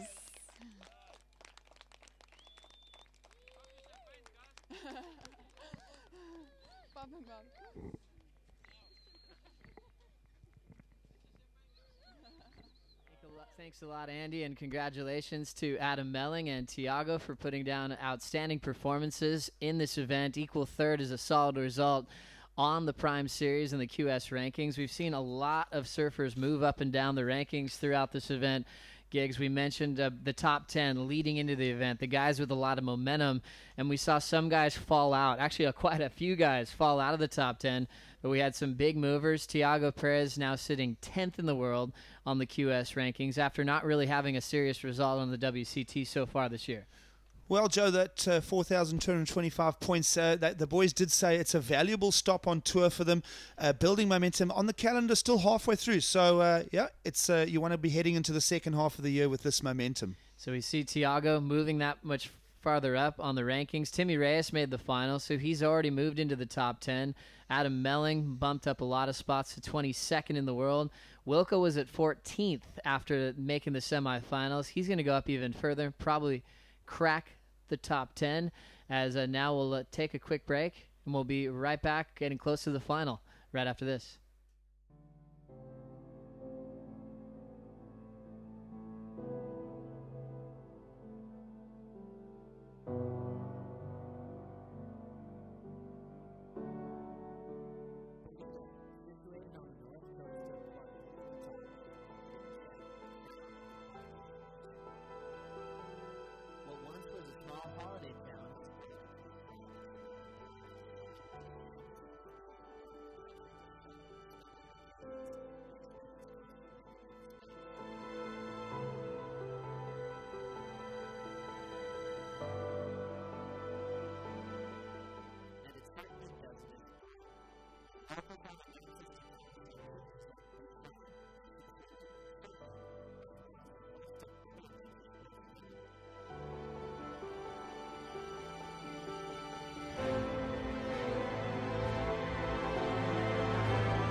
A lot of special memories looking back in history with the Mr. Price Pro, and big thanks for the Mr. Price family for bringing this event to the level that we're seeing right now. Back in 2011, that's when we received the prime status, the elite level on the ASP World Tour that started drawing major athletes, guys like Jordy Smith, who gets to compete in his home court, but we saw the dramatic final last year with guys like Julian. And there's new stories every year, Gigs, about qualification. Guys are trying to get some momentum and winning. And the stage here out front here at Willard's always sets up something fun for them to surf. Sometimes it's about airs, and sometimes it's about stand-up barrels. Yeah, absolutely. Hasn't Ballito proved to be just a world-class venue for our fantastic sport? And this year, again, strong performances all the way through the entire window of competition in 2014. So we're getting a little bit closer to the final. Matt Wilkinson and Timmy Reyes still standing by to take a little bit of a break before they head out to Willard's to compete. They'll still be scored on their top two. Sometimes they get a little extra time on the clock. It's the last heat of the day, so it's up to them. Sometimes the contest officials will let them decide, do they want 30, 35 minutes, do they want 40? Still scored on your top two, though. Yeah, exactly. Well, you know, Tim Reyes will have just settled in and relaxed nicely with a bit of a longer window, having sat out, you know, after the semi-final 1 win. He's had a little bit more time to relax. So it's kind of, you know, the call right now is to Matty Wilkinson to, you know, when are you ready? When are you ready to lock up and load? And we'll be waiting eagerly to see both of our surfers return to the Ballito battlefield. Well, as we look back, Gigs, to those one-on-one heats, we saw some heavy eliminations go down. First with Timmy Reyes representing the USA. He had to surf against Frederico Moraes in that round to take him out. Frederico was the guy that was world famous last year, taking out Slater at the WCT. And he had another heavy contest to surf with Christian Kimmerson, who was throwing down crazy aerials along the way. And we'll catch up to that road to the final in just a moment, but there's some pretty epic bloopers that have been happening behind the scenes this week. Check this out.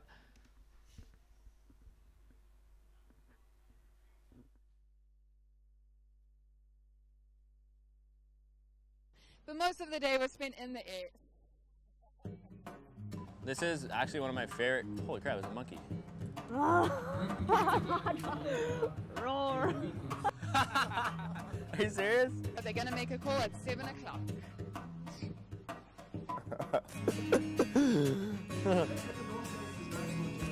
That's really good. Everyone calls it soccer or footy. That was a flick. It's ready to lie, bro. Oh, man. I can throw it. I'll throw a spiral.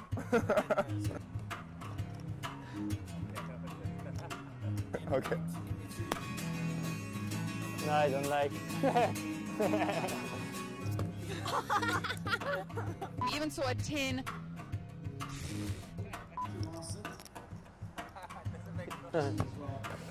This is a soccer ball, you're not allowed to touch it.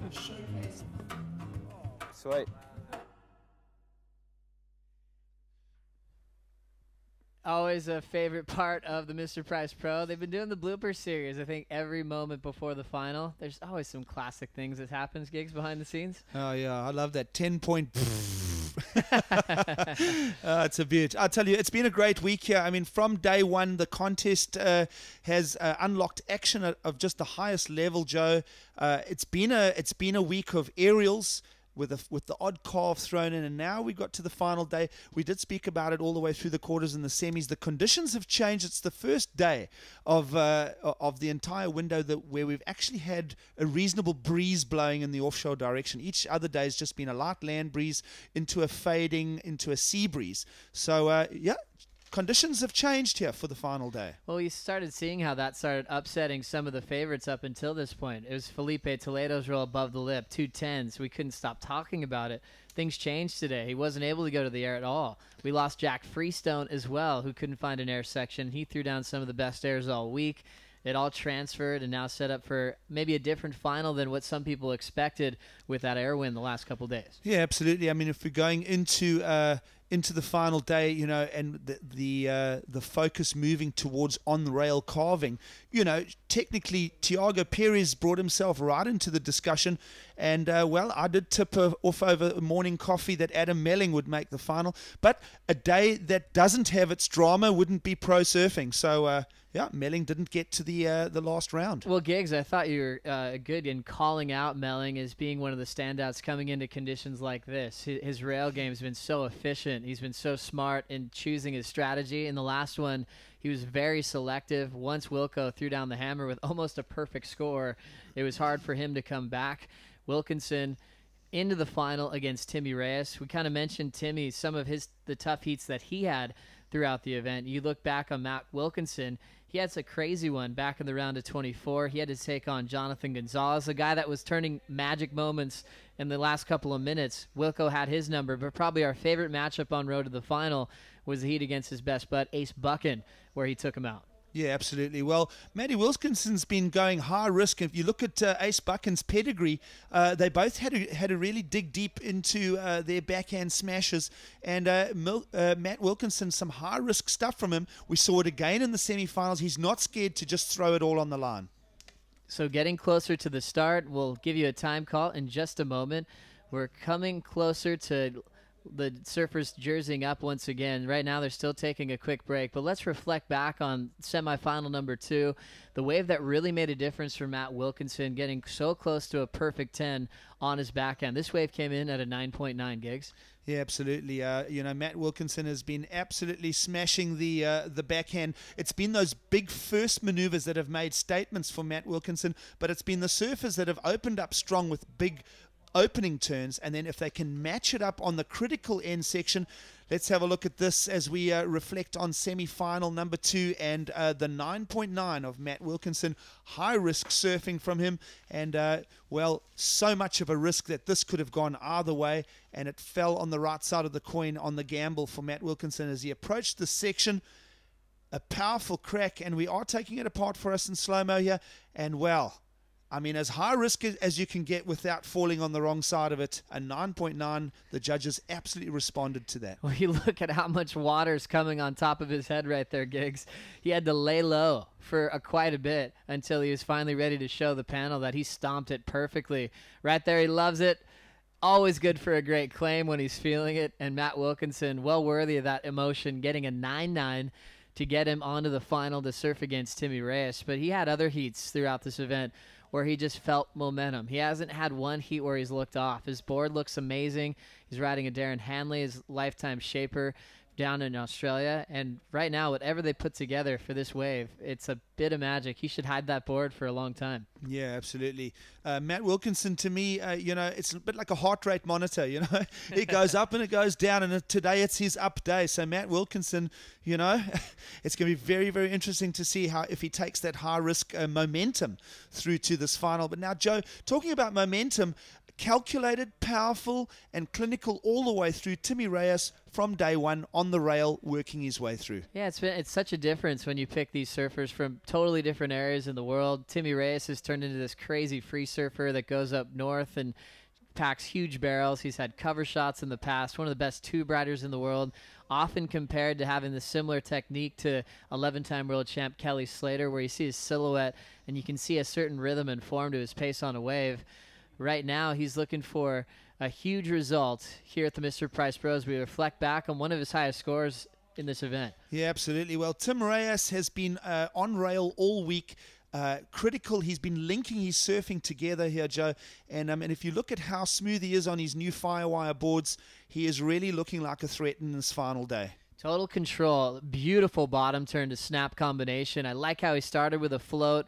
And this end section always gets tricky when the bottom drops out, Giggs. Yeah, absolutely. We've seen this end section cause havoc for all the surfers. This particular wave, though, did run through that sandbar and just keep a little foil running for Timmy Reyes to keep working scores for the judges.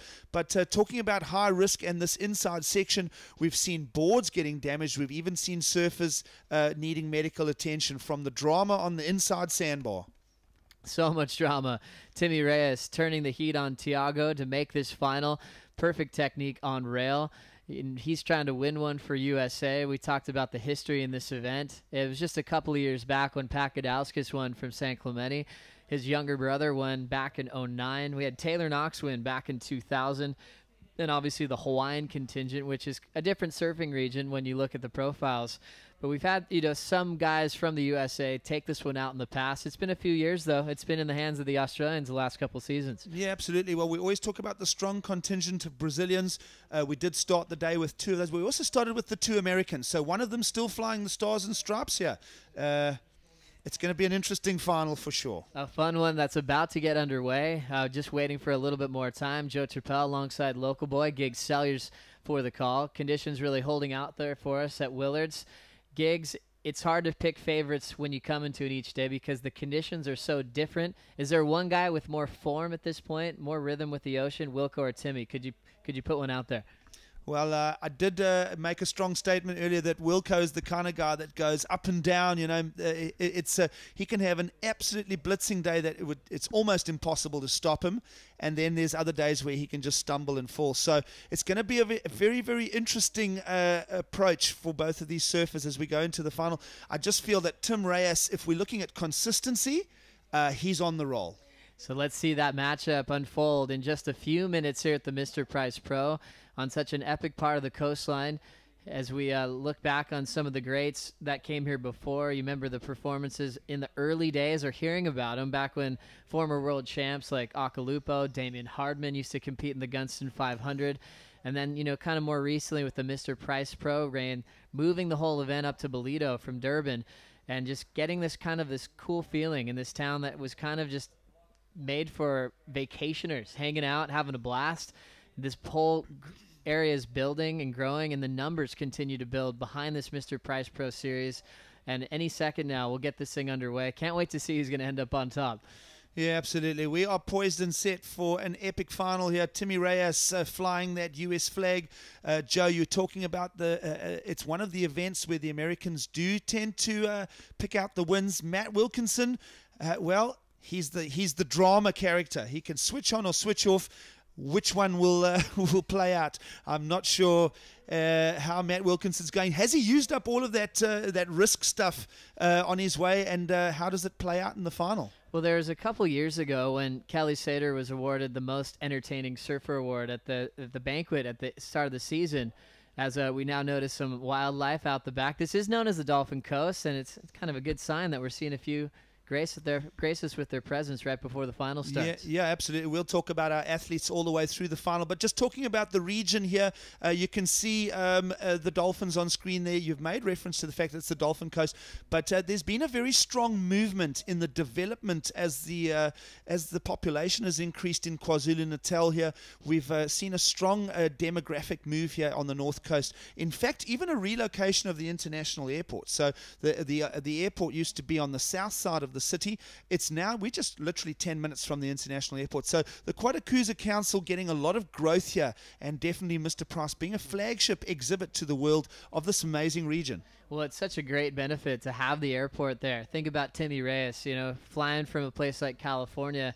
He jumps on a plane at LAX, flies to London. That's like about a 12-hour flight, maybe another 12-hour flight to Johannesburg, another flight, a quick one over here to Durban. But then having that airport so close here to the vantage point, after being that jet lagged and that out of it, it's a nice place just to come real quick. There was the other day at Giggs that Timmy talked about, how did your morning go? Andy was asking him down to the beach, and he's like, well, I slept in, woke up, and I had to go right back to bed again. And then he was able to win his heat that afternoon. Yeah, well, listen, we're a few minutes from the Osaka International Airport, and it is the start of the Mr. Price Pro Final. We have just heard the horn sound. Joe, we're into that final. The boys have picked a 35-minute slot to work with here. Obviously, the best two rides counting again. We're not the betting types. We've had these discussions off mark the whole week. But Tim Reyes with momentum, Matt Wilkinson with high risk. How do you think it's going to turn out? Well, this is one of my favorite parts of a heat. When you see where the two surfers are sitting, even before they catch a wave, it's always interesting to see who's going to take the inside position before we establish priority. Right now, it sort of looks like Timmy Reyes wants to take the first blow, or at least control who's going to have the first wave of the heat. And there's a lot of aggressors on tour who will never give up that inside. I remember a couple of years back, I think it was a semifinal heat, Nathaniel Curran had Adriano de Souza, and the Hobgoods were giving him some insight on some previous matchups, and they said, hey, maybe don't give up your inside. They ended up paddling to Boggs before the start of the heat, and they had to run back into the lineup. Curran was able to move on to the final that year. Not all guys are that determined on making that fine line of holding that deepest position, because the other side of it, you could totally end up out of the lineup. Well, listen, there's a whole bunch of hidden layers of stuff going on between the athletes in pro surfing, and certainly mental dominance is one of them. And the other thing is that you can have great momentum all the way through event. You can be a top-end performer. When the finals come around, the thing about a final is it just tends to be its own creature in the context of the rest of the event. It's so true. And for Timmy, even being the seasoned vet, 32 years of age, a lot older than Matt Wilkinson. But for Timmy, I mean, his major results in the QS series are all 1, 2, 3-star events, where you look at Matt Wilkinson, he's won the Coldwater Classic with prime status. He's dominated Saquarema as well. And so he's had that winning feeling more recently at this stage, starting from around a 96. Well, let's have a look and see. First roll of the dice goes to Matt Wilkinson in the finals of the Mr Price Pro. He's been really in special form there in the semi-finals. First turn, now second turn. Joe, he's looking very confident, and he's going the high-risk road again. Well, he's been getting rewarded for pulling off big moves like that with a lot of water running behind him. He was able to stay on his board. Almost thought Timmy was going to control the start. It goes to Matt Wilkinson. As you see the local contingent, Michael February standing by. He's the one having a laugh. He had a warm-up surf this morning, and now we'll check out the replay from Wilco's first. Well, we spoke about the high-risk approach of Matt Wilkinson. The first turn, it is efficient. That wave wasn't super steep, but how about that end section there as it dumps out all over Matt Wilkinson again? High-risk surfing to conclude the opening ride there. Just love that he was able to hang on. It ended up being a shorter ride than first anticipated on the takeoff. He took off behind the whitewater to set up the first climb, but then with that wave bottoming out, the second turn ended up being his finish. Well, this wave has got a lot of meat to it as well, so this is quite a thick wave. It's got a lot of momentum to it. You see how he looks over that right-hand shoulder as he loads up the backhand bottom turn. He cracks together the first turn, but this is where the attention is on this point score here, Joe. Very tight angles. He's been doing it all morning, and he certainly hasn't lost any momentum coming into this final. An opening wave for Matt Wilkinson. He can feel happy with his opener. Well, we can discuss point score there. What do you say, Joe? I thought it was a great start for Matt Wilkinson. I think he's had better waves throughout this event, but a good mark to get going on.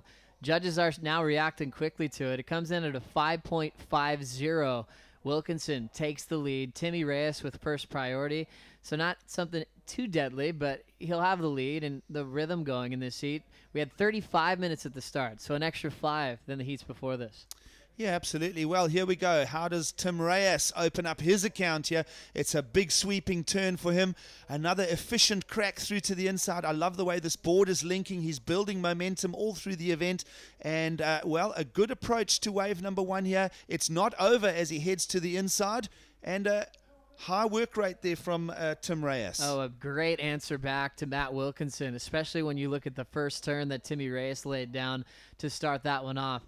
Wilco had a shorter ride. Timmy picked a wave that let him do multiple turns, including the major one that he started off with here, Giggs. Well, judges love that first statement that our athletes have been making all week long. A second strong crack into a third maneuver. He's got lots of force on that tail pad there, Joe. And then through to the inside, it's not one of those big dumping sections, but he does get the work, and he concludes it nicely to package that first score. Well done for Timmy Reyes on a great answer back. A perfect way to start off a final. You want to see the guys go back and forth to get things started.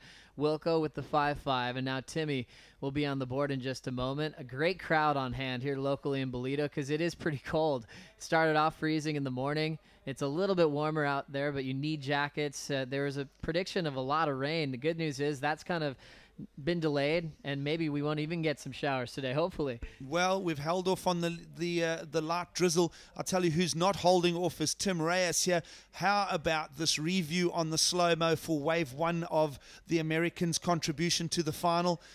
Beautiful surfing here. And, you know, I love when they slow it down like that. It really shows how extreme the angles are and how much force is being applied to each turn, Joe. Such an amazing rhythm and pace to this wave. And you kind of start like thinking about these surfers on how well they can read a lineup. There's a lot of waves that Timmy's been picking off that have been doing this. He hasn't had the crazy double up psychotic closeout section to deal with. He has those ones that just taper off beautifully down the line. Well, Wilkinson as well been picking off a similar character of waves for him to work with. So Wilkinson's been getting the big dump sections. Tim Reyes has been getting those working walls. It's going to be interesting to see how their wave selection plays a part in this final. We look back at the score now for Timmy Reyes, a 7.17 to Wilco's 5.5. So he wins that opening exchange. Now Wilco will look to answer back. Needs a 1.68 to move into the top two. Timmy staying with a local crew up here in Ballito. Guy named Sid, who's been getting him into some good waves behind the scenes. So it's always nice when you hear about the surfers that come to town to actually meet lifelong friends that live by amazing waves like this. And that ends up helping their whole campaign throughout the week. They've got a car to use if they need it. They know where all the best places to eat. They know where it's barreling, where there's no one out. It's a lot of hidden gems. I'm sure your cell phone's been blowing up gigs throughout this week. Well, I haven't started my tour guide surf company yet for South Africa, but certainly, you know, Tim Reyes he loves to travel, and he loves to travel outside of the contest scene. So, you know, he'll know how to plug in with the local community and really. And isn't that the best part of traveling? You know, is the people and all the little hidden parts that go into a culture. Especially with a great culture right here in South Africa, here in Ballito. The weather's a little bit colder, but you can see that all the people sitting so close to the water's edge. You can't really think of any other major sports where you can get so close to your heroes. You can even surf with them on a lay day. Yeah, absolutely. Listen, I mean, the beach is just a special place, isn't it? I mean, where the ocean meets the continent is just that there's a magic to it that's attracted us all to this beautiful sport of surfing. And certainly when we get the performance package like we do here, care of the ASP and Mr Price, and everybody that's the beach lovers and the sports lovers, there's just a chemistry that comes together with these kind of events. Well, a great year once again here in 2014. The scores in from the opener, Matt with a 5.5, Timmy with a 7.17, as Reyes holds the lead right now, trying to bring the win back to USA since Pakadauskas won a couple of years ago. We've had the Australian domination. We talked about the recent years with Glenn Hall and also last year Julian Wilson, but the ones before, way back in the day, Akalupo, Damian Hardman. The Aussies always took control. Another one of the exciting memories in a final was Chris Davidson taking this one apart. Absolutely. Wasn't Davidson such a character, but a lethal competitor, and, well, he's had his successes here as well. 25 off the clock, so we burned through the first 10 minutes, as you can see the sky view from way up top. We've had those guys working hard with the drift cameras throughout this event and got to see him up on the drone. Great highlight package that you can see on the Mr. Price Pro site, as we got to see another great vantage point of this crazy lineup called Willards. A lot of different action going out the back. It's going to be Timmy Reyes. Well, here we go. The American unlocking a seconds counting score. He'll skid up the face. It'll become a throwaway score in the greater context of this final. A big chunky wave, though, for Tim Reyes, who's probably operating under the banner of the priority of Wilkinson. That's right. So without priority, he decided to take a look. Every once in a while, you'll see just an absolute bomb kind of pop up out the back that just kind of changes up the rhythm, gets everyone excited on the beach every time you see a really big wave. But sometimes they don't have the best scoring potential on them.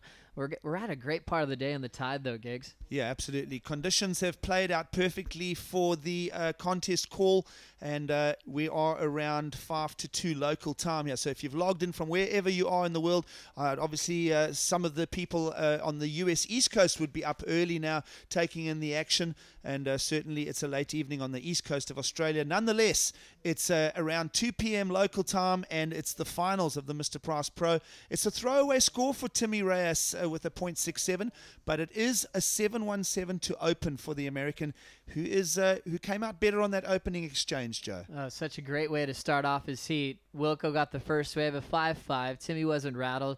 Started with a huge open face hook and got the 7.17 and the lead. Going back to the movers in the top 10. We're highlighting surfer Wiggly Dantes for being on top of the rankings. He was actually number 2 under De Souza, but a guy's actively in this draw. And we saw so many people drop. One guy that was sitting number 10, Ricardo Christie, drops down to 21st, losing early. Nathan Hedge, one of the exciting goofy foots of all time, was in 13th heading into this event. He's dropped to 27th. So those things are sometimes the tough part of the draw when you see things change up. But the good news about that is it's going to be a fight for the final 10. We didn't really have the dominant guys that were in the top 10 last for another final showcase. They're going to have to come back at the U.S. Open. Yeah, absolutely. So much of the year still ahead for those athletes as they compete and eke out the points on the tour. Tim Reyes, though, a successful campaign here in South Africa in a good points haul. Even if he does get the runner-up here, there's still a great points haul of, 5,200 points. It's a worthy trip, and that's the runner-up's points. Oh, that's a keeper result for sure, without a doubt about it. You know, and Timmy doesn't really have that kind of schedule or seeming like he's having these plans to come back on the CT, but a big stand-up performance like this could reroute the back end of his year as far as his plans are concerned. Here comes a left-hand option for Timmy, blasting the first section off the top. Plenty of momentum and great timing on the finish. It's a crazy re-entry. He's fighting for the completion, and he pulls it off.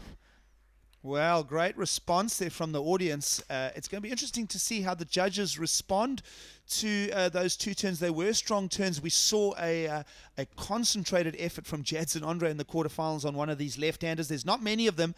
Reyes does a good job, though, with that first turn. And then it's a successful junction on the end there, Joe. Well, it's going to definitely appear in his top 2 for now. Will it be enough to hold on for the rest? Well, a solid flick out, just showing his confidence. He loved that he pulled that last maneuver off. Wilco was needing a 2.35 before that, and now Timmy's going to make it tough. A smart move without priority to kind of pace his way through the lineup. Wilco's been much more selective out the back. Melling had that same kind of format in his last heat, and it didn't work out too well. We'll check out another look on this left-hander. Well, remember that Reyes, the natural footer, doesn't get to perform much here at Ballito on the backhand. He is displaying a tight turn there to start. Now, he reads the section really well here, Joe. He does really get some strong angles on that finish there. Recovers through a very difficult section. So, well, I'll tell you what, efficient on his backhand is Tim Reyes. And, well, of course, we're looking for backhand surfing on the right-handers from Wilkinson. So he is due for a wave shortly, and a couple more are rolling through the lineup here. So now an interesting part of the heat. We'll get another look on the last wave of Timmy Reyes just to check out the damage that was done. You can see this rare left opportunity, but he had a great first turn, attacking it off the top. They like when you flow into your next point. A 2-turn combination.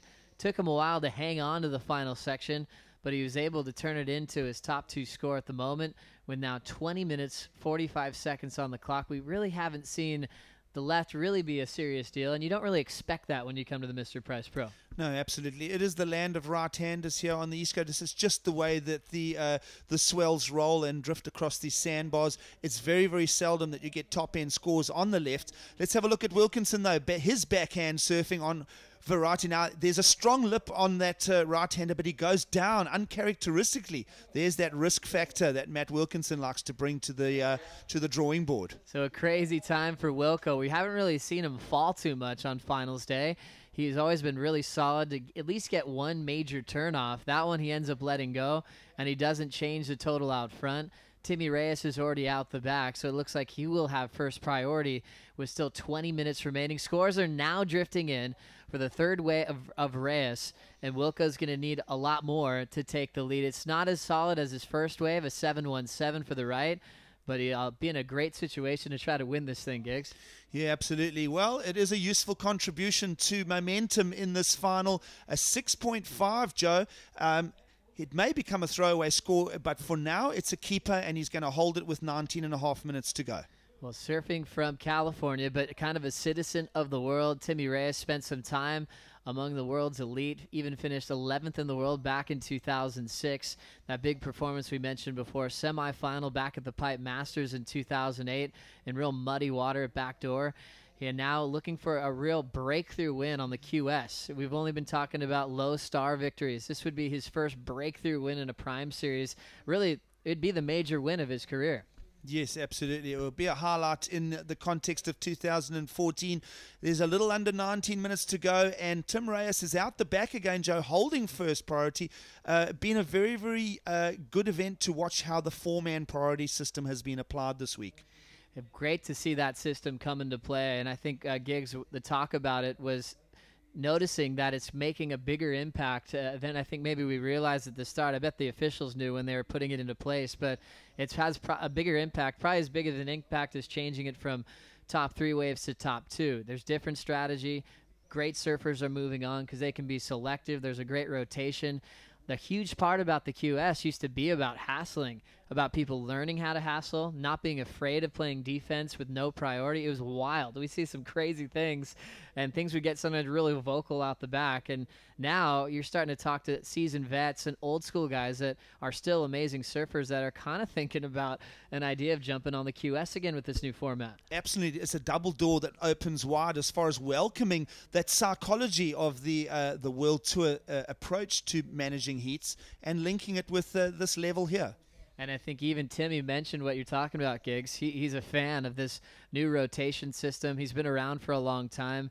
He doesn't want to have any hassles if he doesn't have to, and he's just been all about priority ever since, starting with 4-man to 3-man and now to 2-man heats, as we will have a champ, and we'll hand out $40,000 to the winner and 6,500 points in about 17 and a half minutes. That's all that's left in this whole contest, Giggs. Wow, well, Sanders running through the hourglass, so to speak, here for both of our surfers in this final. 17 minutes remaining, as you said there, Joe, and I'm wondering if our production team will bring back that last left-hander for a quick relook, because the one thing about that left is it didn't have a strong lip line on it, so it did suppress the score down. Excellent surfing from Tim Reyes on that last left-hander, a rare-ridden left. But a 6.5, there may have been a little bit more if there was a lip on offer, but there's not a lot of lips and launching, and we saw that in Jadson Andre's left as well. Yeah, it was a great option, especially without priority for Timmy just to secure his lead a little bit further up with a 13.67 total. With 35 minutes on the clock, you could see Wilco adjust. He didn't get kind of crazy and wild trying to catch a bunch of waves. He did fall on his second wave, which kind of affected his rhythm, but he just needs an 8.17 to come back. He's paddling into a wave pretty hard right here, Giggs. Well, here we go. Matt Wilkinson, who's gone the high-risk road all week long, and he's been doing big cracks to start. Now he's picking waves that are really chunking out on the inside section. This one is working out absolutely fine for the Australian on the backhand. How about that? That's a perfect example of Matt Wilkinson surfing on his backhand. Great transitions, huge hooks to start. The first 2 turns in the pocket were deadly, and then he kept his rhythm going and an easy pace on the finish. That's worthy of a lead change. Yeah, absolutely, and I like the way he goes up. He's been doing that first maneuver and getting the attention of the judges, but it's on the inside here where it really comes together. How smooth are these transitions rail to rail, and before you know it, he's just stitched 4 of them together. A seamless performance there, and a top-end score will come Matt Wilkinson's way. What I love about how calm he was, even after not having very many names under his belt. 15 and a half to go, over the halfway mark, and he needed an 8.17. That would be the new best wave of the heat. He's had some of his best numbers in this event, in looking at the past year on tour, as he's dealt with that slump, dealt with being out of rhythm. Well, the rhythm's back for Matty Wilkinson, and we'll check another look. What I like here is Matt Wilkinson's big match temperament here, as it is the finals, remember, and to draw out top performance surfing, there's a special place in the psychology of your confidence, and Matt Wilkinson absolutely blows up that turn right there. And how about the end section here as well? Nice form and rhythm. He's got such a different technique. It looks so cool when he's just flowing through maneuver to maneuver. They always talk about how tough it is on your backhand to throw variety and to mix it up. And he does it with that unpredictable factor. On demand, he can go from straight up vert to sliding the tail, or just keep his rhythm going with those backside floats to finish. Wilco is making this one look fun. Let's take another look, Giggs. Well, absolutely. Here's a real-life replay in the speed. Have a look how fast that turn is, and here we go. That is a critical section, and he really blows it up. And this wave really just come together for him as well. Good wave selection. It had the chunk on it, but the wave ran as well. Nice claim. He's loving it. Wilco starts claiming when he's happy, when he's doing great surfing. You've seen him do it a couple of times. He's had some really peculiar ones in the past. There's one where he did a rodeo, I think in Portugal. Back to this one. Here's Timmy Reyes. Live surfing action in the final of the Mr Price Pro. A big carving stomp there. A second one, he'll go down. That wave just tweaks out on Tim Reyes, and he goes down. A little momentum loss there for the American in red, and he's not going to want to hear the score that's dropping in next. One more to drop for Matt Wilkinson. Remember, he had a 9.9 in the semifinals. Now a 9.2. He takes the lead further up as we take another look at Timmy's last wave. Well, we love the way that Tim Reyes has been carving on the forehand. This will be a throwaway score. He does go down on his fourth ride of this final. But, Joe, what about the score that's arriving for Matt Wilkinson? The 9.2 takes him way out in front. Timmy Reyes now needs a 7.54 for the win. Last wave is not going to change anything for Timmy, and Wilco up and out, just checking his fourth wave out with 13 to go. Crazy to see the explosion from Wilkinson. Let's check out the 9.2 one more time. Well, here we go. His wave selection right on point here. Strong off the bottom, and it's that first turn. That's half the point score right there. And how about the other half of it with this?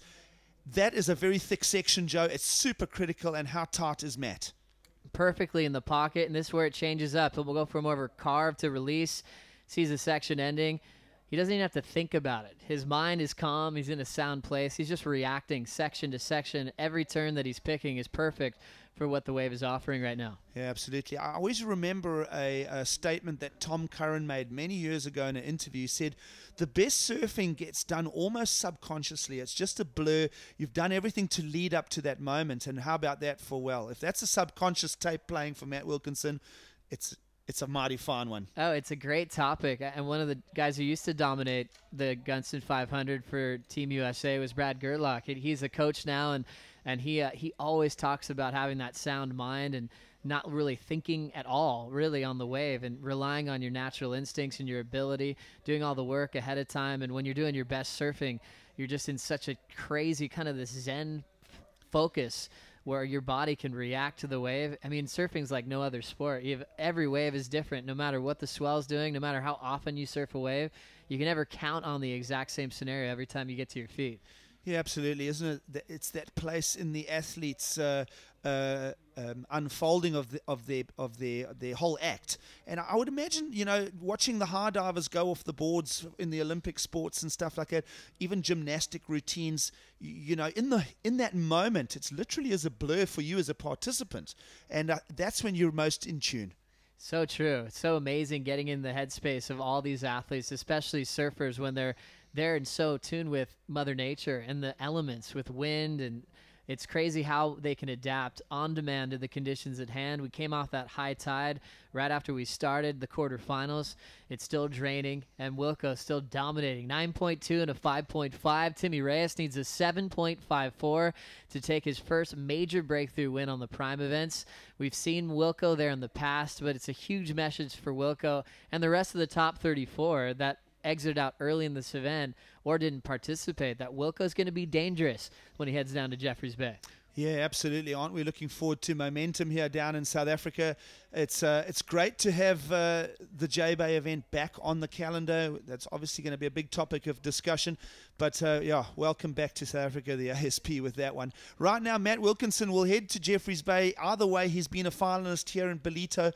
Now, the question is, we're talking about psychologies and mindsets. Timmy Reyes will be keeping his mind calm, looking for the 7.54 now, but Matt Wilkinson's mind frame will also be just bubbling with confidence. He has to drop a 5.5 to make it a bigger ask from Tim Reyes. So, interesting part of the heat with 10 minutes remaining. Good point, Giggs. It's far from over. 10 minutes is a long time in pro surfing, especially when you have Timmy Reyes, who's been on fire in this lineup. I think he did have a flight scheduled ahead of time to leave today, and he's already had to change that since he's the major story in this event, making it all the way to the last heat, starting with the round of 96. Interested to hear from Timmy on what's going to happen to his season, since now he's a top 10 guy on the QS. Is that going to mean he's going to try to get into every major event this year? Is he going to reroute that free surfing moment to get back in the CT? We'll find out. Here goes Timmy on the answer back. All right, so a vital moment in the chess game from the mental side between these two surfers. Reyes with a strong carve past the water photographers into a big section on the end, and it's not over. There's another snap, and how about that for an answer? Way to go for Timmy. He's answering back, needs a 7.54. You see the crowd looking so closely. They already have a number in mind, and that's the best about watching this crowd in Ballito. They have a pretty high surf IQ.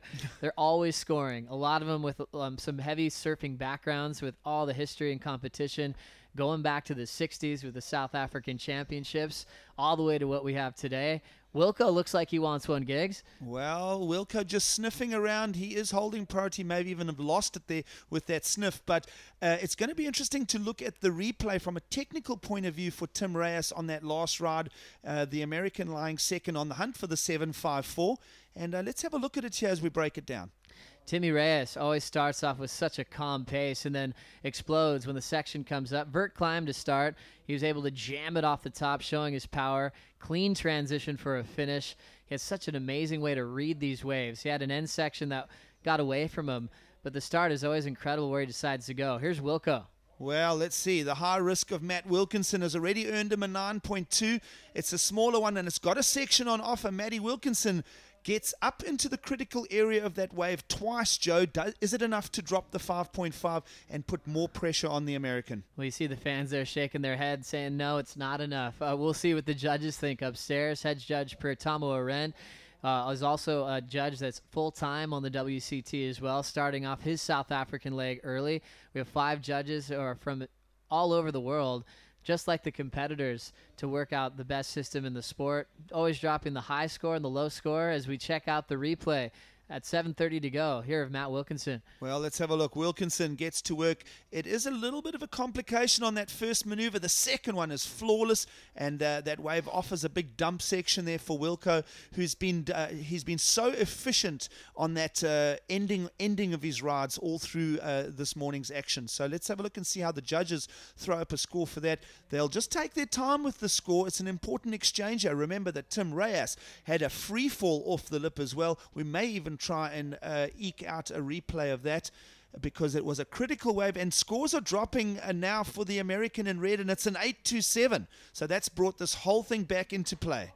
Crazy momentum shift. Timmy Reyes locks into one, an 8.27, as we'll check it out on screen, Gigs. Well, here we go. He needed that score, and he goes vertical. The judges love that approach. Now, this is where he completely locks and loads. You watch how he compresses here. And then strong rasp on the rail there. Lots of spray flying, but it's the link through to this section that's going to get the judges' attention. Critical surfing in the pocket. You can see his little expression there. He doesn't wrap up the conclusion. There may have been another half a point on offer here for him. Oh, a heavy moment for Timmy Reyes as he's just come back. Started off so solid with the 7.17. That was an answer to Wilco's 5.5. That's where he got the lead, but then Wilco exploded a 9.2. And if you've ever been to a surfing contest, it's crazy when you hear the excitement from the crowd and how they get behind amazing surfing. That's what they come here for. The momentum was all in Wilco's favor. During all that celebration, Timmy has to find a way to compete and put his head down, and he was able to do that, Gigs. Yeah, we spoke about the mental attrition. We spoke about what thought processes would be going through both of our surfers here in the final. And Tim Reyes on another rare-ridden left will go to work. Remember that he's got a score earlier on a left. That one's not going to play out. It is a critical section. The tide has dropped out, and, well, it's a dump for Tim Reyes. It's going to be a throwaway score, Joe, and we're talking about the high-end 8.27s and 9s that are going down in this final, and the boys are holding their head, holding their composure, and earning the scores. Amazing drawn-out bottom turn. Almost slid out, but he was able to recover. Good for one move. It's not going to change anything in the series of this final. It'll be a throwaway score when it gets locked in as we head into the 5-minute warning here at the Mr. Price Pro. $40,000 on the line for the winner, 20 grand for second place, but crucial points both for Matt Wilkinson and Timmy Reyes. For Wilco, it's a first keeper result as he now will be qualifying on the QS rankings, which might help him out and be back on the CT in 2015. Yeah, absolutely. Well, we're inside the final 5 minutes, Joe, and it's Matt Wilkinson lying second, looking for the 6.24. And he is holding first priority. We were talking about the mindset, the focus, and the mind state that these athletes need to be in to remain calm and deliver top-end performances, particularly when the crowd is starting to go. It's the big match temperament stuff. This is the stuff that finals are made of. We're wound up in the moment. We hope you're enjoying it with us, but stick with us with Matt Wilkinson looking for an easily achievable 6.24 in the back 4 minutes. Well, he's been such an exciting goofy foot to watch on tour because you never know what he's going to do. Now he's under pressure. A 6.24 is not a lot. We saw how he handled his last moment getting the 9.2. He's looking for it right now as Matt Wilkinson fades the takeoff. Bottom turns, nice vertical climb, and he slips off. Another fall from Matty Wilkinson. We're down to 4 minutes. Well, we said that he would come into this final with high risk. The amount of gambling that he throws into his repertoire, it's always going to be high risk, and we saw it all going his way in the semi-finals, particularly one of the most high-risk endings of a ride I've seen in the Mr. Price Pro. He's going to be rolling the dice hard here in the final 3.5 minutes, Joe. So we see the ocean starting to change a little bit. The dark skies out the back. You're seeing a couple little waves run through the inside, and you have a good shot of our entire lineup with 3:15 to go. We saw Wilco go down, so Timmy is thinking about taking off this wave using priority. He'll set it up off the bottom, sets that rail for a complete roundhouse cutback. Chasing some open face. He'll have to kick out. Not going to change anything in his top two. Now that opens the door for Matt Wilkinson to possibly get a 6.24. 3 minutes can be a lot of time. 3 minutes will need to be a lot of time now, and Matt Wilkinson will want to just savor the moment and just remain calm, center himself, even control his breathing as he focuses himself into this moment with 2 minutes and 40 seconds remaining. Lying second, that last wave of Tim Reyes will have no bearing on the finals as far as a point score goes. Matt Wilkinson looking for the very easily achieved 6.24. This is going to be a nail-biter right at the end. Well, you remember what he's been doing all finals day, starting with that quarterfinal earlier this morning, taking out two-time world junior champ Jack Freestone, then taking out Adam Melling with a 9.9. He hasn't appeared to be rattled or feeling like he's out of rhythm at any stage of this game. 2 minutes is a ton of time. Timmy's probably remembers that moment when he lost that moment to be in the final at the Pipe Masters with 1:30 on the clock. With Wilco just needing a 6.24, it kind of feels that same way. If Wilco gets a chance, he'll have a good opportunity of turning this heat. Yeah, absolutely. When Matt Wilkinson got past Ace Buck, and there was some momentum, and he's just kept that rolling from before the quarterfinals all the way through now. Now, can he lift the game with 1 minute 40 seconds to go? A 6.24 required by Matty Wilkinson. Stay with us. Yeah, it's 90 seconds part, now. Diggs. It's getting down to crunch time. Here we are down to 1:30. You can still see the ocean staying quite quiet as far as scoring potential is concerned. Plenty of swell still on the rise, as we want to thank Surfline for their support throughout this amazing week. Mr. Price is successful once again here at the Prime Series. All the ASP officials on deck watching this go down as we approach the final minute. Matt Wilkinson with a 9.2 has the best wave of the heat. But Timmy Reyes took the lead with his 8.27 and his start at a 7.17, and now we're down to 60 seconds. 1 minute remaining, and as you said there, it's the highest scoring single ride of a 9.2, but it's pairing up with the 5.5, and that's where Matt Wilkinson finds himself just trailing here in this vital time in this heat. Wilco thinking about making his last effort. He chases a wave that didn't have much on it. The announcers on the beach are hyping up the countdown so he can hear them loud and clear. A 6.24 is all he needs. He's thinking about doing on this one, Giggs. He's going to go on an insider here. It's got a soft lip. Matty Wilkinson can turn anything out of nothing, and here he goes through the inside. I'm not sure that this thing's going to open up for him. It's not going to. And, well, with 20 seconds remaining, Joe, that's the roll of the dice for Matty. A tough one for Matt Wilkinson, a smaller wave that was a bit gutless, and he tried to force the score, but he could tell by his kick out, his body language, that it's not going to be enough. Still needs a 6.24. We'll stay tuned for the countdown, and they're giving it to him now. It's official. Timmy Reyes wins the Mr. Price Pro in 2014. Wow. I love the way Tim Reyes has come through this final day, and he's just been really, really calm through the whole event as well. Almost like a non-expectation to his performances. He's just kept his head down, and now he is the winner of the Mr. Price Pro. What a champion in Timmy Reyes. Clean approach to the final day. Well, you start putting Timmy Reyes as a free surfer as he's fallen off the WCT, and then you start remembering heat after heat that he's still one of the best surfers in the world competitively, or when he's just free surfing up the coast. A huge breakthrough win for Timmy, back in a situation where he could potentially qualify for the WCT. He's on the back of the ski with Damon Pneumaticos, and the celebrations will begin shortly. There'll be a big podium celebration. And Giggs, I might step out, get ready for that celebration to hand over the big checks, and we'll continue to wrap up this moment. Yeah, absolutely, Joe. What a fantastic final, and what a great performance for Tim Reyes here as he does the victory lap on the water chariot, so to speak. And on screen, your champion for the Mr. Price Pro 2040. Look at it. He is beaming like a Cheshire cat. Tim Reyes, one of his great performances of his career, is shouldered up the beach. Tim Reyes is the champion, and it's going to be a good points haul for him as well. 6,500 points for our champion. Joe is going to leave the booth. He's going to get down amongst the action there. It's great beach scenes here on the final day of the Mr. Price Pro for 2014. Wok will join me back in the booth here as we just wrap up this day's performance. And Wok's been down on the beach. He's been cruising amongst the competitors and amongst the audience down here. It's been a fantastic final, and I'll tell you, Matt Wilkinson as well can just walk up the beach proud as well. Let's have a relook at the slow-mo of our champion, Tim Reyes. Wok, a good performance from both of our finalists, but Tim Reyes, just a level of consistency that's carried him through this whole entire event. Wow, I really love that setup gaff.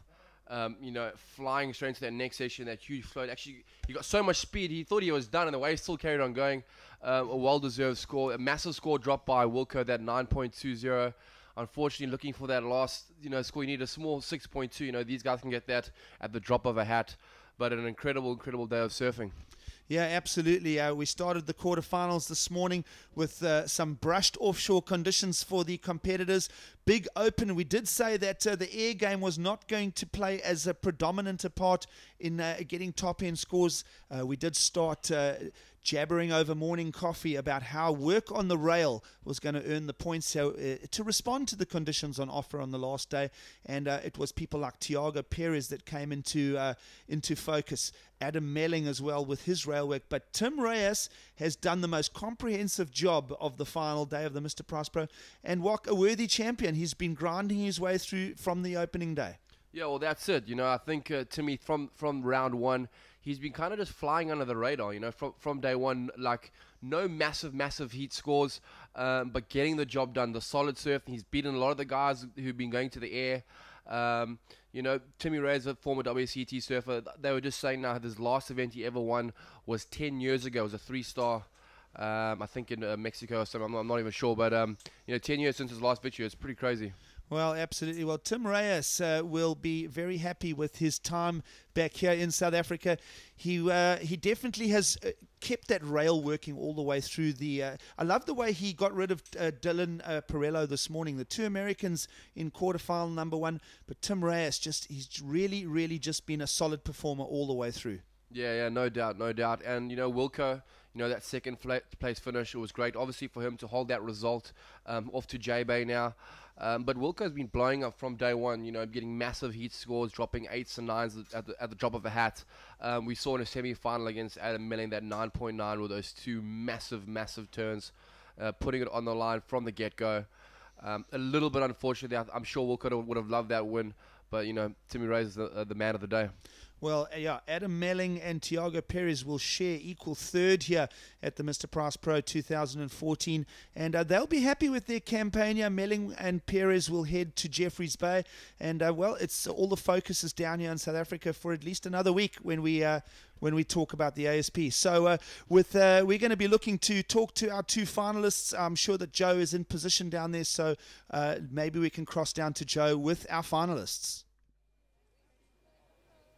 Well, thanks for everyone coming down. A pretty amazing year here at the Mr. Price Pro Ballito. First of all, thanks to all the fans for coming down, the local surfers for giving us this lineup. It's definitely one of our favorite spots on tour, on the ASP World Tour. We've had so many amazing stories over the last couple of years, but this is one of the longest running surf competitions in history of the game, going back to the 60s. when it was the South African Championships, but all the great world champs came down here to compete. Guys like Damian Hardman, Mark Akalupo, of course Sean Thompson, one of the best ever from South Africa, won this event 6 times in a row. And now coming under the Mr. Price Pro reign, the move to Ballito has been one of the best decisions in surfing history. Every single year, Willards Beach here at Surfers pays off with the airs that we remember from this week. And now we're about to crown our amazing champions. Thanks so much to Mr. Price, Graham Daniel, Pierre Tosti, for bringing this event to the prestige that it is at today. Big thanks also to His Worship, Mayor of Quatacuza, Councillor Ricardo Matembo. Thanks for coming down. He'll be a big part of this celebration. And for now, we'll invite up runner-up of the Mr. Price Pro in 2014, Matt Wilkinson.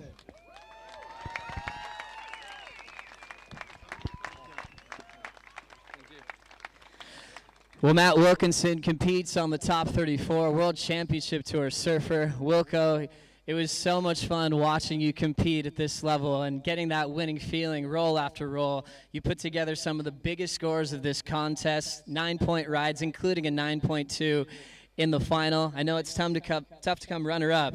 Can you talk us through that final real quick for us? Yeah, it's been an unreal event. I've had so much fun here, and the wave's amazing, and the people are amazing here, and I don't know, I got that 9.2 under his priority, and I was like, yes, thought I kind of had it, and then I had priority, and a similar wave came, and I let him take it, and then he got an 8.2, and I was like, why have I done this? And then, I don't know, not much happened at the end. I'm really stoked to come second, but obviously I'm pretty disappointed on not winning, but I don't know. Let's have a beer. Big congrats to Matt Wilkinson, representing Australia. We'll now give you a medal, Matt.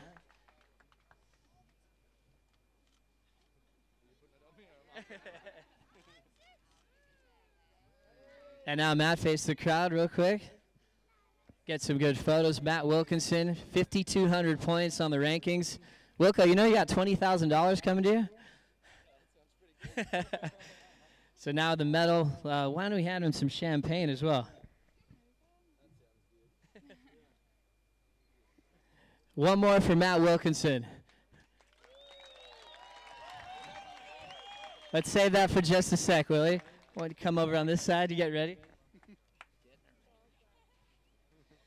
And now it's time to introduce our winner of the Mr. Price Pro from California, United States, Timmy Reyes.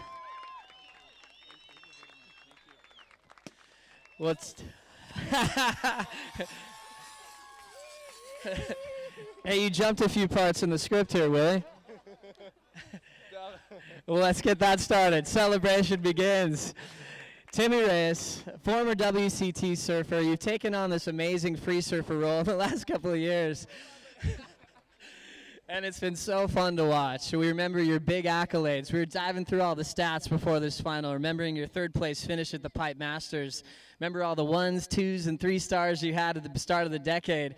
But is this for you your biggest major breakthrough win of your career? Yeah, definitely. This is the biggest win I've ever had in my life. And it's been so cool to get the support from the locals. And yeah. Thank you, guys. And yeah, Ballito came alive again. And my friend Sid, staying at his house the whole time, and it's been awesome. And getting a sleep and a home away from home, it's been awesome. Well, focusing on that final, Timmy, Matt Wilkinson got the first wave. You were able to answer back with a 7.17. You started going left out there. Were you feeling comfortable the whole final? Yeah, just had to keep the mind open. I had a couple shaky heats earlier, and I know that Matt was going to probably get a 9, and he did. So I just had to come back and honestly just surf the way I did earlier in the rounds, and it worked out. Well, you've just won $40,000 US and also 6,500 points on the rankings. You're in the top 10 of the QS now. Are you going to reroute the back end of your career? Are you going to try to requalify? Taking it one contest at a time, one heat at a time, and we'll see what happens. It's going to be a long year. Well, you have a Big day, one of the best memories. We're watching you surf out front here. Is incredible from start to finish. Any last people you want to thank before we start more champagne throwing here? Thank you again, everybody here. This is a special day for me, and happy birthday, Megan. Yeah, she's awesome to me, and I'll see you when I get back home. One more time for Timmy Reyes, your champion here at the Mr. Price Pro 2014. Now let's hand him one of the great medals that we have for this event. We have some hardware to hand you, Timmy. There's the medal. And now let's find the check. That's $40,000. And why don't you lift that one up, Timmy?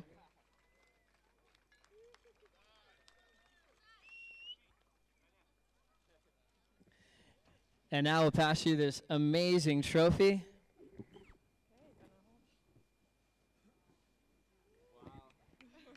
That's going to take 2 hands.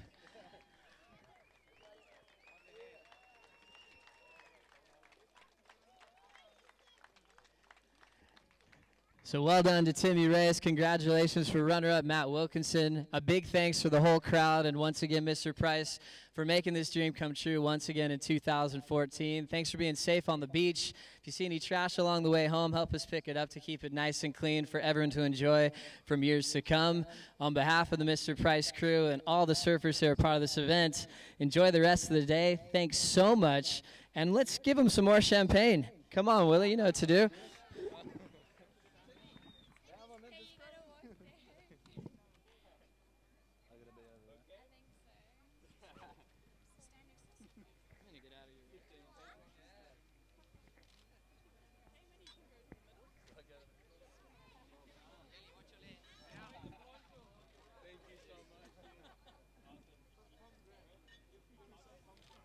Let it rip, boys.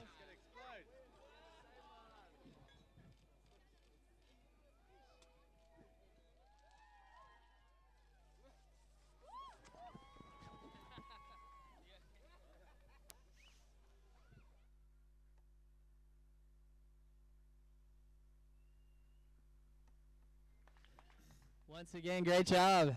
Sid, where's the party going to be tonight?